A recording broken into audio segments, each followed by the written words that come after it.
Good morning. I would like to welcome you all to the Dunedin City Council meeting for Tuesday the 25th of June 2024, and I would like to invite the Reverend Greg Hewson, who will open the meeting with the prayer on behalf of the Dunedin Interfaith Council and the Dunedin Methodist community. Welcome. Kia ora tātou everyone, a privilege to be here again this morning, and my karakia this morning is based on the season of Matariki, and we are of course in that season, and we would not however have seen the stars rise this morning from the mist, but it's an opportunity for us to remember those of our loved ones who have passed, and also to acknowledge the beginning of a new year. So I think it's really good that the Council is looking at the annual plan today as we approach the beginning of the new Māori year. So, kia inoi tātou, let us pray. Manawa maia te putinga o Matariki, celebrate the rising of Matariki. Manawa maia te araki o te rangi, celebrate the rising of the Lord of the sky. Manawa maia te matahi o te tau, celebrate the rising of the new year. We give thanks that Matariki is a time for reflection, for remembering those who have passed. So let us now in silence remember and cherish those near and dear to us who have died during the last year.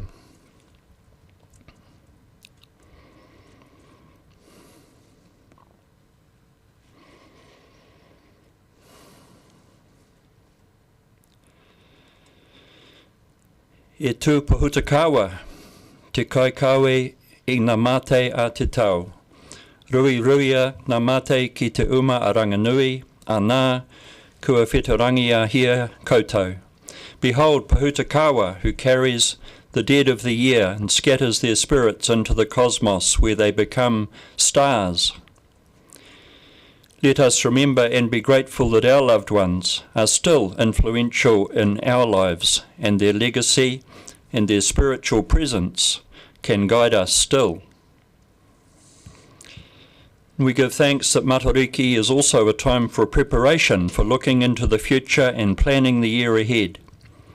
Today, therefore, is a very good day for Council to look closely at the annual plan and the setting of rates in light of all the community responses received. And today is a good day for looking closely at all the resources and processes that can be mobilised to help create a healthy community here in Otepoti, Dunedin. May Council be granted wisdom in their discussion of the annual plan today, and the wisdom to implement and monitor the working out of the annual plan over the next year.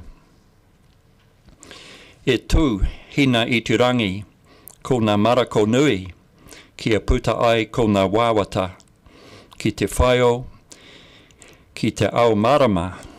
Behold, hina I te rangi, out of the many desires, bring forth our united wishes and make them come true. May this Council gathered here today be granted the wisdom to bring together all the varied desires and longings of our diverse community to help create greater community cohesion and holistic well-being at every level of our society. Kia horo te marino, may peace be widespread.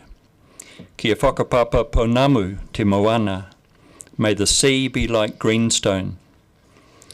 Hei huarahi mā tātou I te rangi nei, may there be a clear pathway for us all this day, a pathway of careful discussion and decision-making to ensure the best possible outcomes for our community. Aroha atu, aroha mai, tātou, kia tātou katoa. May respect be shown for each other during this Council meeting. And may Council be bound together and work cohesively together by the common goal of wanting the very best for our community. These things we sincerely pray, asking for the guidance and blessing of God and through Jesus Christ our Lord. Aroha atu, aroha mai, tātou, kia tātou katoa. Kia tēnā, haumai e huie taiaki e. Thank you. Thank you. Kia ora. And now we have public forum. There are 10 speakers this morning for the public forum, and each speaker has up to 5 minutes to speak to their subject, which will be followed by up to 5 minutes of questions. There'll be a timer will be shown on the screen behind me. Just a reminder to please press the button on your microphone each time you speak. Councillor Fiso is on Zoom, and if we don't turn the microphones on, she won't be able to hear. And it will automatically turn off if somebody else speaks, so you'll need to turn it on to answer any questions. First of all, we have Mr. Lyndon Wiggery, who will speak on behalf of the Dunedin Area Citizens Association on the annual plan and the proposed rates increase. Good morning.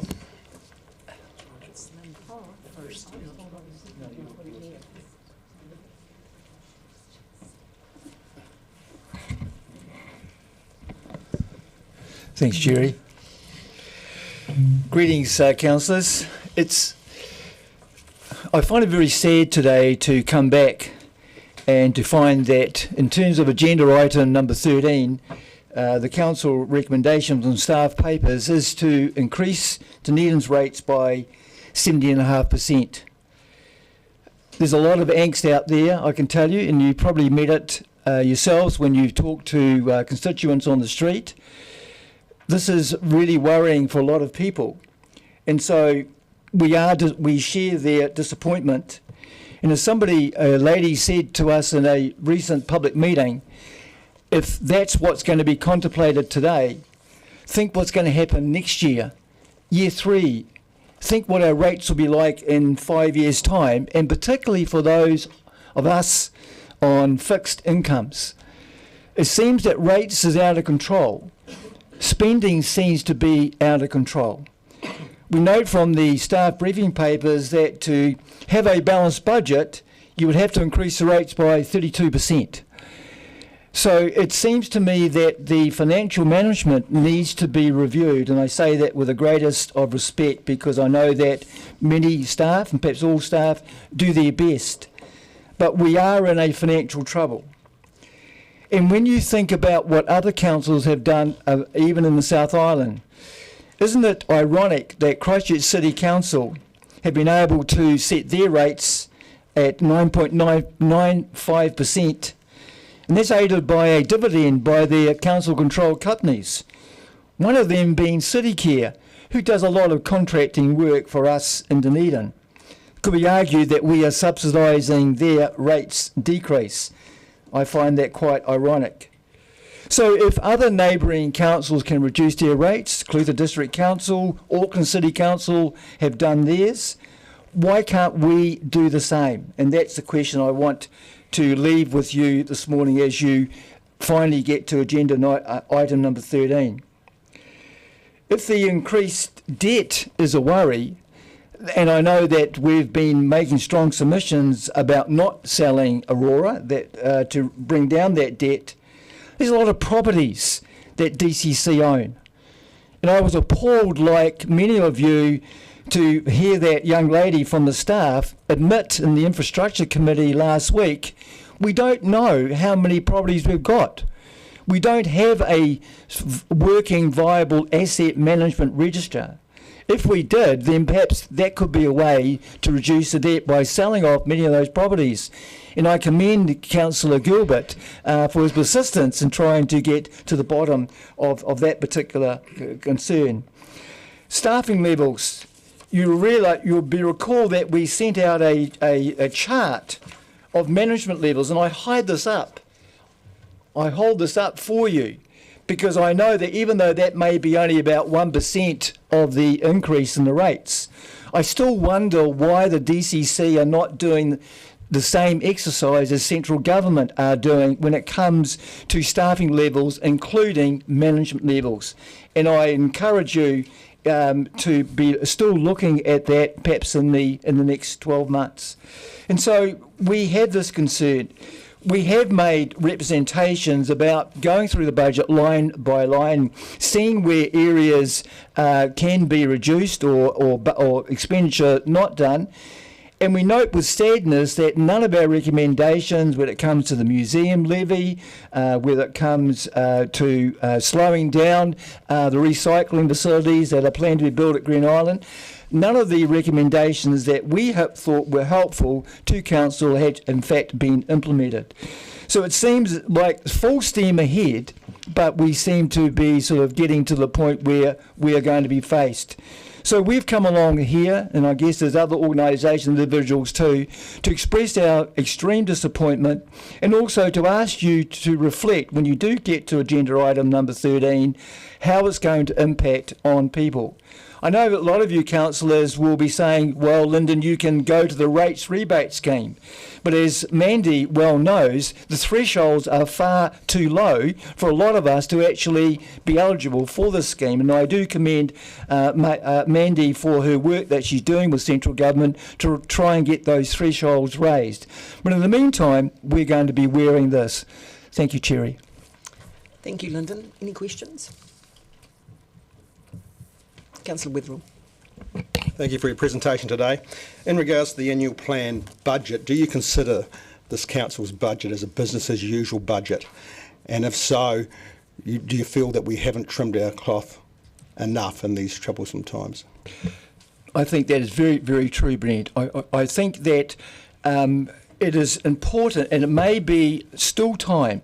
I mean, I know that Sandy has said you've got to set it today, but isn't it interesting that Queenstown District Council are just starting their annual plan process now?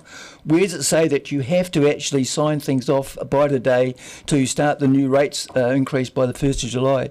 So I still think that that's a very good point, that the budget should be reviewed and that items of expenditure that seem to have got through should be looked again. I do commend you to actually try and do that exercise if you can.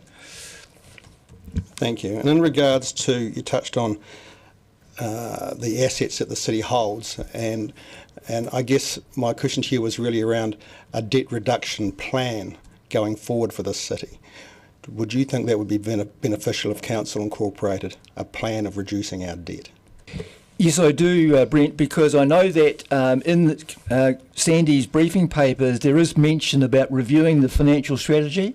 And I think that part of that review of the financial strategy should be to look at serious ways that we can reduce the debt without necessarily selling off the family silver and without necessarily reducing core services. I think, councillors, it gets back to the point of let's get away from the nice to haves and let's get back to the needs to have. This is the disease that seems to be creeping around local authorities around the country because they reviewed the Act some years ago, which gave councils carte blanche to be involved in a lot of things which really we shouldn't be involved in because we don't get the money from central government in the first place.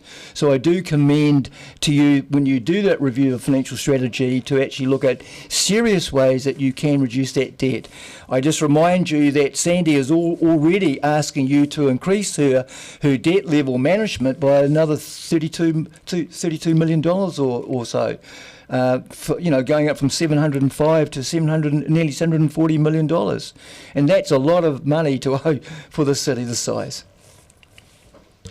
One last question. You touched on family silver. Could you please explain what you consider the family silver to be in the city?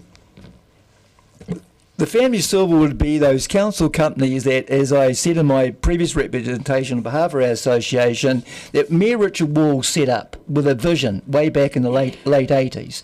City Forestry, Aurora, the airport, all those wonderful council companies that if they were managed properly would be able to give us a very good dividend.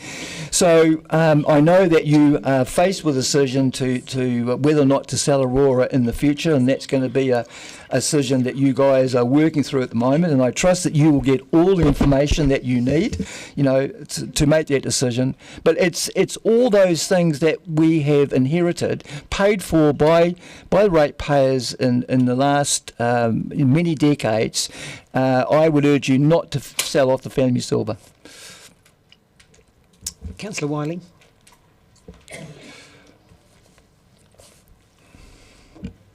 Thank you. So I'm just going back to my page here I wanted.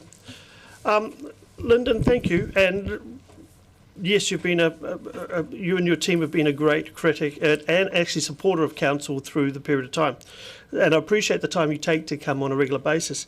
The question and the dilemma that I've struggled all through this process is when I look at the makeup of the 17.5% being 5.4% being three waters, 4.9% being increase in depreciation, 4.4% in new curbside collection, the interest of 1.8% and all other costs 1%. I'm trying to work out from that. I look at that as their need to have. And I'm trying to think, I'm trying to see where you see some of the surplus. You've spoken a little bit about that. But when I look at the investment in three waters, well, I'm sorry, I feel that's a need to have. When I look at the depreciation, I consider that a need to have. And curbside collection, well, that was consulted on in the 2021 long-term plan. That's got to be implemented as per the process. That's a need to have. I'm trying to work out some of the other processes you're wanting to consider. I knew you'd ask me that question, Andrew, so I've given some thought to it. I can see that where you're coming from, and I know that a lot of our financial pressures for the council come from central government. And if you take Ministry of Environment, they are saying to Dunedin City Council, you've got to have a decent curbside recycling scheme.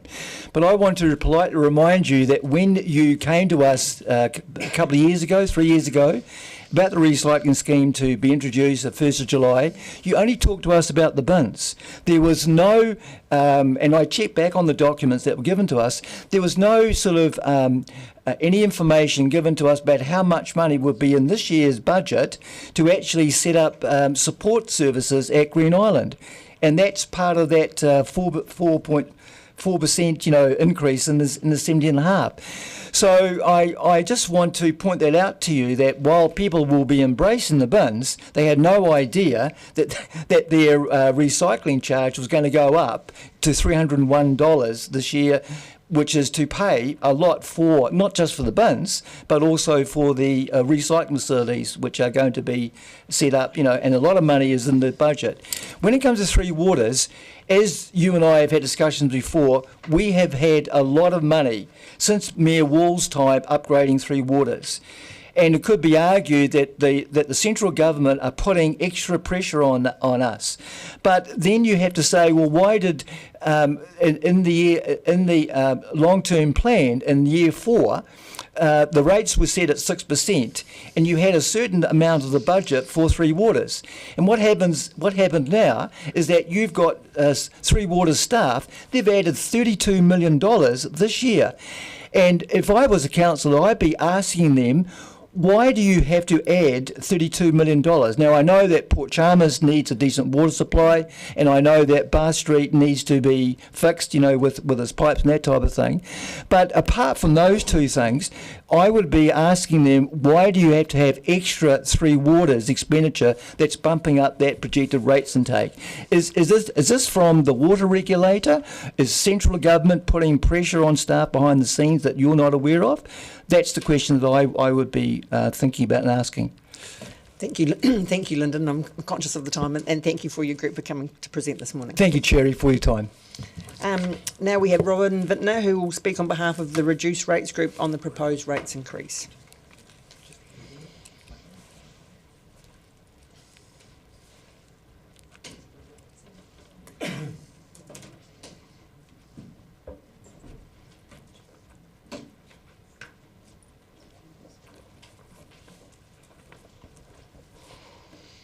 Good morning, everybody. Thank you for giving me this opportunity to speak to the members around this table on behalf of the group of ratepayers who are not confident to speak out on their own behalf. And thank you also to those of you who have come along to support our presentations. Last Tuesday, our Reduced Rates Group held a meeting in the South Dunedin Community Hall.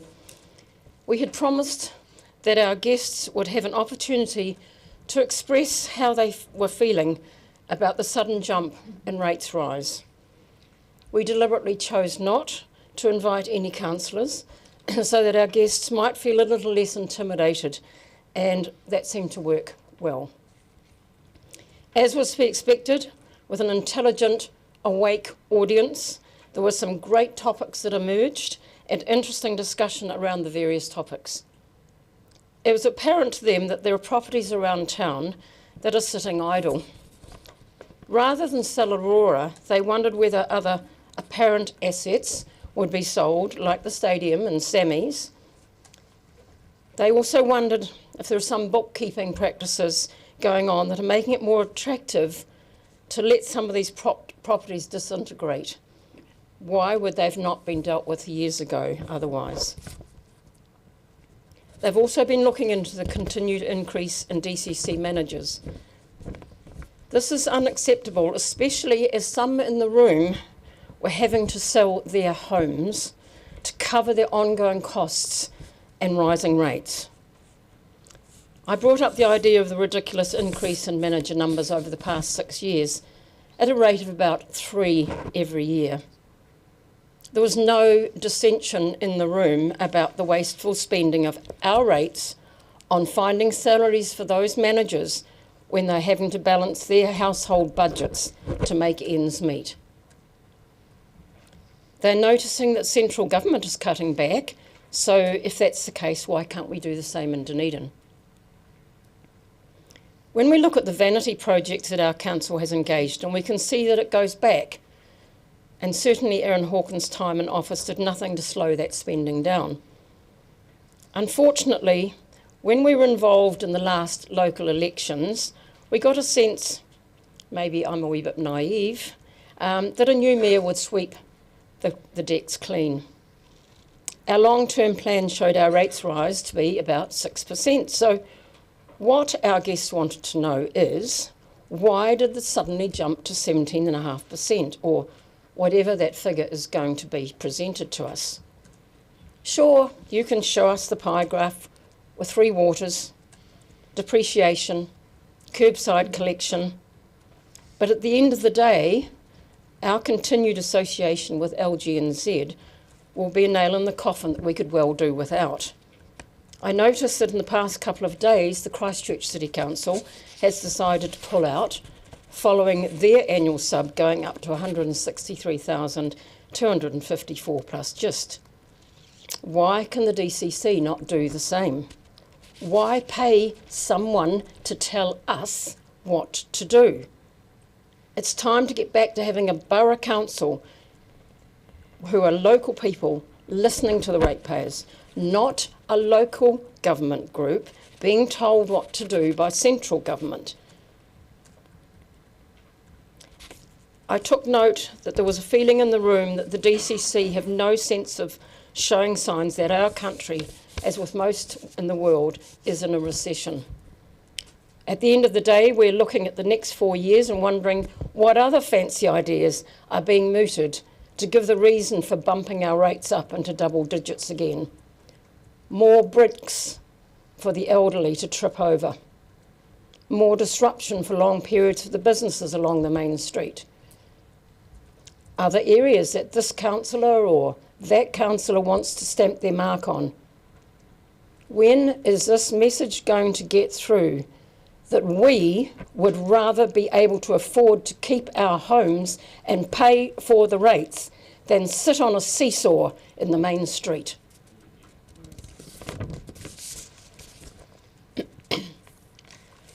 Thank you, Robin. Any questions? Right. Thank you very much, Robin. Thank you. Appreciate the work that your group are doing. Next, we have James Sutherland and Jen Rogers, who will speak on behalf of the Valley Project on the Notice of Motion place-based funding.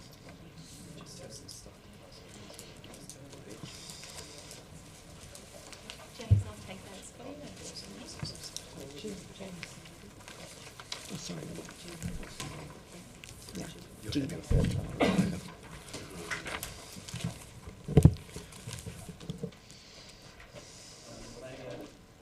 Jen, you might... Okay, right, Thank here you. we go. Morena, Your Worship, the Deputy Mayor and Councillors, my name is James Sutherland, I am Chair of the Valley Project Exec, and I'm joined by Jen Rogers, the VP Manager. We're here today to speak about our value and what you guys have been able to create with the assistance of place-based funding. The funding is integral to our organisation to survive year on year and achieve what we are able to do. Much of this would not be possible without Council having to providing the funding for numerous years. The Valley Project was established as a community-led organisation to combat the range of issues our community was facing. These roots of these projects stem from 2006-07, when a staff member from Otago Youth Wellness Trust, while working with primary schools in Dunedin, noticed a pattern of health-related attendance issues in North East Valley Normal School. North East Valley Normal School and Otago Youth Wellness Trust worked on a collaborative response, and it was agreed that Otago Youth Wellness Trust would seek community funding to pilot a dedicated caseworker role to support families where school engagement was an issue. Funding was secured for a 2-year pilot program to include Sacred Heart and Dunedin North Intermediate in 08, and this was offered to another 3 sites in 2009. Alongside this initiative in 2007 and 08 was Strengthening Families, which was supported by a student placement that carried out a scoping project with North East Valley Normal School families, looking at their experience of living in the Valley and their access to services. This prior work formed the basis of what we now call the Valley Project. The Valley Project was founded on the key principles of upgrade and advocate for safe and accessible housing, improve safety and the physical appearance of the Valley's environment, advocate for better transport and road safety, advocate for the beautification and enhancement of the Valley, host and establish social events for the community, provide and create space for community learning programs, have a space for community resources and economic development, respect all that live and come to our community, and support local community-based initiatives. From 2010, the project became an incorporated society and was housed in a former classroom on the North East Valley Normal School grounds, which is still our present location. Our shape and forms have changed to help cater for the community. However, our core values of creating a space for community-led development remain. We receive no government funding and rely entirely on grants. All our services are free of charge, and we rely on donations as well from our generous community. We're a passionate group of citizens striving to help members of our community and improving the lives of family and people in the Valley. The project has 7 executive members which are elected by the community. We also employ 6 part-time staff, 3 contractors and 5 newspaper deliverers, and have The Valley Project editor creates, prints and oversees the distribution of the Valley Voice, which is delivered to around 3,600 homes, and you guys have got a copy there to flick through. The Open Valley Urban Eco Sanctuary Project, or known as OpenView, is a community-driven project established in 2017, with a vision of seeing kaka living and thriving in North East Valley. OpenView seeks to utilise the unique spatial structure of North East Valley as a defined catchment area for the Lindsay Creek, and a green habitat corridor with the potential to link Dunedin City with Orokonui Eco Sanctuary. OpenView builds on the strong sense of local community identity. We also aim to engage with partners to undertake a comprehensive program focused on community engagement in the green space, enhancement in backyards and public spaces and pest control, in close collaboration with City Sanctuary, through biodiversity and vision mapping, species monitoring and environmental education. Drawing on the experience of established community eco-sanctuaries, we aim to be a model for other community projects. In response to the highly changing environment through climate change and the effects of COVID-19, this project aims to build and strengthen resilience in human and non-human communities within the Lindsay Creek catchment. In 2010, we were fortunate enough to receive Department of Internal Affairs money for it to establish a place-based group. Originally created to enhance the needs of our community, the project has undertaken many forms and shapes and needs of our community as it's changed. Originally, our first aim was Healthy Homes scheme, which allowed for subsidised insulation, in some cases home upgrades for members of our community, who found through a survey to be living in substandard housing. Following the passing of government regulation in the late 2010s, this scheme was retired as the state took over much of what we advocated for. Food resilience has always been a big focus for our community, and many schools stated when kids have a full belly at school, they're able to focus more, have less sick days, and behaviour is regulated. We established the community gardens in 2011 and also Dalmore in 2016.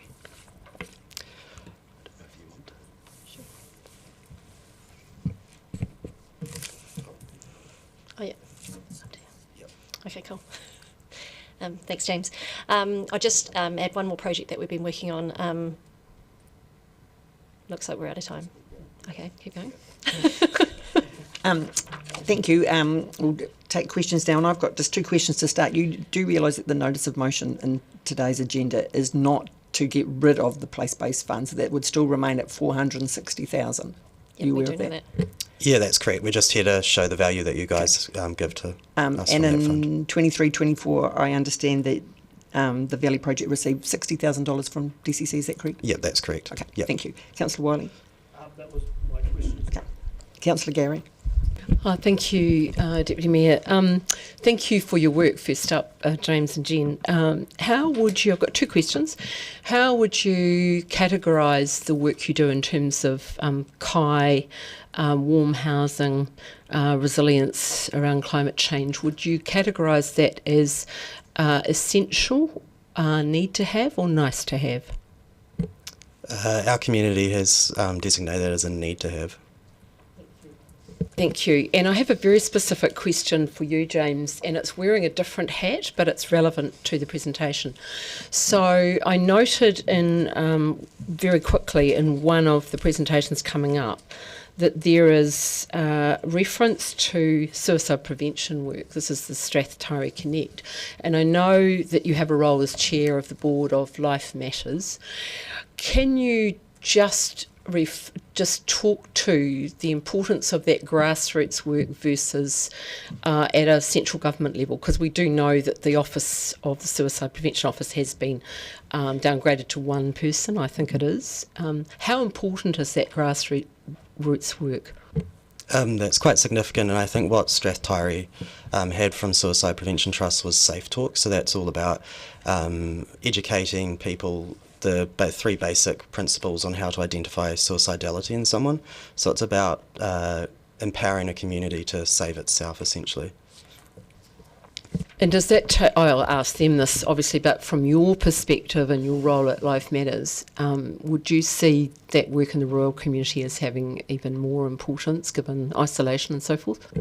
Yeah, the rural community has some of the highest suicide statistics in New Zealand, so that type of work is extremely important. Thank you. Councillor Walker. Yeah, thank you, Madam Chair, and thanks, Jen and James, for your mahi. Couple of questions. There's often an argument that community boards do the work that place-based groups do. Could you just explain how you feel place-based groups differ from community boards? I'll try and answer that. First off, we don't have a community board in our area, which is North East Valley, Norman Bay, Opaho and Pine Hill. I live out in Waitati where there is a community board, and I guess I don't know all their work, but I do know that they do some quite heavy work on submissions and things like that. We don't generally seem to do that. We kind of look at building community, connections and resilience with people. So we're looking at events that we can, and initiatives that can help people learn things, come together, know their neighbours, get involved, participate in their community. Yeah. Thanks. And I'll probably ask this to a number of place-based groups to follow, but would you, I mean, you obviously report now, but would you be open to reporting more around what you currently do back to us? Yes, totally. Yep, just let us know whatever you need. One final quick question. Are there any other partnerships that you have with the DCC? Yes, we do have one other partnership. That's with City Sanctuary through Predator-Free 2050 funding. So we have a person who does trapping to reduce predator numbers to work in with our Increasing Biodiversity project. Councillor O'Malley. Madam Chair, thanks for your presentation. I noticed you said that your board is elected by the community. Can you tell us the mechanism by which that's achieved?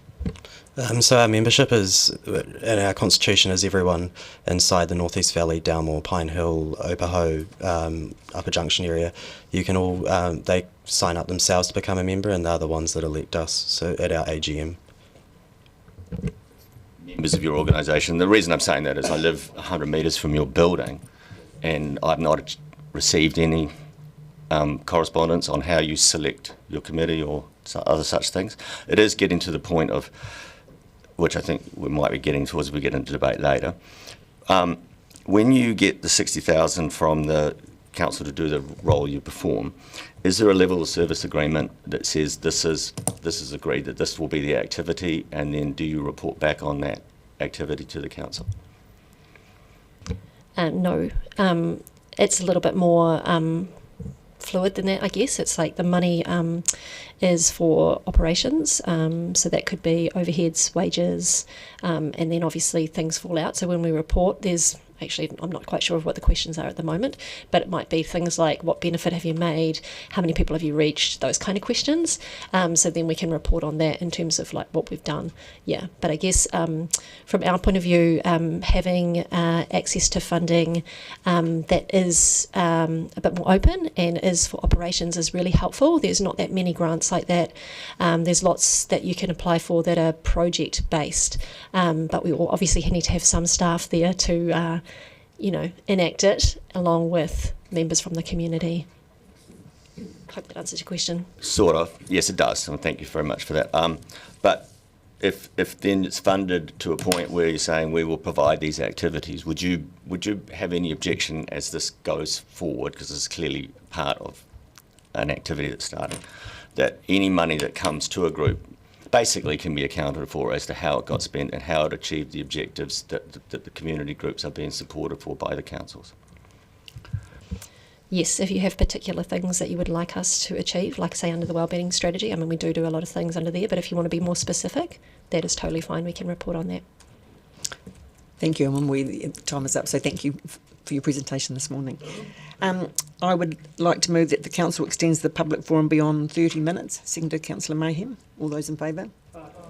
Against? That's carried. Next we have Robin McLean, who will speak to the notice of motion. She's from the Dunedin Community Builders. Thank you, Robin.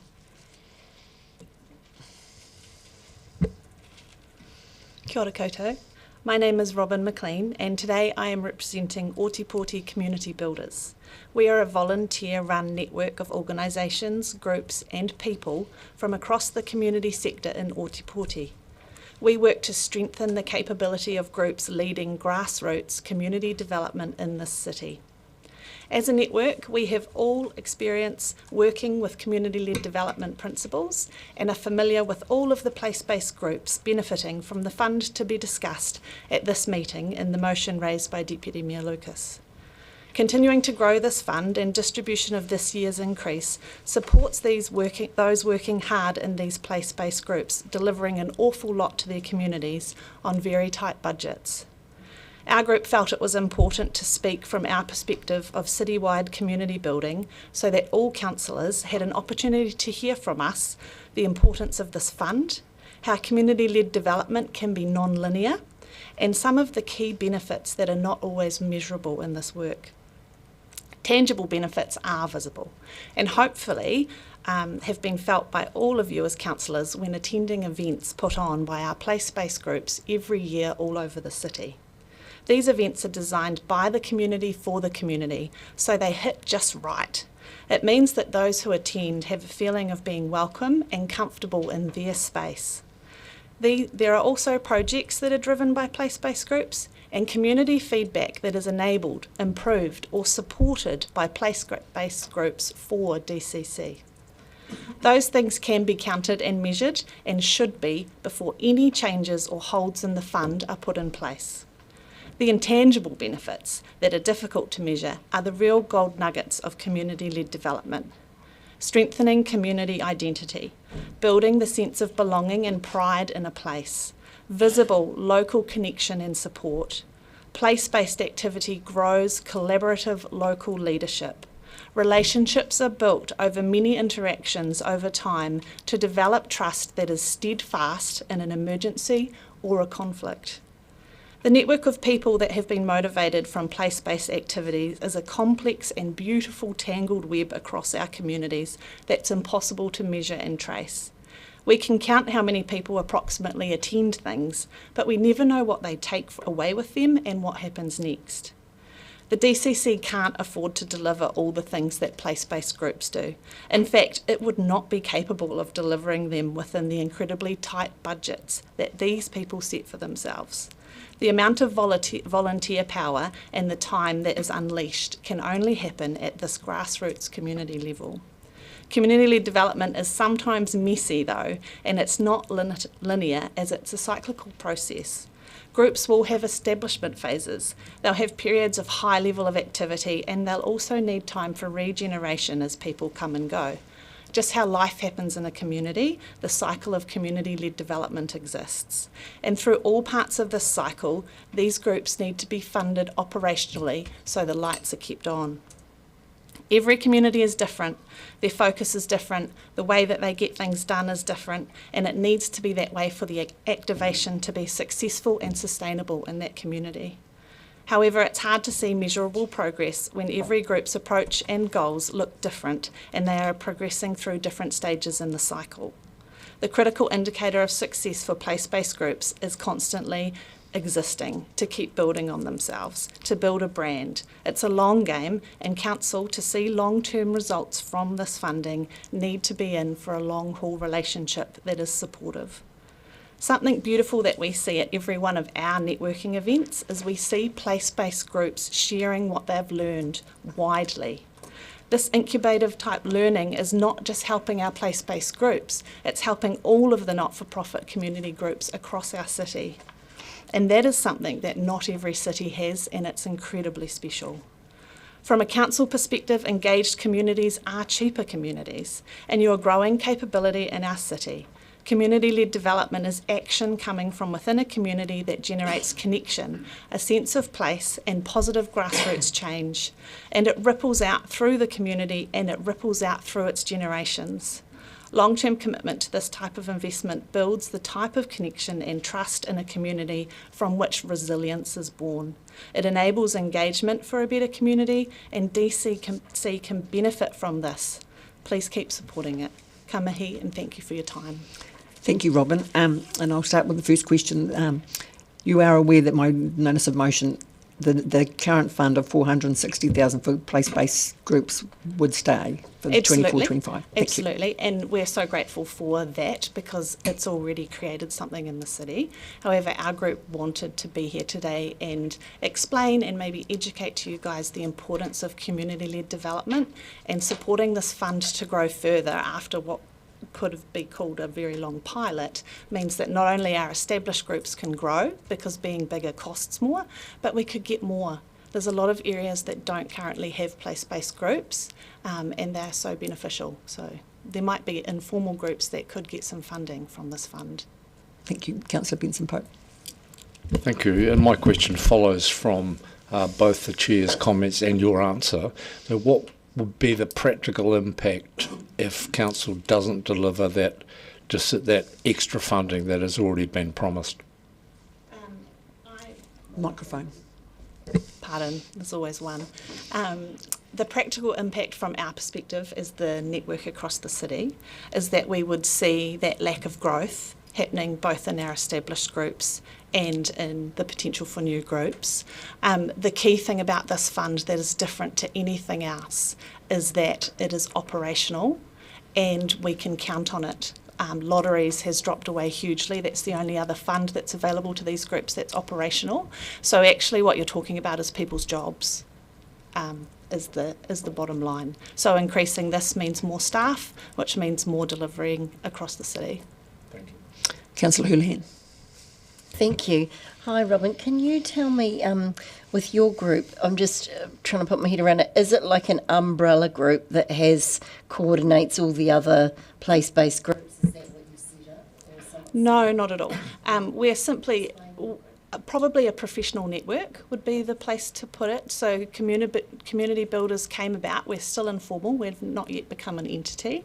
Volunteers from across these place-based groups and other community-led development spaces came together because we saw a potential that everybody needs support in these spaces. It's a lot of volunteer work. There are very few staff, and it is quite isolating when you're working in a community and you're the only staff member or there's two. And so we provide a number of hui and opportunities for people to connect and know that they have connections they can learn from, but also we give really reasonably priced, if not free, professional development too, which is something these staff usually miss out on because budgets are so tight. So we're in no way controlling over any of the place-based group. So when I've been along to some of the things, and some other councillors have been to them for the place-based, and they all come together and have a bit of a collaborative talk about what they're doing and some issues and things for the place-based groups, is that organised? But that's organised by community builders, is it? I'm not sure what you're talking about, what specific events, but we never create events that are just for place-based groups. We make them Ōtepoti wide for anybody that is working in a community space. So an example, an organisation like Stitch Kitchen is also a member of our network. It's not just the place-based groups. However, they're a huge part of it because of this fund, because not everyone can get their hands on funding like this to have staff members. Does that answer your question? Councillor Gary. Thank you. I think what my colleague's referring to is the hui that was open to funders and elected members and place-based groups a little while ago. I had a question around the place-based groups in terms of their budgets. Could you comment on whether the place-based groups you would expect would have factored in the increase into their budgets? I am not currently affiliated officially with a place-based group, so it's probably not my place to comment. That's fine, I'll ask them. How important is multi-year funding to place-based groups? It's a very interesting one, and remember I purposefully wanted to talk about the cycle of community development, because at certain points of that cycle, multi-year funding is incredibly helpful. A lot of energy is taken up finding funding rather than doing the mahi, and that's one thing in this space that breaks my heart. However, it needs to be an option, because you'll always have groups that are in different parts of the life cycle, and sometimes you don't know 2-3 years ahead of what your goals are, depending where you're at with getting feedback from the community or finishing projects, or even just having turnover of board members and that sort of thing. So it's a wonderful option, but it's not something that's always going to suit a group, because every group's very different. Understand, thank you. And finally, could you comment on, just picking up on that last point, just lest anyone should think that the applications for funding is not rigorous, could you make a comment on that, please? A year ago or so, I was the manager of the South Dunedin Community Network, which is, to be honest, exists because of this fund, because they were doing a small amount of things that came about because a council meeting post-floods was so horrific. The people sitting at the same table thought we had to do something here that's positive and we actually can communicate with the council. My job was 50% writing and focusing on the budget for a period of months when we were getting things aligned. It really took me out of the frontline stuff, probably the reason why I left the role, actually. Thank you so much for your work. Thank you, Robin. Unfortunately, the time is up, but thank you. Kia ora, ngā mihi. We now have Rebecca Costello and Robin Thomas, and they're going to speak on behalf of the Strathtyre Connect Charitable Trust on the notice of motion place-based funding.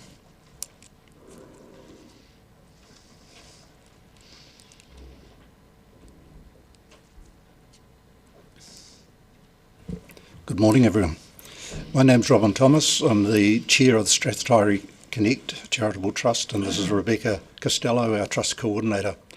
Our trust was established in 2021, so we're quite young, with the basic goals of fostering well-being and community wellness among the residents of the Strathtyre. Our residents are a resilient bunch.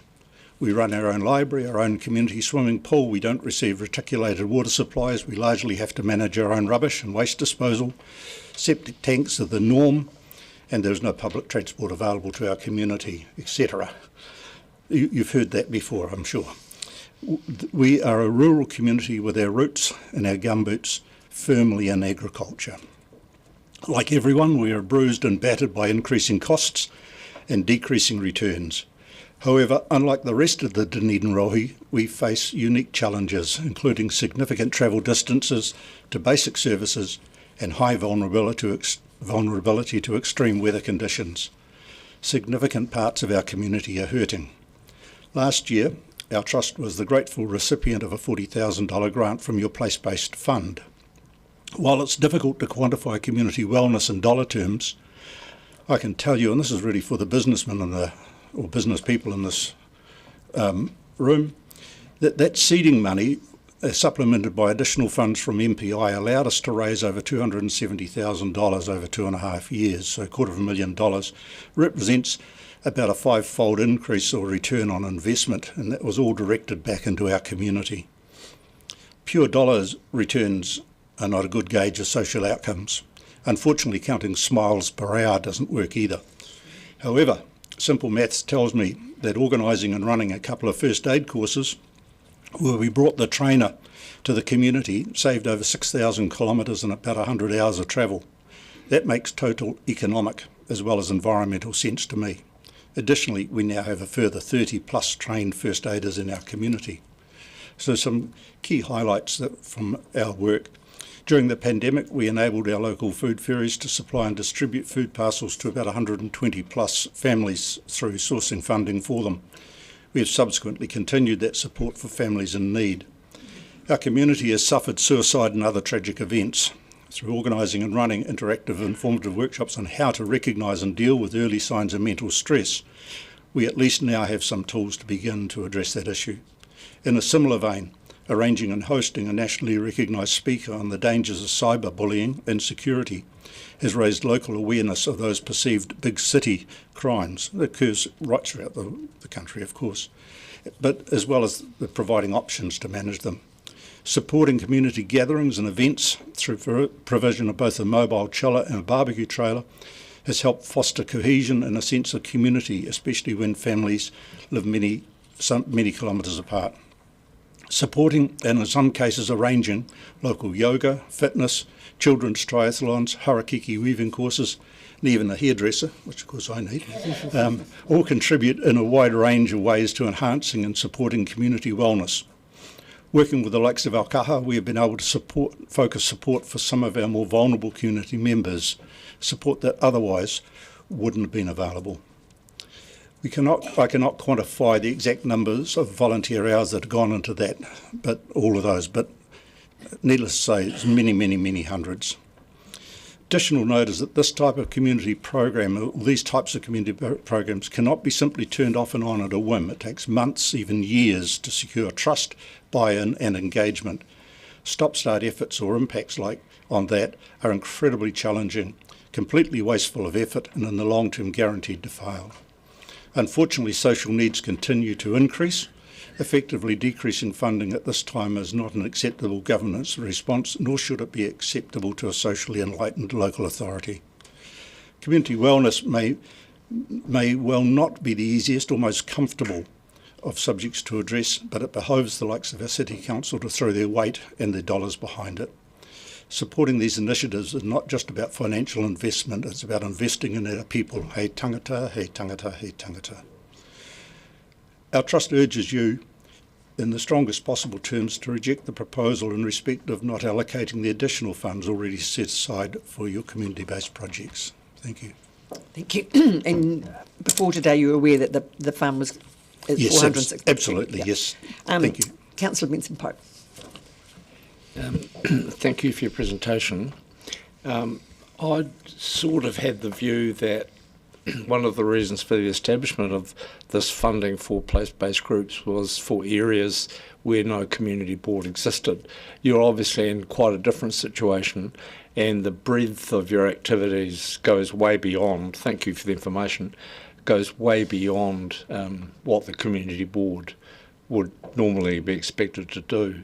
What impact, as I asked earlier, what impact would it have practically on your activities if that expected increase isn't available?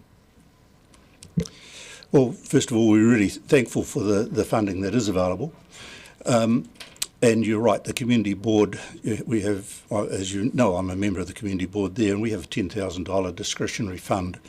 As you can see from this, well over $250,000 has been brought in, and it's going up each time. What will it mean to us as a community?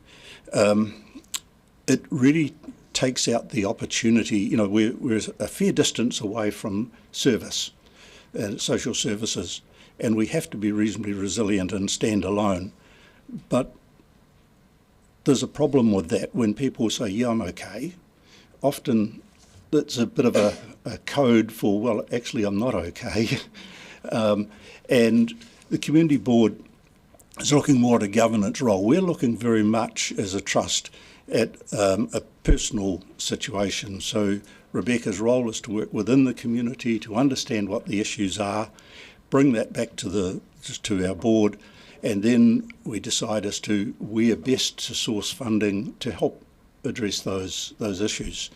There was an undertaking in terms of the increasing amount each year, and I'm very much aware that as the group is under, this is the place-based group in DCC are under a lot of pressure from increasing demands and the inquiries and expectations and hopes and aspirations of a number of additional groups to join.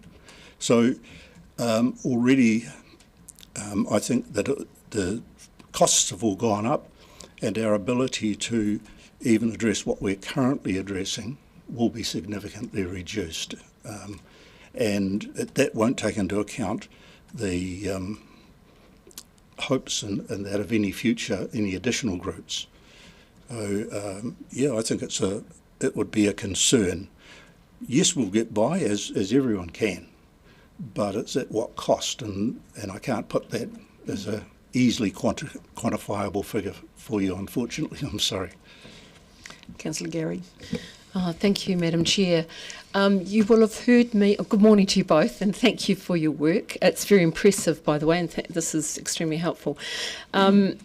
You would have heard me ask earlier the Chair of Life Matters, James Sutherland, about the importance of grassroots work around suicide prevention. And I just wanted to explore that with you in terms of issues that some may think are central government's responsibility, and how you see that in terms of at a local level. Yes, it is. It's a sensitive subject and a very difficult subject. At a national level, there's a huge awareness of suicide and other mental issues. As pressure comes on, rural communities particularly become increasingly vulnerable to this, and we unfortunately have suffered in very recent times suicide events, and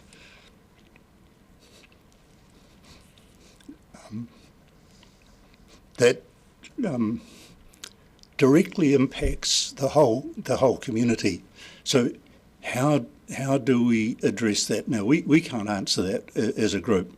That's, we're not trained professionals, but what we can do is start the discussion within the community and to talk about these difficult subjects, and that's what we're trying to do. We're reaching out to those vulnerable, or those groups that are most vulnerable, the young guys particularly, and saying, how do we actually translate the national message and bring that down into a very personal level, and where do those people go to raise the issue and to talk about it?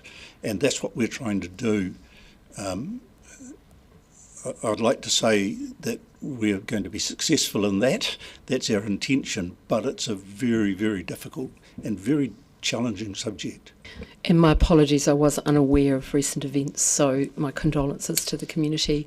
And I take James's point about the statistics, so thank you for your work.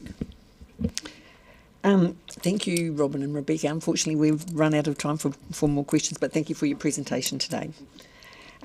Next, we have Melanie McNatty from the Greater Green Island Community Network, and she's going to speak to the notice of motion on place-based funding.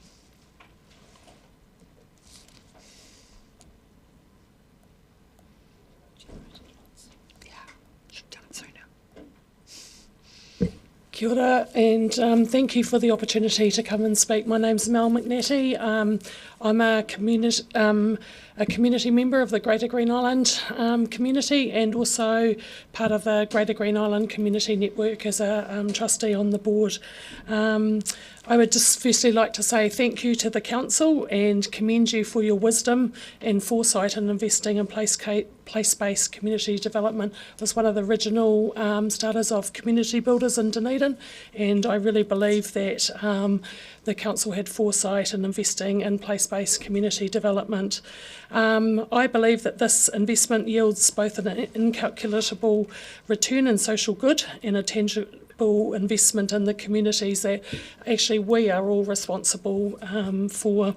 I'm aware of the motion that has been made, and we are not, to address one of the questions, we're not relying on additional funding, but we are worried that we will receive a decrease because other groups wanting to start out won't, will probably have priority. We've been engaged in the community for over 12 years now, and council funding has been helpful when other community groups or other funders have not been able to provide the funding that we need. The council invests about $55,000 we got last year into the Greater Green Island community. And I just wanted to share, because I want to really make sure that council is aware of what the investment has meant for us as a community. It has led to an increased understanding of our area. We're able to do community surveys, and we've been doing that right from when we started, and we're tracking the impact of our work in our community, and council relies on some of that information and are able to come and get that for us. As a community, we were able to fund, without council support, a $300,000 playground in Green Island, and it is a specific playground for under fives, and it came out of community consultation. We've just recently also worked in the Memorial Garden area, and together have put $100,000 into a stage and barbecue area and moved the Anzac Memorial so that we didn't have to have road closures on Anzac Day. That was funded by community and community grants and not the council. It has enabled us community responses. We've recently got a $644,000 grant from Otago Community Trust to invest in preventative and evidence-based youth work in our local community. And for us, the recent tragic event that happened in Dunedin, siblings of those children involved were in our community, and we have been able to put a local response into that, into our schools, using our youth workers. We've had community events, both small ones and large ones, where we've highlighted all services that are operating in our area, including the get-together. You now come to us as a council when you want to do consultation, and we bring the people to you. We've found that the relationship with the council for us has been one of building on trusted respect, and you also advertise through our community newsletters when you want to consult our local community. We've been working with the council for a number of years on road safety. Everyone will think that the roundabouts that are amazing in Green Island, or they hate them, but actually we lobbied and worked with the council for a solution for those. The same with we lobbied, we took children to this regional council when our bus routes were to be changed, and that the effect on that is we've got our bus route back. It's supported, it's enabled consistency of our business community and our business association in Green Island, who meets regularly with the support of our place-based group. In COVID-19, we were able to know who to help. We know our vulnerable community, and we're able to put in responses there. Long-term projects in our community that require relationships with both locals and you are more sustainable, and we have places and people in the council that we can talk to. We're trusted by the community to speak at on matters relating to Green Island. We also collaborate with the community board, where the community board is only a very small part of the Green Island area, and it doesn't cover the whole area. So we are able to collaborate with them. Thank you, Melanie. Questions? Well, I think you've answered my 2 questions. So, Councillor Walker. Yeah, thank you. Thanks, Mel, for that great presentation. Couple of questions, and thank you for reminding me of back in 2021 the role that community builders played in lobbying this council to get this the motion that now sits on our books. I remember during that process something Anna Parker said, and it stuck with me ever since, and I just wondered if you could comment on it. And she said, engaged communities are well communities. Would you agree with that, and maybe want to speak to it a wee bit? Yeah, I think they actually are, and I'll just use our recent tragic events. We have social service organisations, we have responses from council, we have public outcry, but at the very heart of it are other people that are affected.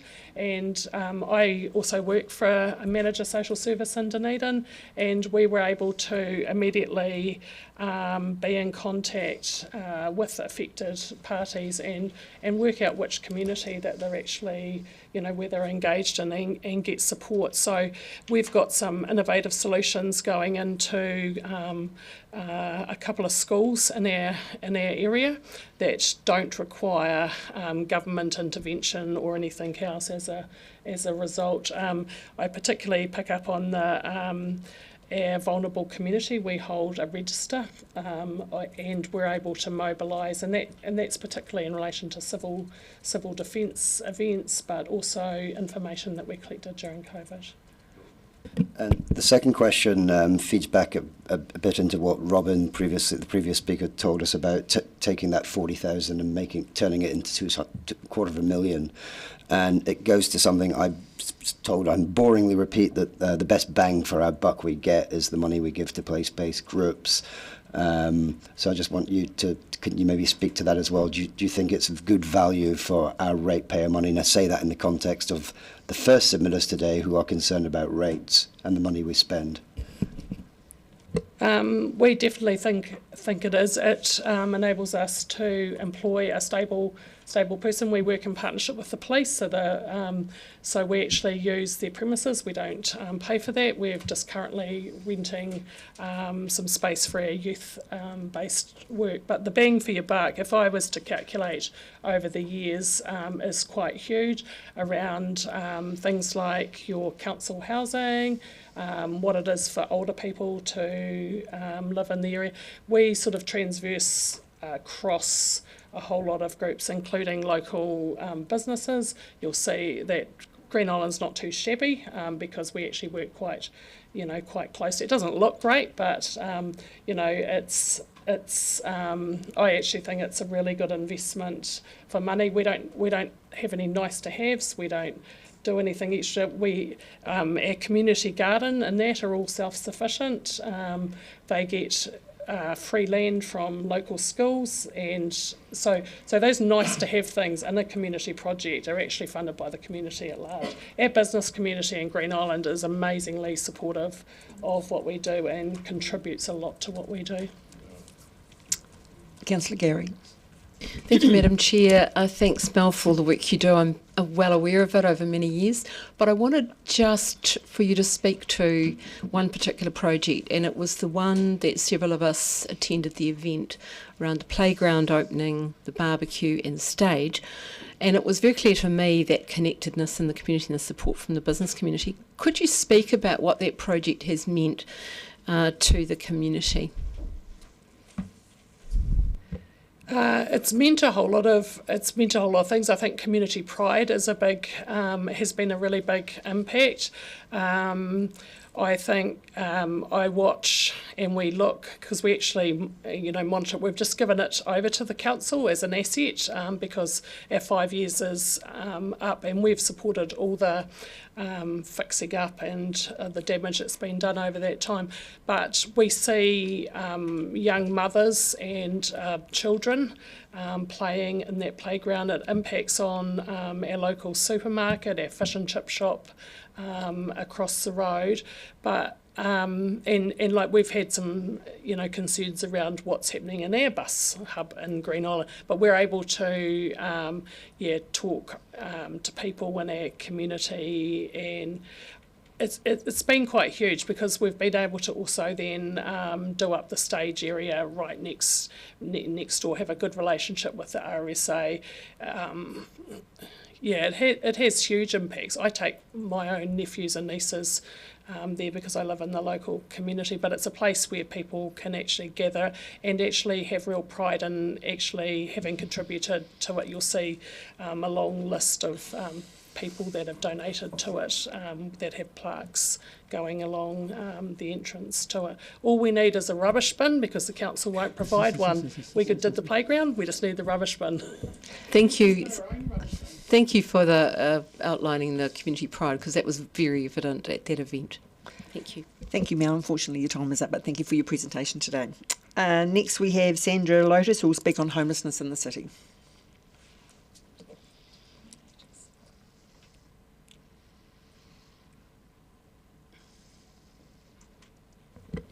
Thank you for having me. I'm here on behalf of the Reduce Rates Group. We had a meeting last Tuesday out at South Dunedin Town Hall, which quite a few citizens came along and supported. And one of the concerns for them were the homelessness and what can we do about it. I put an OIA into the council about buildings that they have around Dunedin, what is owned, and I asked, do they pay rates on those buildings? And the email that I got back after a little time was that the council and its companies owns a substantial property portfolio, and therefore, pursuant to Section 17F of the LGOIMA, that the information requested cannot be made available without substantial correlation or research. We decline to provide the information requested. So I'm thinking, well, if you own a large portfolio of different buildings around New Zealand, surely you must have a portfolio somewhere where they're all listed. It can't be that you just own buildings and just leave them and don't know about them.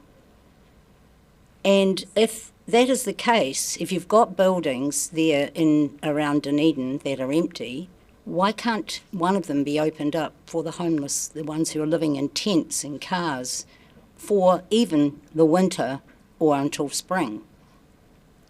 I mean, where's our humanity? We need to be providing for these people when there's empty buildings sitting there. I'm appalled at the fact that we are not doing anything to help these people. It's a roof over their head. We don't need to provide anything else. Just open the door and let them at least sleep in there at night rather than being in their tents and living in cars. It's cold, it's wet. It has been a really miserable winter, and I do get what these people's concerns are. You know, they do feel very strongly about the public and what's actually happening to our people, and it's not a good look for Dunedin either. That's the other thing. You know, we pride ourselves on this beautiful city, and we've got people living in tents on the side of the bank. So what I propose is that we have some humanity and open the doors to at least one of those buildings and allow people to sleep in there overnight. Thank you. Sorry, thank you, Sandra. Are there any questions? Councillor Bandvis. When you were making a request for information on the list of council properties owned, did you ask simply for a list of the actual property addresses, or did you ask for more information regarding the properties? I asked for, on the first instance, it was how many empty buildings does the council own around Dunedin, and do they pay rates on them, and how many are rented, and do they pay rates on there? I never asked for specific addresses, I just asked for how many. I can understand that there would be quite a bit of work involved in figuring out rents and who's which buildings are occupied and which aren't.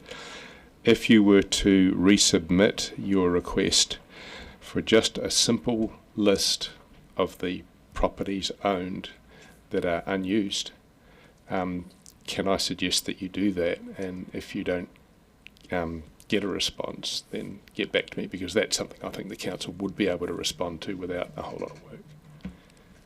I'll do that for sure. Thanks very much. The other thing that on that you were talking about then is the reason I put that OIA in the first place was I felt that it would be a good thing to know where those buildings are just sitting, because they could be sold to reduce debt. And that was my main motive for putting that OIA in, because I feel that if we've got buildings just sitting there, they really need to be turned into money that pays off our debt. Councillor Mayhem. Thank you, Madam Chair, and thank you, Ms Lotus. With regard to the people living in tents, it's very complex. Some of the people there have actually refused assistance, but I do know that Mr Mayor, who's not here today, has been working with all of the different providers across the city to try and address this issue.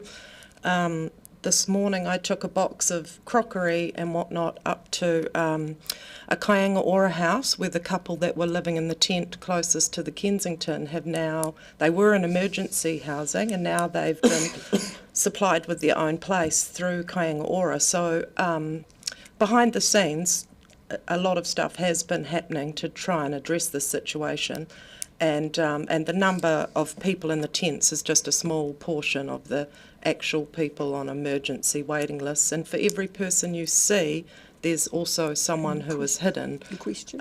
It's not really a question. Councillor? Were you aware? Yes, I am aware that you've done a lot to help people. Your microphone.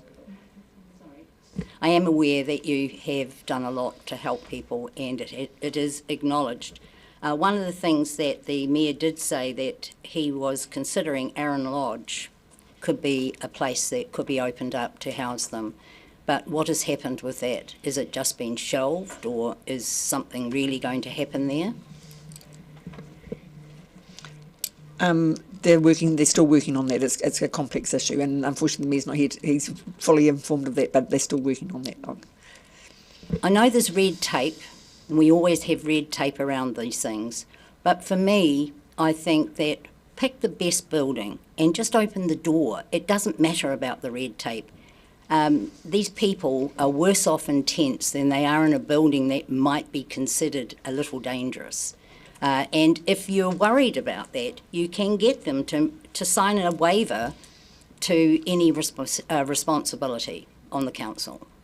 At least it gives them a roof over their head. Councillor O'Malley.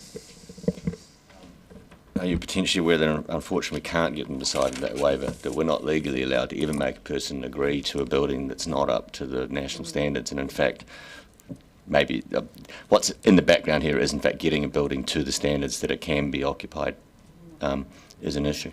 For me, I don't agree with that, because when you've got a building that's sitting there empty and people in tents, I know where I would rather be. I've put myself in their situation. What would it be like if I know there's a building across the road that I could at least have a roof over my head, and all this red tape is stopping me from getting into... I completely agree, but we're not allowed.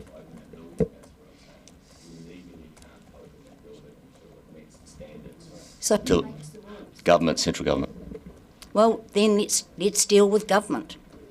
You're the council. You need to be dealing with government over this. Thank you, Sandra. Unfortunately, your time is up, but thank you for your presentation today. Thank you. Next, we have Kirsten Gibson from the South Dunedin Community Network, who's going to speak on the notice of motion on place-based funding.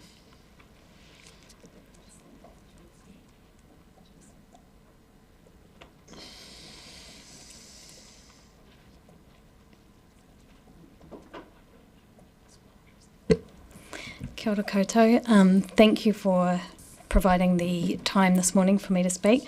I will do my very best to not repeat too many things that have been said about place-based funding, but I would like to, I guess, expand on some of those things and just reiterate. Robin McLean, who is one of the former managers of the South Dunedin Community Network, spoke briefly about the network and how it came about. And the role of manager. Anyway, so I'm the relatively new manager of the South Dunedin Community Network. We're very thankful for the support that the place-based funding has provided and continues to provide us. It's allocated by the DCC for the support of local community building work. The benefits of this fund for the South Dunedin community are macro through to micro. Essentially, the network serves multiple needs and groups in South Dunedin. So I'll just expand on some of those. The network strengthens and supports the local community using local venues and people. It creates a more cohesive and positive community, which is an asset and a community good for the city overall. Some examples of how we do these things. We connect people with not-for-profits, organisations that provide social services, health services, and adult education of various types of classes. We provide the facilities for groups to host classes or meetings, and these activities improve wellbeing, connection, vital skills for community members. Some examples are playgroups, smoking cessation classes. We have drop-in technology help. And as I mentioned, adult education, where you could do painting, photography, all sorts of things. We also put on things that celebrate the community, such things via the South Dunedin Art Trail and the South Dunedin Street Festival, where up to 10,000 people attended the festival earlier this year, and they came from across Dunedin as well. We organised the Teddy Bears Picnic, which last had 150 children in their whānau in attendance. We also do the Lowdown, which is our regular newsletter, and I believe there's a copy to each of you going out. And that reaches up to 4,000 people. That can include notices on the community, things that are coming up, things that have already happened, and in particular, council information that certain groups in the council want to get out to the community. We have up to 170 stakeholders that receive regular information, and we share regular information between the stakeholders. We also facilitate and host stakeholder meetings every 6 weeks.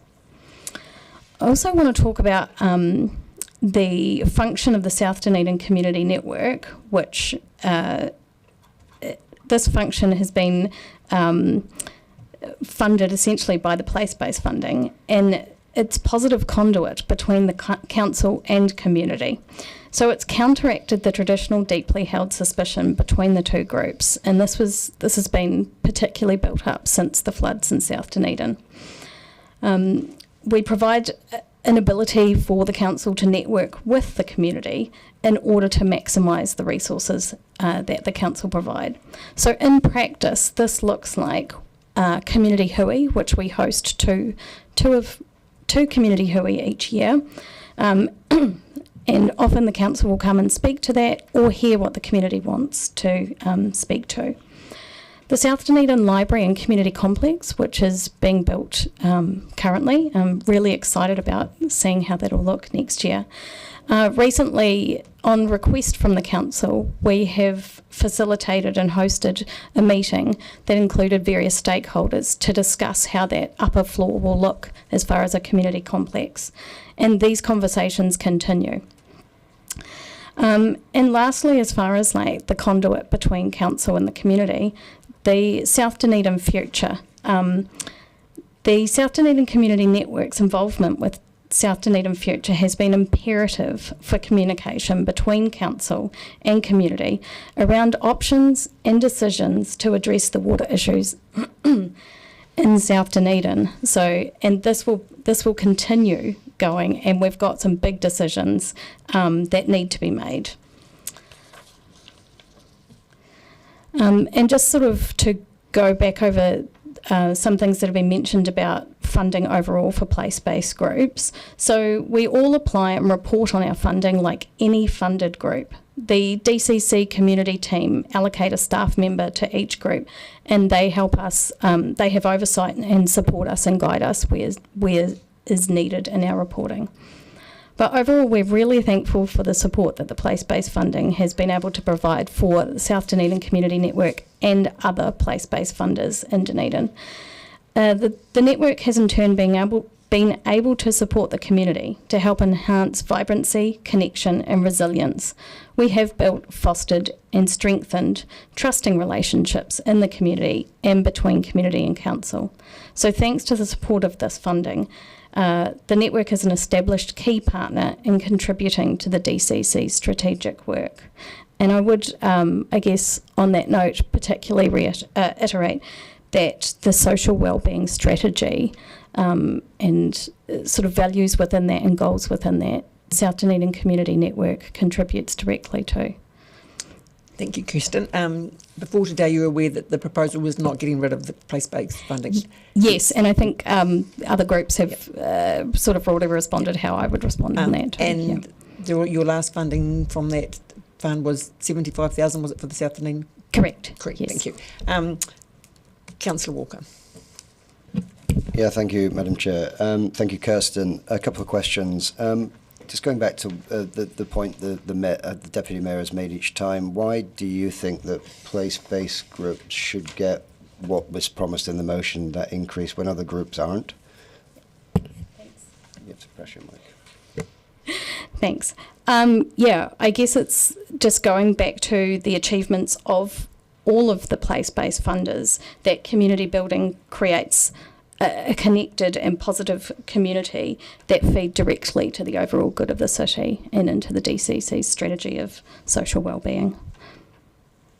And also, I mean, you touched on it slightly, but I'm looking at the South Dunedin Future banner here. I mean, that's vital work that we're doing with collaboration with the ORC around the most important issue probably in South Dunedin, around problems with flooding and climate change. Again, could you just reiterate how integral and important the network has been in working with the two main agencies to progress that work? Thank you. Yes, I mean, firstly is that the place-based funding provides the vast majority of our operational costs. So that would be one thing.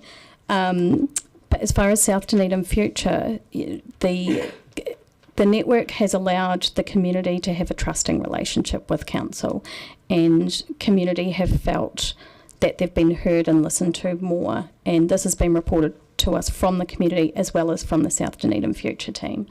So enabling the conversations that need to be had particularly over the next few years on options and decisions as far as the water issue and subsequent housing issues in South Dunedin is absolutely imperative, and without the network's presence in that, in strengthening and fostering that relationship, I don't know how those conversations would look.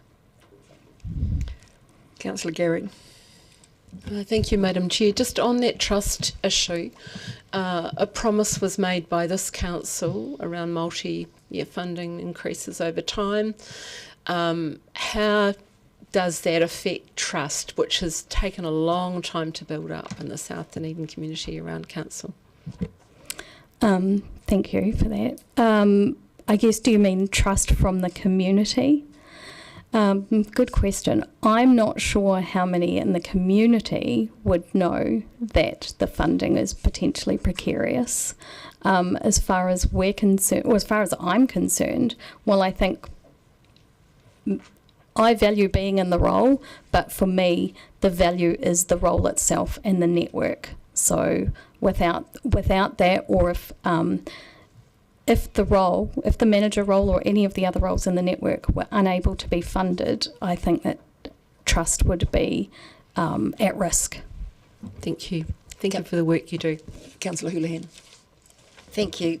Yes, thank you for the work you do. I've attended, as many others have, to quite a few of the HUIs that have been held, and you often get ORC, DCC staff and, of course, councillors come along, and there's quite often a reasonably good turnout of local people, and I wondered if you think they come because they trust you and perhaps wouldn't, I mean, I don't know whether you can say this for sure, but that perhaps you get a better turnout than we would because they know and trust you. Is that, can you talk a bit about that? I mean, it hasn't been measured as such, which would take a lot of resources and money to do that.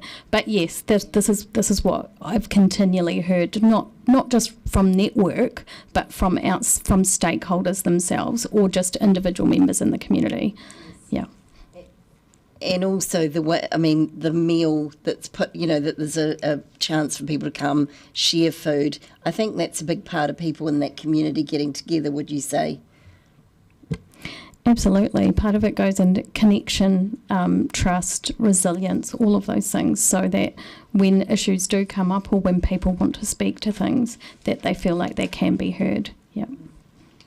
And would you say that some of that trust is starting to be built up now? Because I know I can remember going in and talking to businesses in South Dunedin. That was probably, 3 or 6 years after the floods, and they were still hurting over a lot of that. You know, it surprised me. I know they had so much damage, but they were really, hurting. Do you think some of that trust is starting to come back? I absolutely do, and it does take time, but I've sort of heard it, particularly around maybe the water issue or the South Dunedin Future conversations, to be able to do the South Dunedin Future, in my opinion, are doing a great job, but to be able to do that, they need to have, I guess, a connection with the community, and the network's existence came out of that lack of connection and trust, and it's been fostered and strengthened since then. Thank you, Kirsten. I'm conscious of the time and I appreciate your presentation today. Thank you. Thank you. Next we have Pamela Taylor, who will speak on the annual plan and proposed rates increase.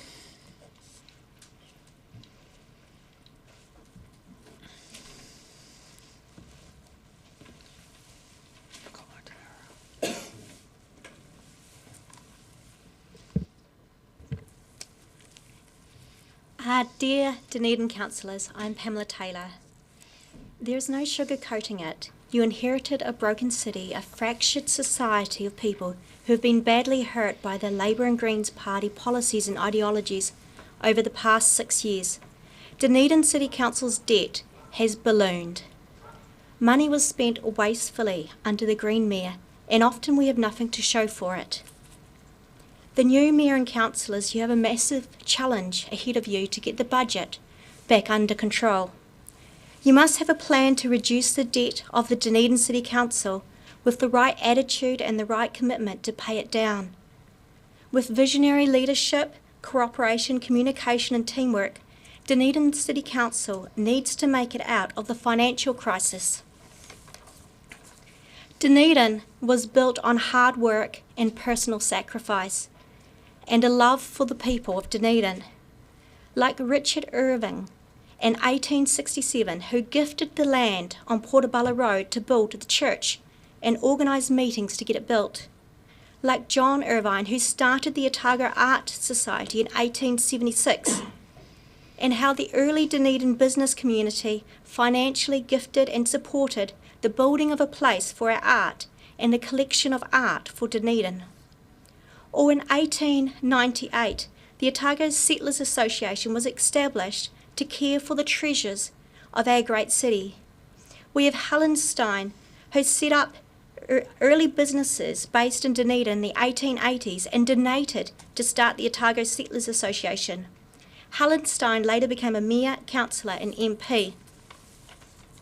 Dunedin was not built on leaders that demanded the poor people to give them money so they can spend it wastefully.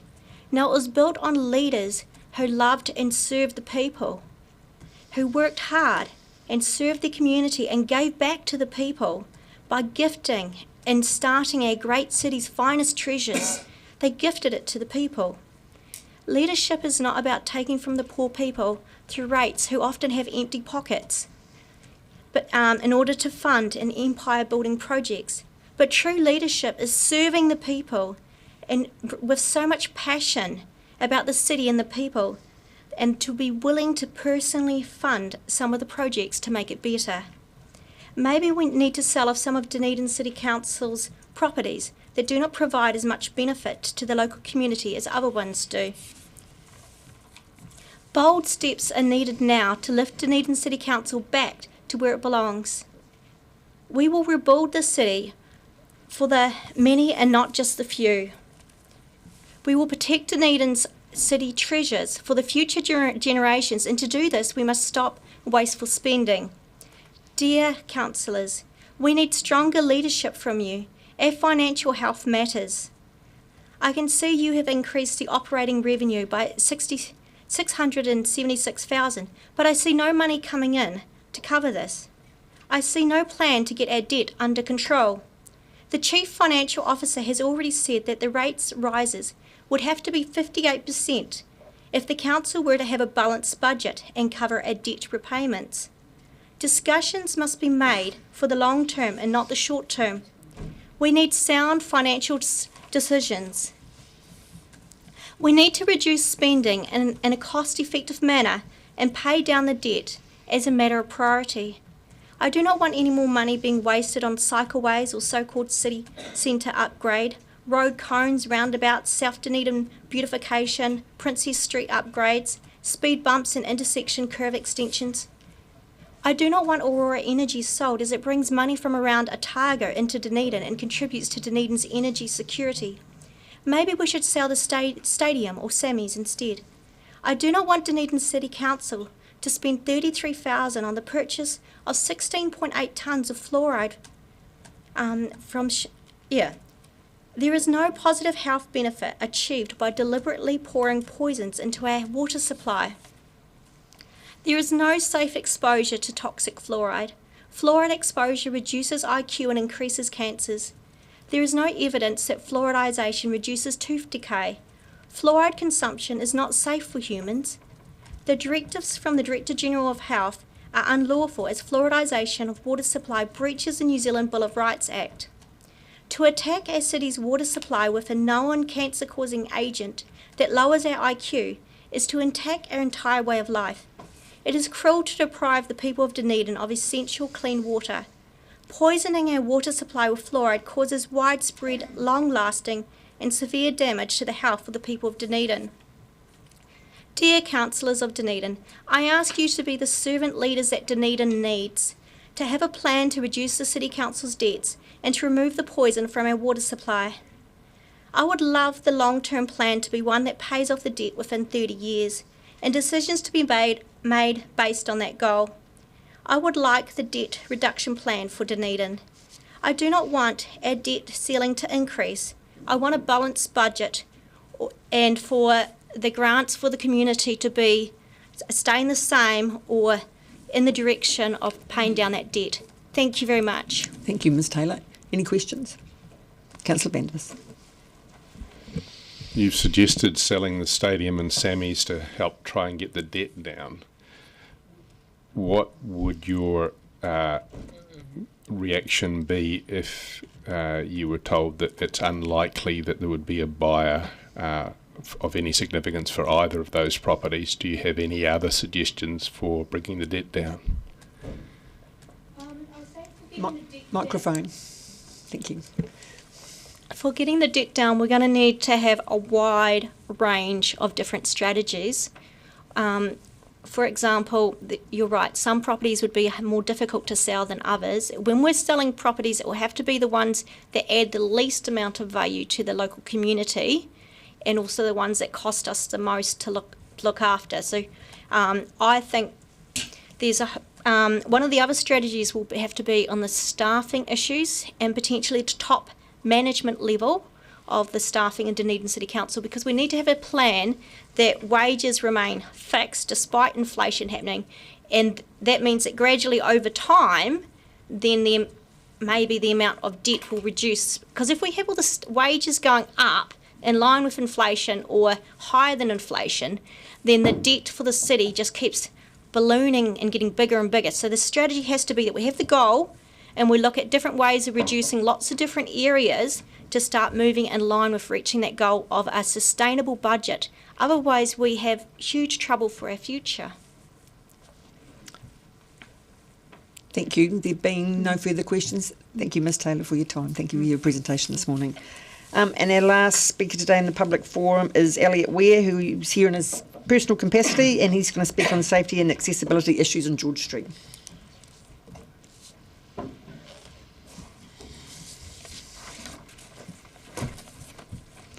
Kia ora, team.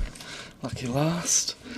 I just will pull up what I've got written down here, but I'm going to talk about George Street, but I guess first of all on the matter that most of the speakers today have touched on, I do want to lend my support to all of the community groups that are here today to advocate for continuing that funding at the proposed, increased levels, so that they can continue all of that critical work that they're all doing.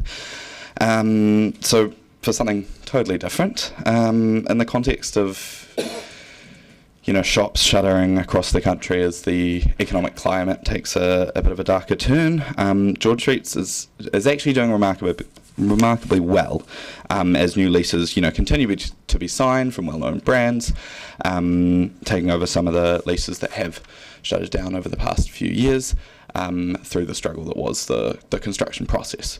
And I understand that construction process, we wanted to finish as soon as possible to help those shops. But I do think that some of the other auxiliary measures around the street sort of need to catch up with where the street is at. So the reason for that is that walkable, people-friendly city designs of the street really allows it to be a functioning retail and shopping street. Well-designed cities have, the big box stores out further away from the city with big car parks and roads to get there, and then we've got a dense city centre where people can walk from one shop or restaurant or cafe to the other with ease. Kids can play. And there's been a lot of research done around the world that those walkable streets can lead to 30% more profit for the shops that occupy them than the more car-friendly designs. And I do worry about George Street losing those winning aspects at the moment, because every time I go northbound up George Street to get to my zoology lab, from the council offices in the evenings or in the weekends especially, there's cars littering the footpath on the shared space areas. It's significantly improved during the day thanks to some enforcement, but it's still not perfect during the day even. Cars block that northbound cyclist counterflow, and it forces cyclists to divert onto the road directly into traffic. Those bikes won't be visible to cars until they are directly in traffic because they're being blocked by a car that's parked illegally, and that's really dangerous for cars. For cyclists coming up and for the cars as well, but mostly for the cyclists coming up, and especially since a lot of the cars aren't going that 10-kilometre speed limit, but that's a separate issue entirely. Same with pedestrians walking around. I notice around the playground sometimes you get cars parking, blocking them and forcing pedestrians to either cross the street or duck out around onto the road. And again, if there's a car coming, that car's not going to see them until they're directly head on against them. It's also an accessibility issue in those places where cars can park en masse sort of in the weekends and evenings. I think the worst spot's that bit between Hanover and Frederick, that final stage. It sort of completely clogs up the streets with gaps not big enough for someone in a wheelchair to even get through the different cars, forcing them to take a much wider much wider route, which is a big issue for accessibility, which is sort of one of the driving reasons behind the new design for George Street, was increased accessibility, increased safety for pedestrians and all that, and I do think we're at risk of losing that. If any of you think I'm exaggerating around some of those sections turning into a car park in the evenings, happy to send you some photos later, just let me know. So some of those issues spill down into the designated car parks as well. If the 5-minute car parks are getting used by people going in for a proper shop or meal, they can't be, because they know that no one's going to pull them up on it. They can't be used by the Uber drivers or other people that are just going to pick up something. Same with mobility parking. If that's not strictly enforced, disabled people can't find an accessible park outside the shops. And as much as we all like to complain about parking, I think the group of drivers that should really be listened to the most when it comes to saying they can't find a park on George Street are those disabled people that need those mobility spots. Running out of time, so I won't go into my personal tangent here, but basically I think we need those we need camera license recognition on the street as soon as possible, because if people can park for free, they will park for free, and unless drivers are aware that not only are they not allowed to park there, but they cannot without consequences, people will continue to park there.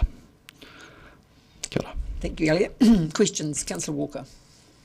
Thank you. Thanks, Elliot. Can't keep you away from here, eh? Probably with the wrong organisation. Hallelujah for bringing this. I've also experienced this problem. It's just a pain in the shared zone. I presume you're talking about going that way and this car parks you up. And I've done my own research around this, so I have a question around the research I've looked at talks about established behaviour. If you don't get on top of a situation early enough, you'll all know this, it's common sense. It becomes the norm, then it's really hard to cure down the line, so pay attention, DCC staff. Do you agree that's the case? And I mean, you've mentioned the camera recognition stuff. Anything else you reckon could, get on top of it? It's more about that established behaviour question. Yeah, absolutely. I think you absolutely could look at design changes, things like bollards and stuff as well. But I think that's a bigger question. I think license recognition cameras are a no-brainer. They've been pretty successful in a number of cities that have used them around New Zealand, around the world. They're pretty commonplace in a lot of modern cities. But I also think the communications and education also needs to be a lot better, and council needs to front foot that, because I think every day that there isn't that education there and there isn't that really comprehensive enforcement that the cameras provide, is a day where more people are down there in the evenings and weekends thinking oh, okay, I can park there. And I think whenever it is brought in, licence recognition would be effective, but the longer it takes to happen, the more people are going to be used to that behaviour, the more people are going to be angry at council when they do get nicked on a ticket eventually. So, this behaviour is people are still learning the new street. They're learning how a shared space works like this. A lot of people, haven't experienced this before, and that's totally understandable, which is why council needs to front foot the comms around that a lot better. But now is the critical time, which I know there's a lot of things to deal with as a council, but that's why I'm here today, is because the sooner it happens, the cheaper it'll be for council, the better it'll be for the community, and the safer it'll be for everyone. Yeah, awesome. Councillor Benson-Pope. Thanks for highlighting the issue.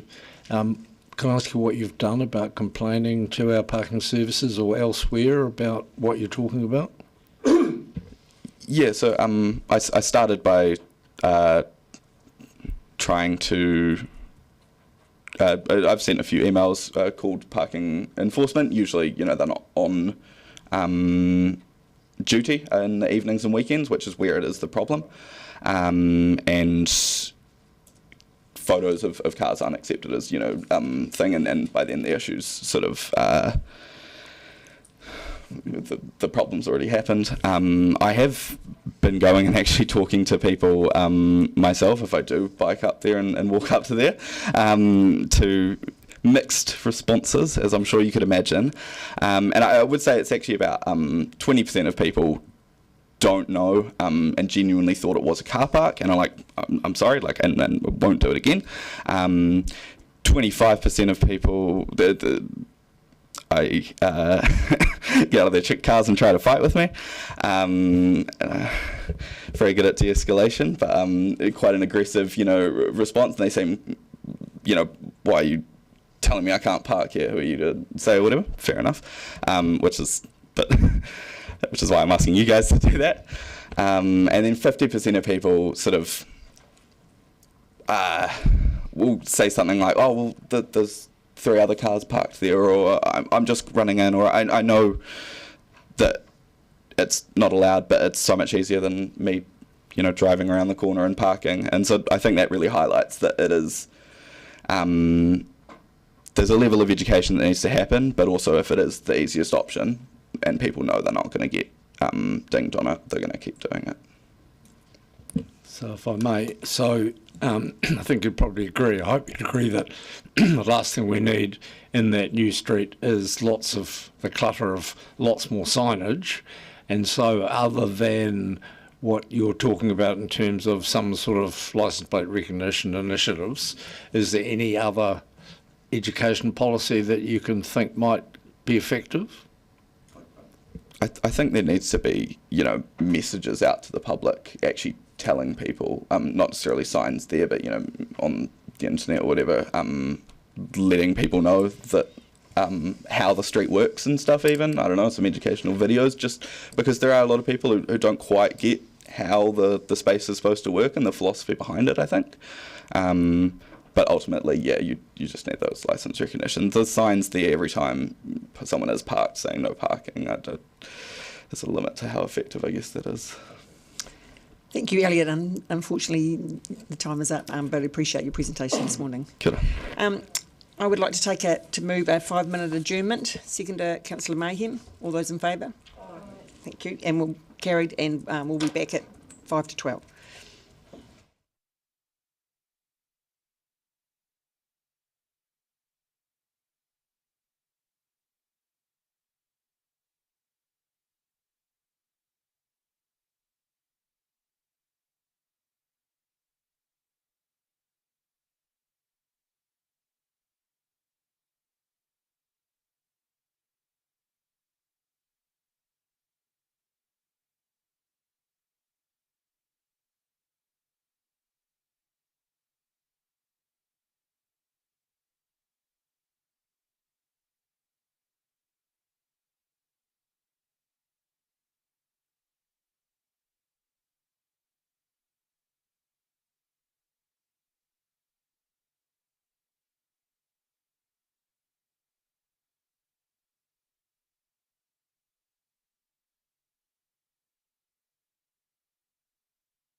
I would like to move that the council accepts the apologies from Mayor Jules Raddick and Councillor Bill Ackland for absence, and Councillor Kevin Gilbert for lateness, who happens to be here now, and Councillor Christine Gary for early departure. Is there a second?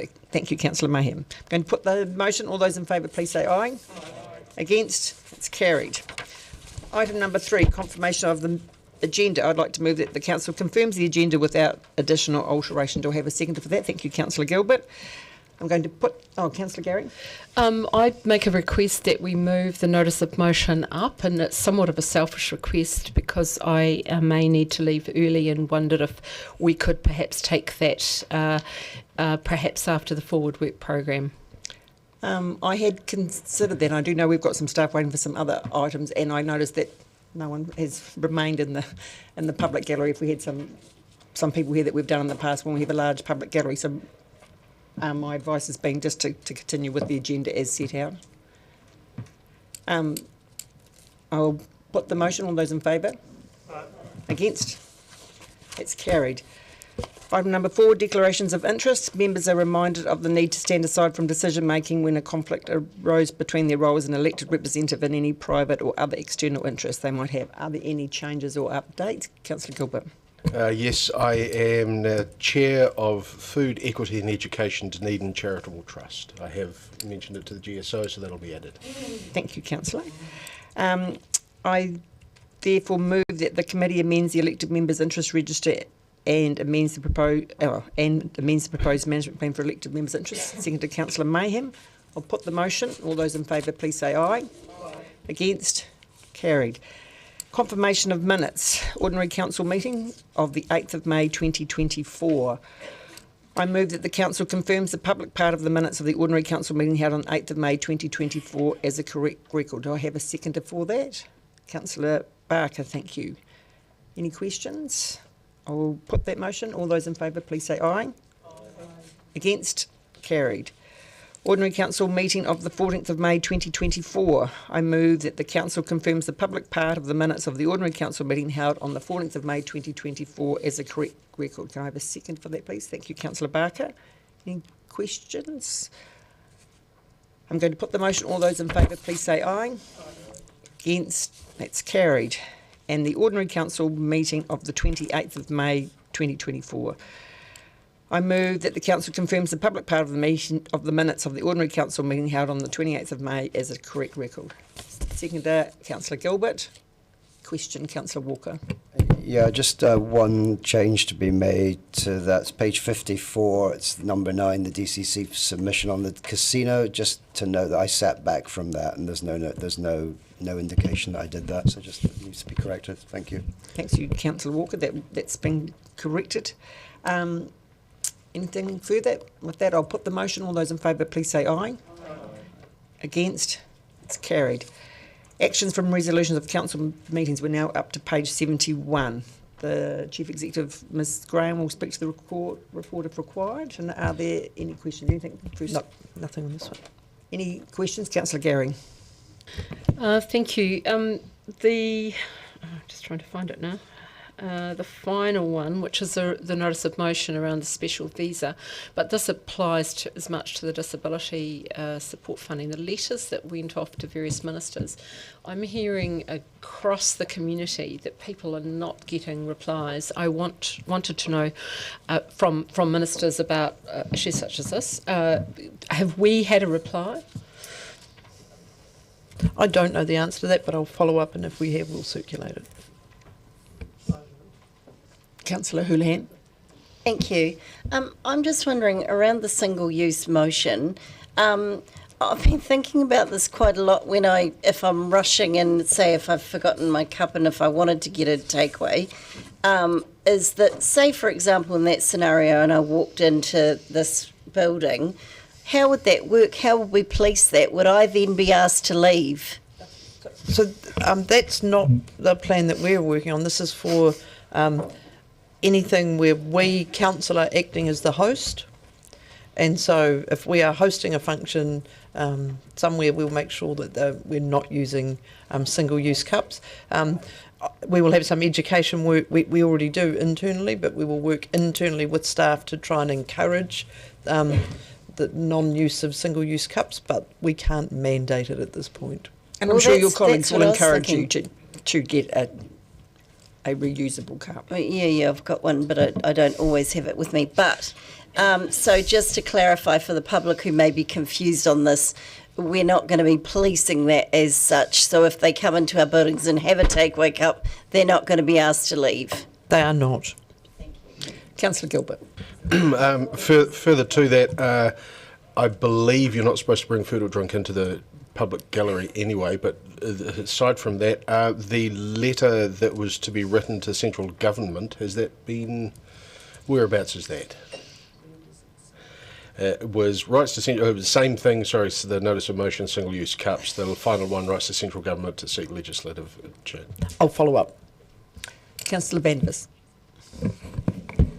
There are quite a few suggestions that things are going to be looked at in the 9-year plan, timing of the report to be confirmed once the 9-year plan program of work has been finalised. Do we have a month that we're aiming to have the 9-year plan finalised by, sort of as a target? So staff are aiming to work in July to pull all that together. At the moment we are recruiting for a new corporate planner, so we don't have anyone dedicated to do that resource, but we're freeing up someone else once we get through the annual plan to do that work. So we should know come the end of July. So are we talking about finalising August or September or? We'll have a work plan that councillors are largely not. We don't have scheduled meetings in July, so we take that opportunity to do a whole lot of the planning. And then from August through until December, there will be a whole lot of work and a whole lot of workshops progressed for decision making in advance of consultation, either December or more likely January through February next year. So we can look forward to a finalised plan, 9-year plan, January, February next year? No, you can look forward to a finalised plan following consultation and decision making at the end of June next year. We'll be in a position to consult with the community, I'm guessing around March, which will have the draft plan. Thank you for that timeline. Councillor Houlihan. Thank you. Just following on from Councillor Gilbert's statement that no food or drink should be brought in here, can I just clarify that? Is that correct? Because if that's the case, we bring regularly food in to have our lunch in here. Does that mean we're not meant to be doing that? And there's numerous catered functions that happen in here. As a member of the DPAG Society, do I need to tell them that we're not meant to be having food in here? What is the ruling on that? I'll have to go away and check, but generally when you are meeting and on camera, the minimising the amount of eating, partly because of the effects it has with sound quality and all of that.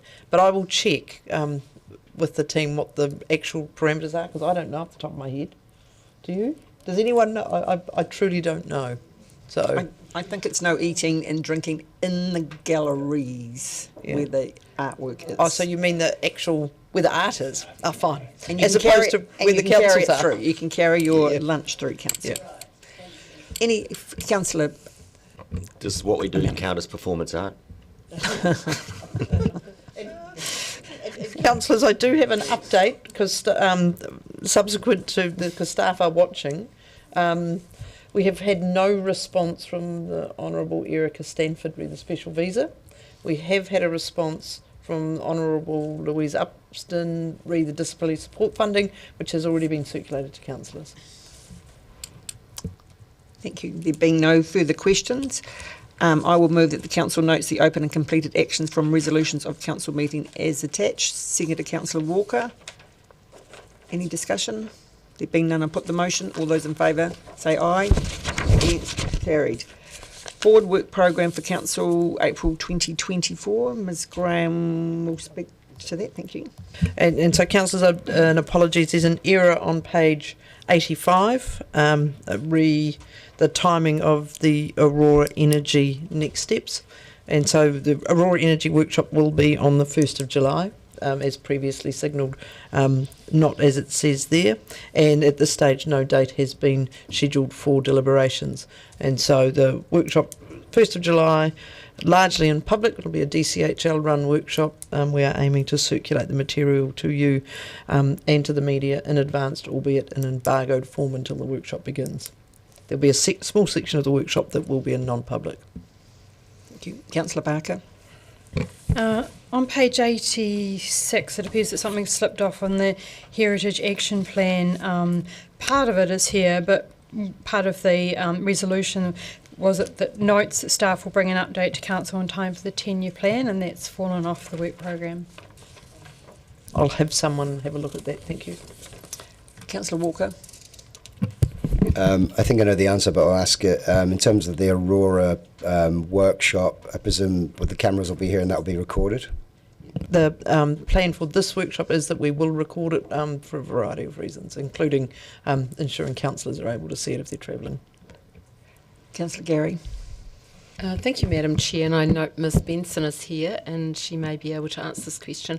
I just wondered, page 83 is the resolution around the Peninsula Connection. I just wonder what progress has been made on that preparatory work that was part of the last resolution that was going to be started. Just interested to know how that's going and beginning. So thanks, Councillor. Yes, that's progressing. We've been in discussions with Glenn, who, you know, has been a fairly prominent person on the Peninsula Connection. So we're progressing that work alongside the work that we've done in the past on refreshing the costs from the information that we had to date. Thank you. Councillor O'Malley. Just a minor semantics question, actually, on page 86, variation 3, second generation plan. It's asked Mr. Phelan, are we using the correct term now? Is that going to be called variation 3, or is it going to be called something else? Thank you. A good question. We are intending to make the majority of the plan operative in the near future, hopefully before we notify what is currently known as variation 3. At that time, a change to the plan will technically be a plan change, and the intention, I think, is to rename it Plan Change 1. As I said, it was just a semantics question, but thank you. I've got a couple of questions. On page 82, in reference, it says Otago Museum Act 1996, but the actual commentary about the council role actually doesn't reflect what we resolved back in March and May 24 about looking at the funding approach for the museum. So I'm just, I don't want that to be missed, because the commentary is about the fees and charges. Lynn, can you just make a note of that and we'll make sure we capture it accurately? Thank you. And on page 84, I'm just wondering the progress in regards to Te Whare, because one of the key parts of that resolution was a meeting with councillors and the board of the Fringe Festival, and I'm just wondering where the progress, because we were wanting to have that happen relatively quickly. Relevant staff, unfortunately, are sick, but what I will do is check back when I go back and circulate something to councillors. Thank you. Any further questions? There being none, I will move that the council notes the updated council forward work programme as shown in attachment A. Do I have a seconder? Thank you, Councillor Walker. Any debate? There being none, I'll put the motion. All those in favour, please say aye. Against? Motion is carried. Item number 8, submission on the Resource Management, Freshwater and Other Matters Amendment Bill. I've got Mr Ward and Mr Freeland who are here to speak to that. Gentlemen, have you got any prefacing comments or updates for us? Kia ora, Deputy Mayor, Councillors. I just wanted to say thank you for your direction so far with the submission, and just as a reminder that the submission is due at the end of June. Thank you. Councillor O'Malley. To have a question, Mr Freeland, really, if you're just willing to sort of flesh out what I think are the major points in the submission. And the major points I'm thinking is the proposal to remove Te Mana o Te Wai from the hierarchy, SNAs, coal mining and wetlands. Is that more or less covered it? If you more or less. Just firstly, I just like to point out in paragraph 11 there's a bit of gobbledygook at the end of the first sentence, which is a hangover from an earlier version, so please disregard that. But essentially the bill was 6 discrete changes, 2 of which sit with the Regional Council, and we understand they're going to submit on those.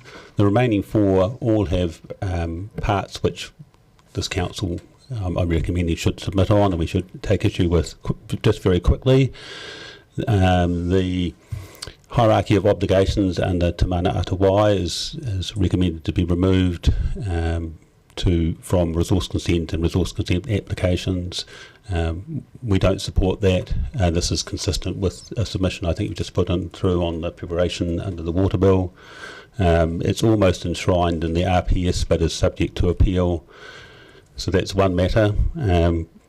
SNAs, or significant natural areas, the suggestion is, or the recommendation is, that be suspended for 3 years in terms of their application.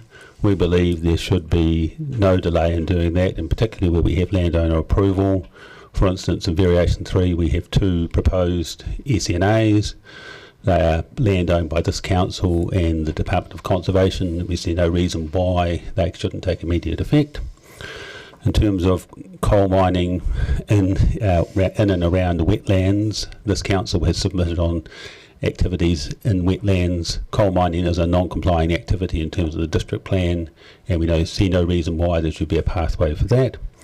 And the final matter relates to the government wanting to be able to fast track, and I'll use that term because it's linked, changing national policy or national directions, and these are national policy statements, national environmental strategies, New Zealand coastal policy statements, etc. And they want to make a number of changes. Some are relatively benign, but others leave the DCC and the general public out in the cold in terms of having a say. So suggesting that you make a submission along the lines that you still want to be consulted in the majority of the cases. And just on the fast track, there has been concern raised that there's some relationship between the fast track approvals bill and this change. It isn't as such, but it goes to the intent of the government in terms of some of their changes, where there's a bit of a theme developing in terms of doing things quickly, but doing them at the cost of local decision making and local input into those decisions. Any other questions? Councillor Barker.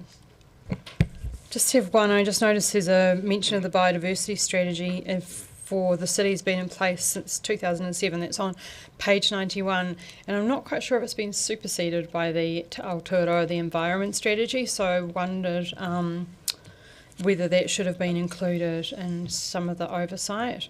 Or perhaps it's a question for the Chief Executive, like, if we've got a biodiversity strategy since 2007, is it still being used? It's a level of detail, Councillor. Sorry, I don't know. Does anyone here, team, know anything about it? Mr. Freeland?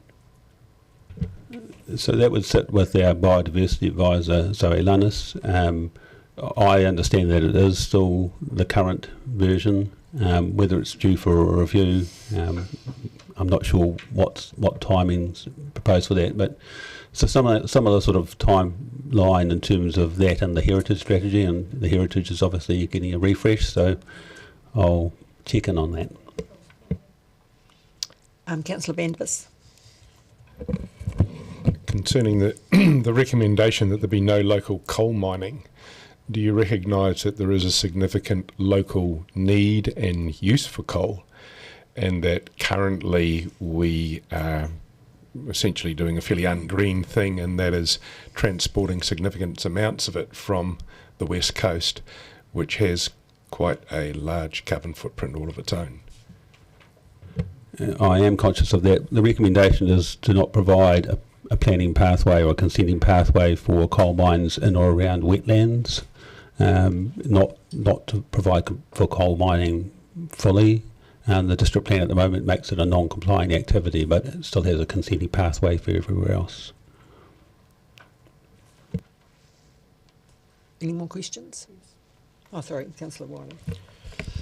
So, as I was reading through this submission, and apologies for not being at the workshop, I look at paragraph, I think it's 3, around the farming and slopes. Can I get clarity on what the council stance was on that? Through the chair, this was one of the matters, along with winter grazing, which we understand to be the responsibility of the regional council. So we checked in with the regional council to make sure that that is their area of responsibility. They agreed it was, and that they'll be making a submission in those matters. Councillor Banbus. You mentioned two issues regarding significant natural areas, one with the DCC and one with the DOC. How would a delay of 3 years adversely affect those areas? It would just mean that if the DCC or Department of Conservation were wanting to do something in those areas which put those areas, within those sites, the significant natural areas at threat, we wouldn't be able to consider those in terms of the way the district plan is structured. So by not wanting the delay in the SNAs, we would be reducing our opportunities to do something else, or DOC to do something else with those two SNAs that you mentioned. By delaying things, that was an example of two which were intended to come through variation 3. We have other private landowners who also want to have parts of their land protected as SNAs.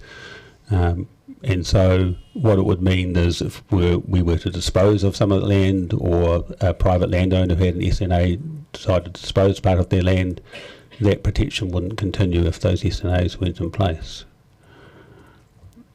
Is there any likelihood that a delay of 3 years would actually change anything, though? It's difficult to comment on what the future intentions of a current landowner is.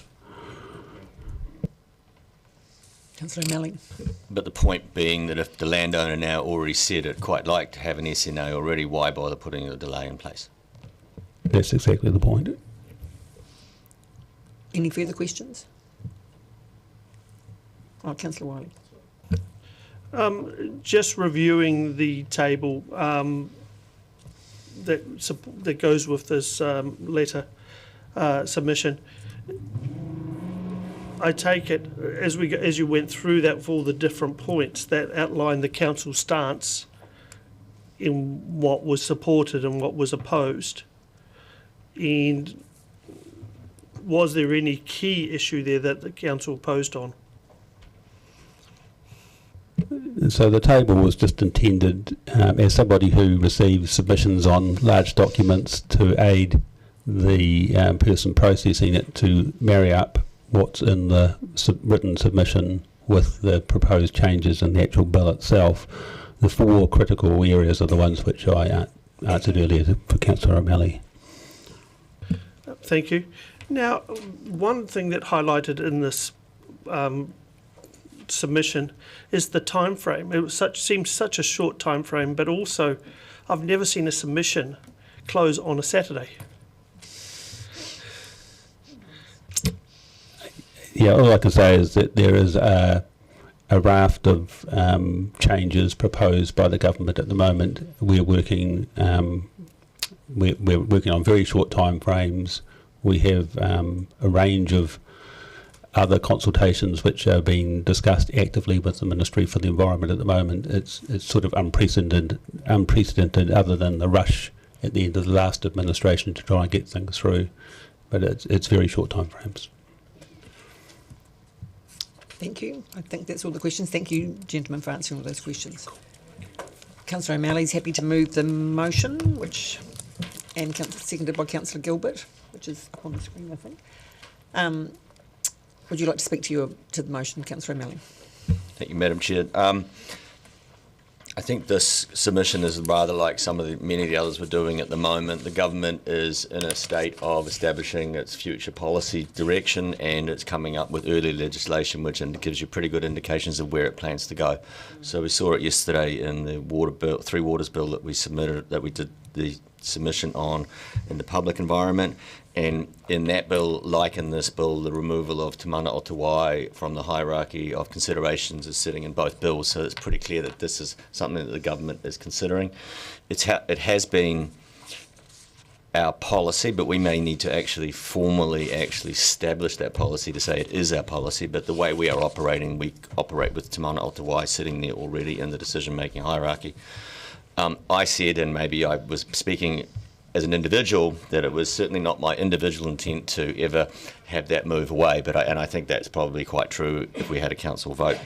The suppression of SNAs for the next 3 years is an indicator, in fact, that the government is getting ready to do quite major reform. And the coal mining near wetlands, again, isn't intended for us, but it's pretty clear, coming from the land where I was born, there's a lot of coal mines on the west coast, and they're often next to wetlands or under them, and it's pretty clear that that's what that's for.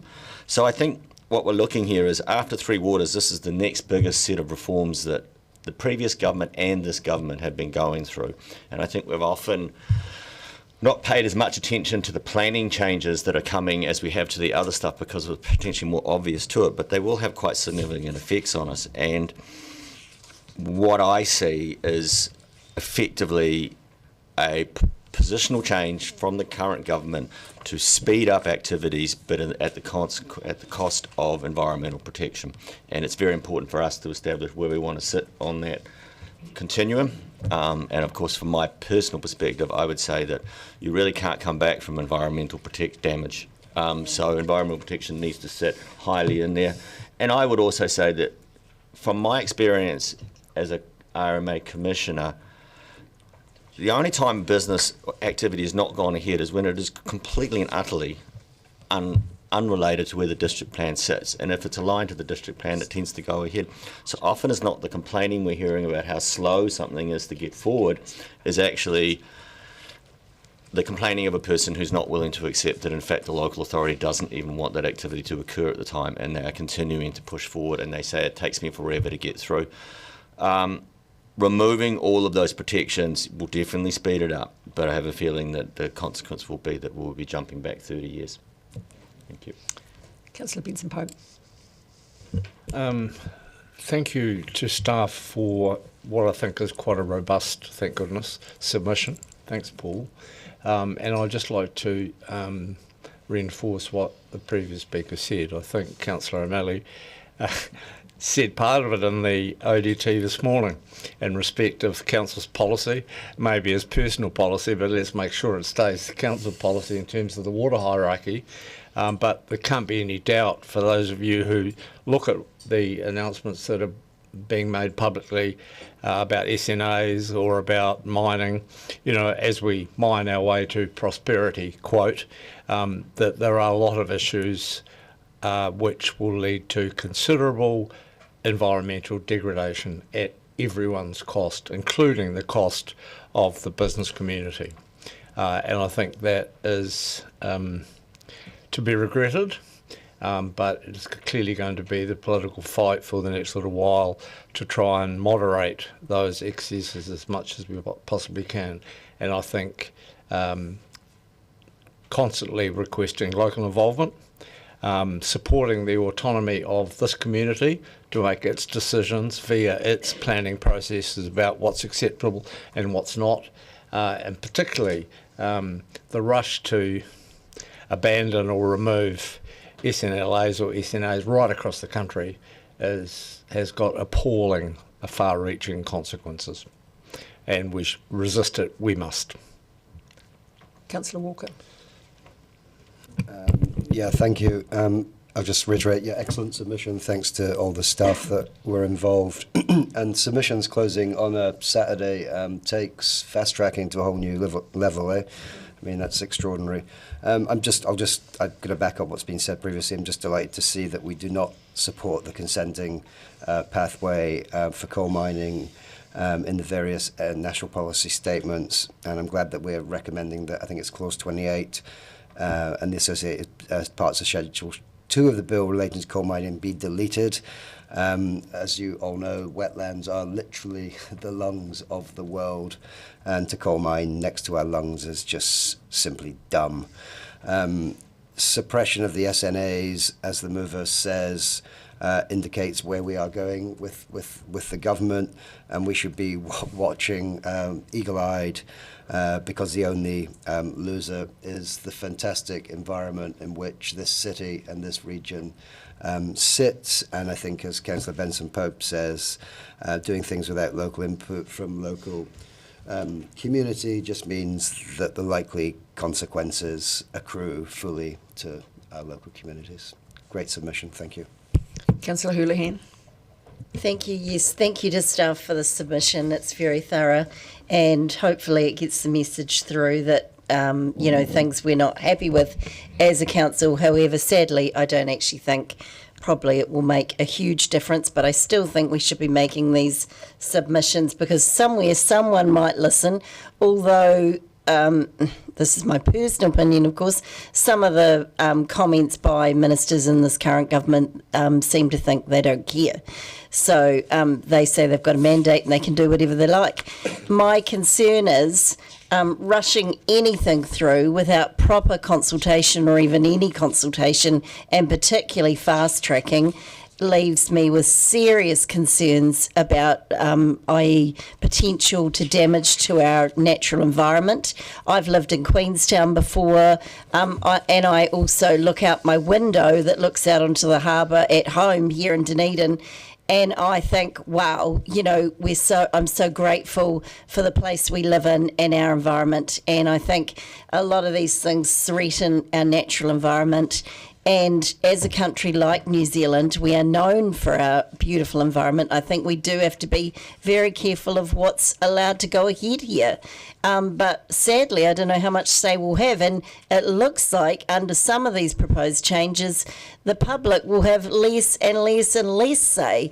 And in a good democracy, I do not think that is the good proper way to go. So people should be having more of their say, and it should be the voices of the people who are infected by these that are listened to, and I'm really concerned that might not happen. So here's hoping we can see some changes. Councillor Van Vis. Councillor O'Malley has expressed a concern that if the current government is able to push through these various changes, that we will be jumping back 30 years. I agree with him and think that we should jump back 30 years because we already have now one of the lowest levels of productivity in the OECD. 70 years ago we had the highest. The fear that we're going to fast track things and rush things through, you only have to look at any developed or developing country overseas to realise that nothing here in the last few decades at least has been fast-tracked or rushed through, and that what we have as our major problem is slow tracking, massive bureaucratic hurdles for everything, or not tracking at all. The current government recognises that for New Zealand to start to regain some international competitiveness, we need to be able to develop, we need to be able to change, and we need to do it in a way that is not slow tracking or no tracking at all. I don't believe that the environmental protections that we currently have are going to be seriously impacted by any of this. I think that a lot of personal freedoms regarding what people do with their land will be impacted, and that could be a positive as well. So the claim that it's going to be to everybody's cost if we allow this supposedly fast tracking to happen, I think it's quite the opposite. I think it's to everybody's cost that we don't allow anything to happen with any degree of rapidity, that we don't allow development of resources in a timely way, in a way that can be affordable or internationally competitive, and that our international competitiveness will continue to decline against the rest of the OECD countries unless some of these changes are made. For these and other reasons, I won't be voting for this particular submission. Not that I think it'll make much difference anyway. Councillor Wiley. Thank you. It was unfortunate I missed this workshop because actually I do see that was obviously quite valuable, and it shows the value of trying to read these off the cuff versus and research it versus actually being at the workshops where these are discussed, and what the Dunedin implication is. The part that I do look at is in the Dunedin context, I fully support the submission presented. But I do look at, when I think of the national structure, that actually there is some merit in a lot of what is being proposed. So I was a little bit twixt about which way I was going to be going on this process, and even if I was going to abstain. But on that context, I will support it based on the Dunedin scope of it. I do feel that sometimes we do strain into more of a national debate, which is disappointing. The part that I was disappointed that wasn't considered, and I take on board the fact that ORC will submit on it, is around the farm and the waterways around farms, because I'm a strong supporter that many of our farmers and most of our farmers around the country are leading that work, and they are actually improving our waterways versus some of the red tape that has hamstrung them in the past. Councillor Gary. Thank you, Madam Chair. I wasn't planning to speak, but I feel the need, and I look forward, Councillor Houlihan, to you joining the next rally on protecting our environment. And I'm glad, Councillor Wiley, that you are looking at this from a Dunedin perspective, because that is our job as city councillors, to advocate for our community. I thank the staff for their considerable work on this. And I just, we've talked about national versus a local perspective, but in a local perspective, I heard Mr. Freeland talking about our loss of advocacy in one particular area of this. And I saw a headline that said Christopher Luxon likes localism, loves localism until locals have it wrong. And we do need to keep beating the drum on localism. Couldn't be more important. Any of you round the table who are RMA commissioners will understand that. It is going to take us decades to undo the damage that these kinds of initiatives will cause to our area. And for a city that prides itself in the environment and the wildlife, and much of our visitors, many of our visitors come because of that. In fact, I'm just talking with some folk who've been planning the trip of a lifetime to NZ from the United States, and it's all about being able to get out into nature. I hear that so often from our international students as well. So in every way we need to speak out, advocate for our environment, and I thank the staff for all the work they've done to enable us to do that. No other speakers. Councillor O'Malley, your right of reply.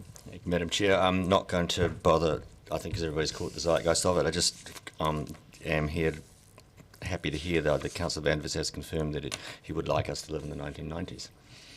Going back 30 years, I want to go back 30 years. This is our problem. We've got to deal with what is in front of us and how we go forward. And while I would like to be 25 again, I don't want to go back to when our community was doing what it was doing back in those times. Thank you. Thank you, Councillor. I will now put the motion. All those in division? Councillor Barker. Aye. Councillor Benson-Pope. Councillor Gary. Aye. Councillor Gilbert. Aye. Councillor Houlihan. Councillor Lafiso.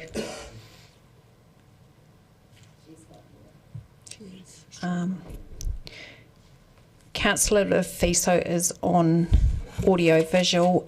We can't hear you, Councillor Lafiso. Right, she's talking.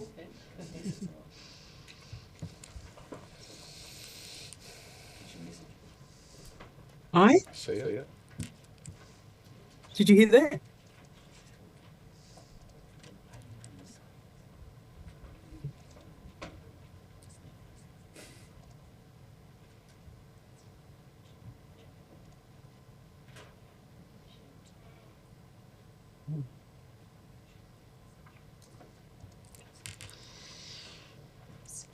Kia ora. Sorry.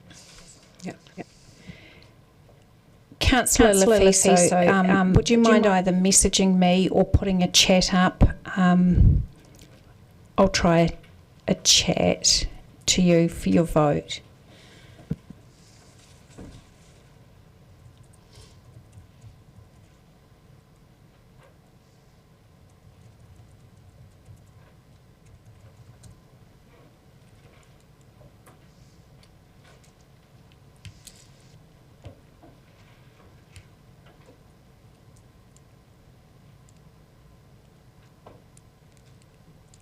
Maybe continue while we wait for you to reply. It's just going to ask. Councillor Mayhem. Aye. Councillor O'Malley. Aye. Councillor Vandervis. No. Councillor Walker. Aye. Councillor Weatherall. Aye. Councillor Wiley. Yes. Madam Chair. Yes.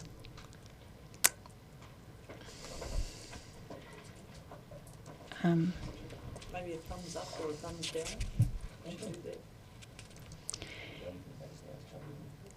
Yes. Thank you, Councillor. Thank you. We've got it. The motion is carried 12-1. Thank you. I intend to do at least the next item. We've got staff here waiting before we break for lunch, which is item number 9, the financial report for the period ended 30th of April 2024. I'd like to invite Ms Allen and Mr McAuliffe to speak to the report, please.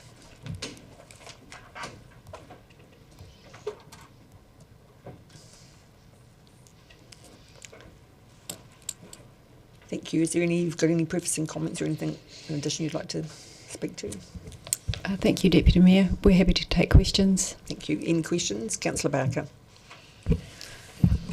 Kia ora. I was just looking at the timing of this report and the fact that it's the period ended the 30th of April, and last year's financial result for the period ended 31st of May was submitted on the 20th of June, and I just wonder when we might expect May's. Will it be coming to Audit and Risk next week on the 4th of July?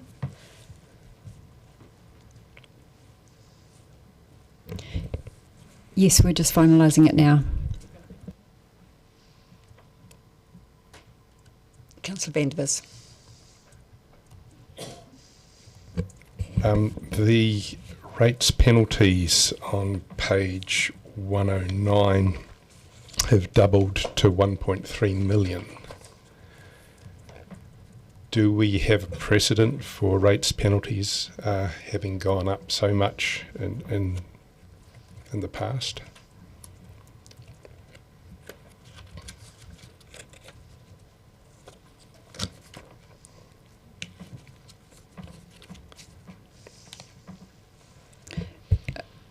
Thank you, Councillor. Last year actual was 1.2 million, but beyond going back further than that, we would need to come back to you.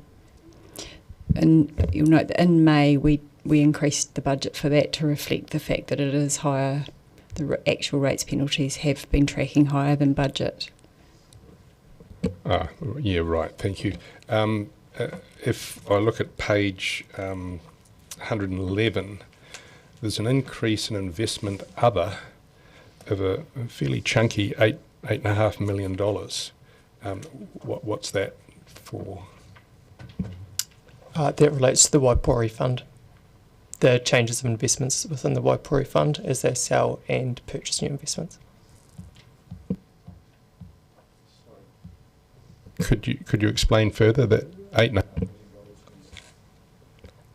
That'll be related to funds that have been purchased or sold, or in this case, purchased within the Waipori Fund. So as investments mature, they'll become available and then they'll reinvest them in other investments.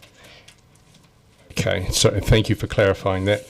And if I look on page, where are we? 116, there's a Kettle Park transition plan, which looks like 396,000. But then on the next page, the Kettle Park transition plan is 506,000. Am I reading something incorrectly here? And what is the plan for?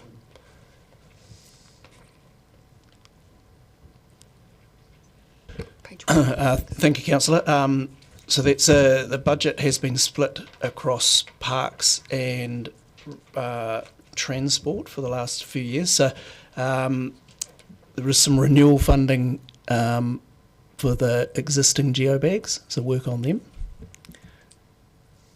And sorry, there was the second part of your question. What is the plan? No, I was just wondering what the difference was between the two figures, but you've explained that it runs across two different departments. No, just wondering, that 400 or is it 500,000, is that just for the geobags? I don't have the detail on exactly what, but the majority will be renewals of existing geobag structures. Thank you. Councillor Wiley. Thank you. Going to the table with paragraph 1. Capital expenditure, the variance year to date is 4.439. And then I looked down at term loans. There's a variance of 4 million. Would there be any correlation between the increase in capital expenditure and the increase in term loan?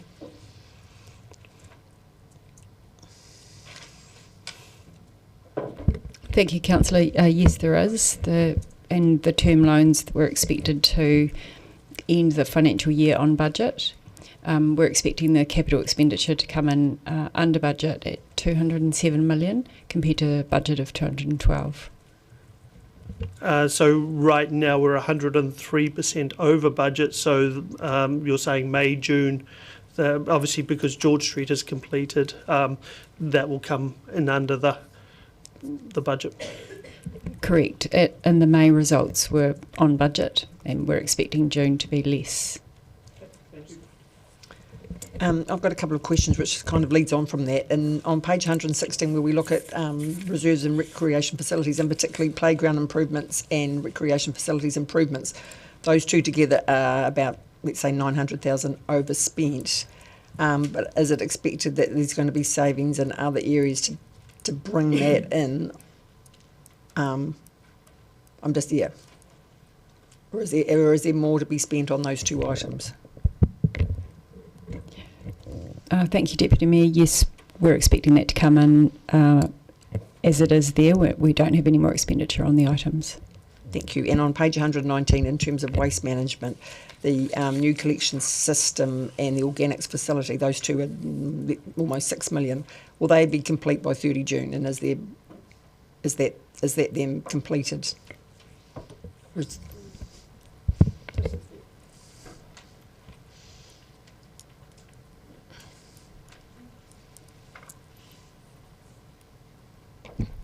Thank you, Councillor. For the curbside delivery of the new bins, etc., that project will be completed by the end of this month. There will be some minor costs ongoing with the organic receivables building. Final construction costs won't come in till the start of next financial year. That's for the things like landscaping and other bits finishing off around the building. So relatively minor expenditure still to come on that? Yeah, in comparison to the cost of putting the building up, yes. Okay, thank you. And just one question in relation to George Street, as I know that the budget is split over several areas. So will we get like a wash-up report of how that overall George Street project went in relation to budget and just the whole project?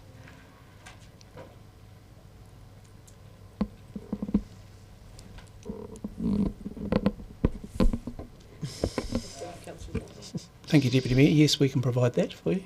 I think there's a lot of public interest, and let alone the councillors' interest in just to know, because we've been, repeatedly told that the project is ahead of schedule, on or under budget. So it would be good just to get it all together in one place, even just as an historical record. Yeah, sure. Thank you. Councillor Bendis. On page 117, top line, Central City upgrade. The year-to-date variance is an additional $15 million. Can you tell us what that is?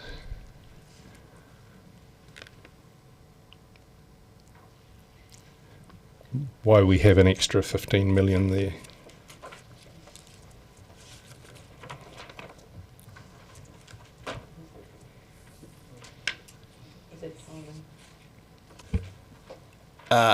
Yes, so that'll be the timing of that. So there's additional spend, bringing the time frame forward.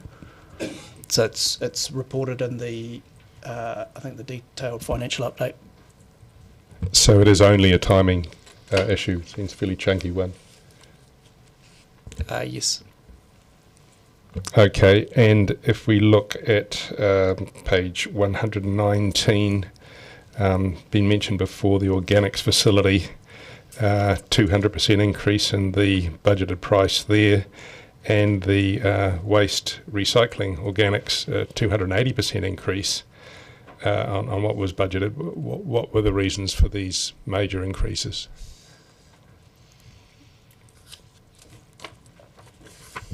In regards to the physical construction of the building, there's been considerable increase in, as you know, inflationary costs in building construction, also additional design costs with regards to in-ground civils costs for building on an old landfill site and having impenetrable gas membranes underneath the building. In regards to the delivery of the bins themselves, you may remember there was a need to purchase additional bins on top of those that were originally purchased. So are you saying that a 200% increase, or in the other case a 280% increase, is a result of inflation and increased building costs? Yes, the budget that was set during the 10-year plan for that building was insufficient to construct it. Have staff revisited that budgeting process to see why it could be so far out of whack? There's been a significant increase in the requested budget for the capital budget for the, well, what is now year 4 of the 3-year plan. Significant increase in those budget lines to account for inflationary pressure on construction costs. I'll just augment that. So basically the economic conditions have changed significantly since 4 years ago, and we haven't done a long-term plan since then. Thank you. Are there any further questions? Councillor O'Malley. It's more or less following on that same theme, and it's point 8, expenditure was $7 million greater than budget, and then point 9 is this was, I assume that's the operational statement, and below is due to additional transport and Three Waters maintenance expenditure. Is that effectively, again, the same issue that we're talking about, inflationary impacts and also compliance cost impacts that are causing that? And I guess my question is, how long do we think this is going to continue for as we go forward with budgeting, as we look forward to the 9-year plan? Thank you, Councillor. In some respects it is compliance and increased costs, and in some cases it's additional maintenance. As to how long we'll expect the cost increases to go on for, I can't answer that, but in some cases here, one of the reasons we've trimmed back some of the capital program is to provide some offsets to this additional maintenance expenditure, particularly in Three Waters. Guess what I'm questioning is, are these coming as surprises, or are they coming as programmed events which we now, that affect externalities, have an effect on the outcome, or in fact, oh, we just hadn't calculated it right, and now when we recalculate it, it's got to go up again, which, because the latter will be an ability we can't really do our role in setting up strategic positions. Mr. Ward's probably look. Thanks, Councillor. What I would say is we have shifted dramatically from a reactive maintenance position to a planned maintenance position. We will still experience surprises from time to time, the nature of our complex ageing and sometimes vulnerable assets, but as we increase our resilience, we'll have more sitting with the planned maintenance allocation. So that's what we're seeing right now. Some of the planned maintenance items are quite complex in themselves, particularly at the Tahuna wastewater treatment plant, and therefore have been quite costly to instigate at this time. So we're just seeing that balancing. In terms of the time frame, I would say within the next financial year, you'd see a dramatic turnaround in how much will be residual for reactive maintenance and tail off thereafter. and that latter point's going to be very critical going into the 9-year plan, because that will be determining. And I'm going to start with a quote and a statement and then finish with a sentence, and that is previous Head of Infrastructure, Simon Drew, quite early on when he was forming the Project Management Office, said, you read about all these council blowouts. He said they've never been blowouts, they've always been a request for too little, which then has to be reflected in reality once you start the construction.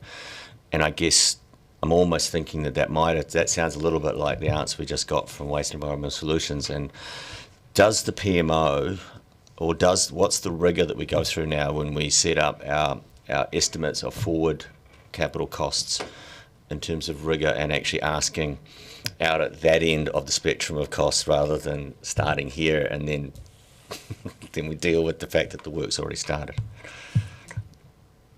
My own personal experience and observation is that the rigour is now very significant. My colleagues may wish to add to that. We now have oversight of all of our programmes. We have a programme oversight group, and that's our opportunity to drill down and ask the tough questions around the veracity of the scope required to complete a piece of work and the associated costs.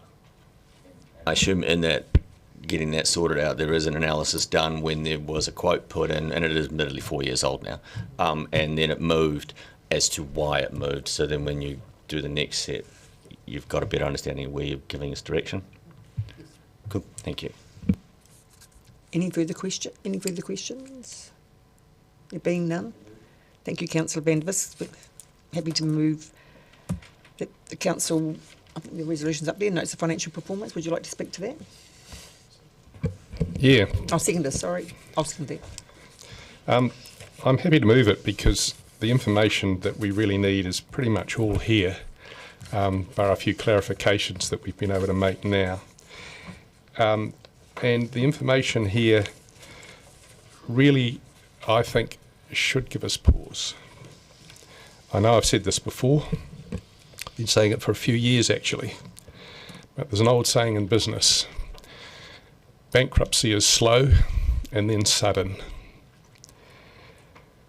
We've seen an increase in rates penalties, and we are anticipating more. We have seen a change apparently from reactive to planned maintenance, which accounts for bigger maintenance costs, and hopefully this will reduce future maintenance costs, but I have my doubts. We have seen a 200% increase in the cost of the organics facility, blamed on inflation, which for most of the last 4 years has only been 2%. It's only gone up recently. And other building cost increases, which have been significant. But 200%, this is an order of magnitude away from what I believe should have been properly budgeted. Similarly, the new curbside bin collection, up 280%. I can't resist saying that I've consistently voted against both of these, and both of them, even on the original budgets, I did not think represented value, certainly don't here. I note also that capital expenditure is still tracking above budget. Now, we always had in the past, and certainly for most of the years I was a councillor, budgets which were never achieved, that is to say, budgets which you could be fairly certain weren't going to go over. In the last couple of years, we have now seen budgets routinely going over on capital expenditure. And, you know, there are reasons brought forward for it. Oh, we did things more quickly or whatever.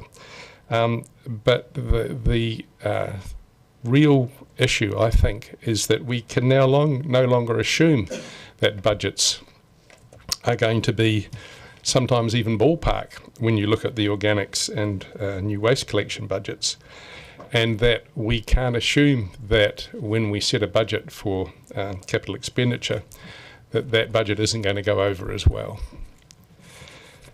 All of this is cautionary stuff, It's all in here.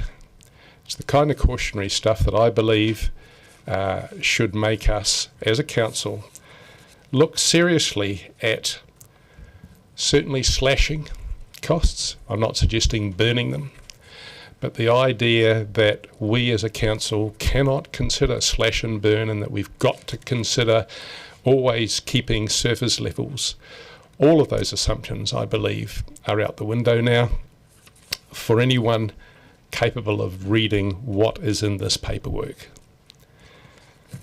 The numbers don't lie. The numbers are all here. And an earlier speaker said, you know, what is our plan for reducing the debt?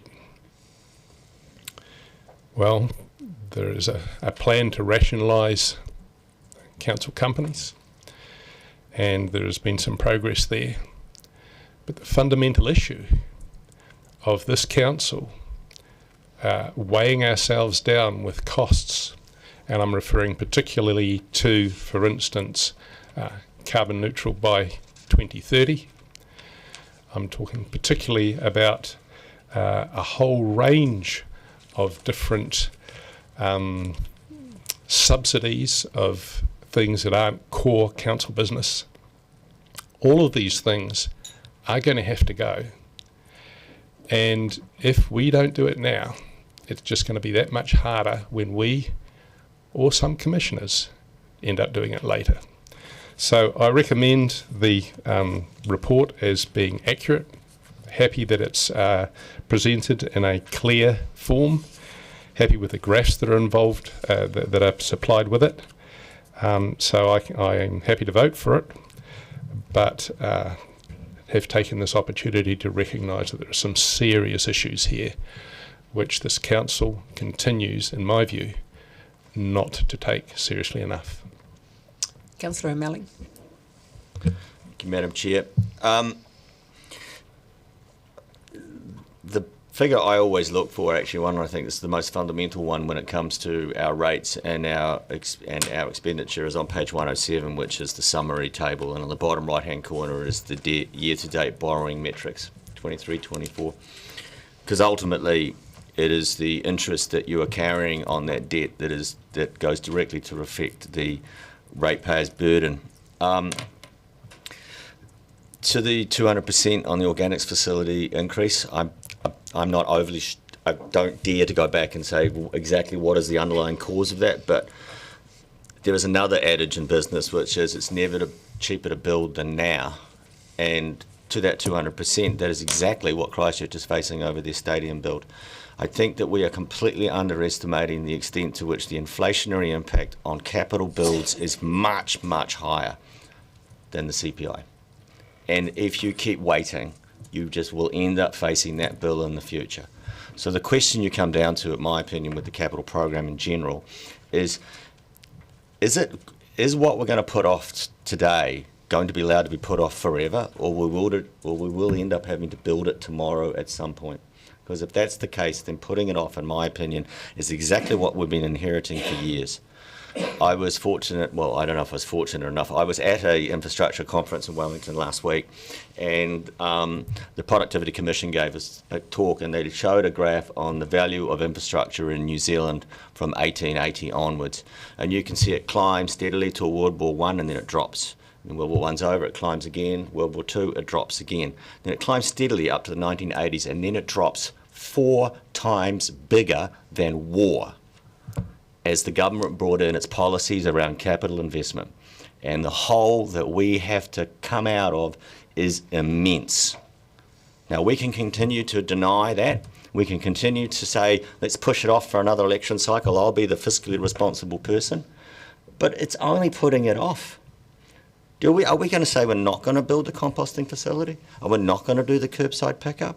Are we not going to do all these things that we've invested in? Some of these are coming from outside our control. They're statute. We have to now start to reply to directives that come from central government, but others are also coming as wishes from our own community. So as we balance that up, I say look at that part of our report and say, what is the interest rate cost to achieve this? Because seriously, it means that everything minus that is our operational costs. And we focus so much on our capital and we're not paying as much attention to our operational costs. And again, they are worthy of looking at, but some of them are unavoidable. The water bill is going up slightly, as I also presented at that government to the select committee on Monday. It is inevitable that our water bill will go to $2,000 because that is what the water bills will have been projected to do all around the country with reform on whatever form you took it at. Now that is over a 20% rates increase just to bring the water bill into line. Now my question really is, why are we not bringing it into line now actually, except that we're too afraid to go and ask? But we're not going to be allowed to not bring it into line. So yes, there are big rates increases coming. It is not due to profligate spending. It is due to putting off till tomorrow what you could have done today for the 30 years since the 1990s. And we cannot shy away from this any longer. Any other speakers? Councillor Vandervis, would you like your right of reply? Thank you. In my view, much of it is due to profligate spending.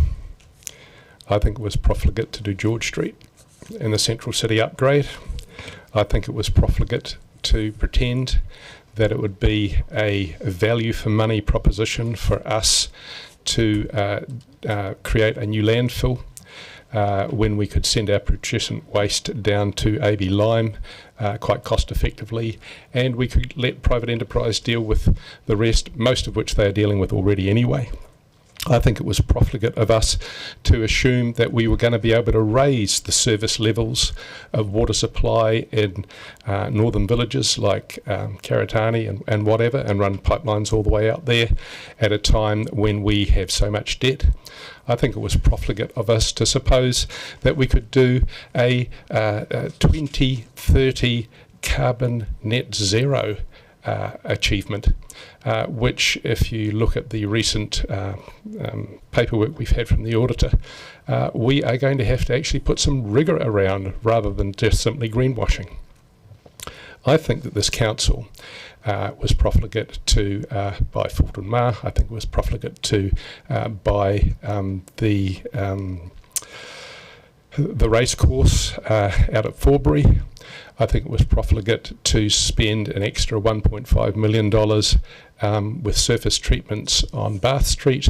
I have a whole list, if you go to my blog, leevandervis.com, where I list about $357 million worth of issues that I have voted against and that I believe were either unaffordable or poor value.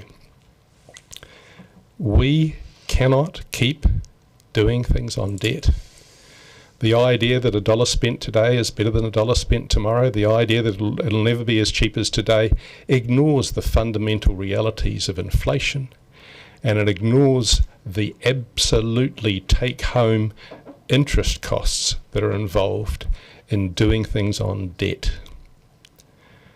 We need, I believe, a different model for running this city. We need a model that looks to essentially prioritise only basic functions of council and recognise that we're simply not in a position, the people of Dunedin are not in a position, most of them, to be able to pay for all of the other nice stuff that people would like to have. We also need, I believe, to completely readdress contracting and tendering so that we actually get more competitive tendering for doing the very basic things that need done to keep city infrastructure, basic infrastructure, running. So much as I am very concerned that these budgets keep going up, and some of them by extraordinary amounts, I'm still happy to vote for this because it is a good report, it's a comprehensive report. It tells us what we need to know for those of us who are prepared to look. Thank you, Councillor. I will put the motion. All those in favour, please say aye. Aye. Against? Motion's carried. And just before we break for lunch, as I'm aware, Ms Benson's here, and I think this next item will be relatively quick. Item number 10, proposed event road closures for July and September 2024 on page 130. Happy to move. Thank you, Councillor. Seconded Councillor Wiley. Any debate, any questions, any debate? There being none, you won't need to take the chair. I'll put the motion. All those in favour say aye. Aye. Against? Motion's carried. Do we think this next one is a relatively quick item? The committee structure and delegations manual change, which was a result from the...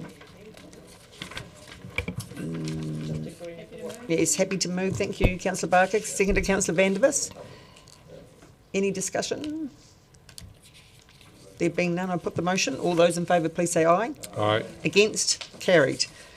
Thank you, councillors. I think that's a good spot to break for lunch, and we'll deal with Dunedin City Holdings statement of intent after lunch. How long would you need? Longer than 1:45? 1:45? 1:45? Okay, well, June, do I have a second? Councillor Gilbert. All those in favour? Against? Carried. Thank you. Thank you. The meeting's now adjourned till 1:45. Thank you.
item number 12, Dunedin City Holding Group Company Statements of Intent for 24-25. Thank you, Councillor.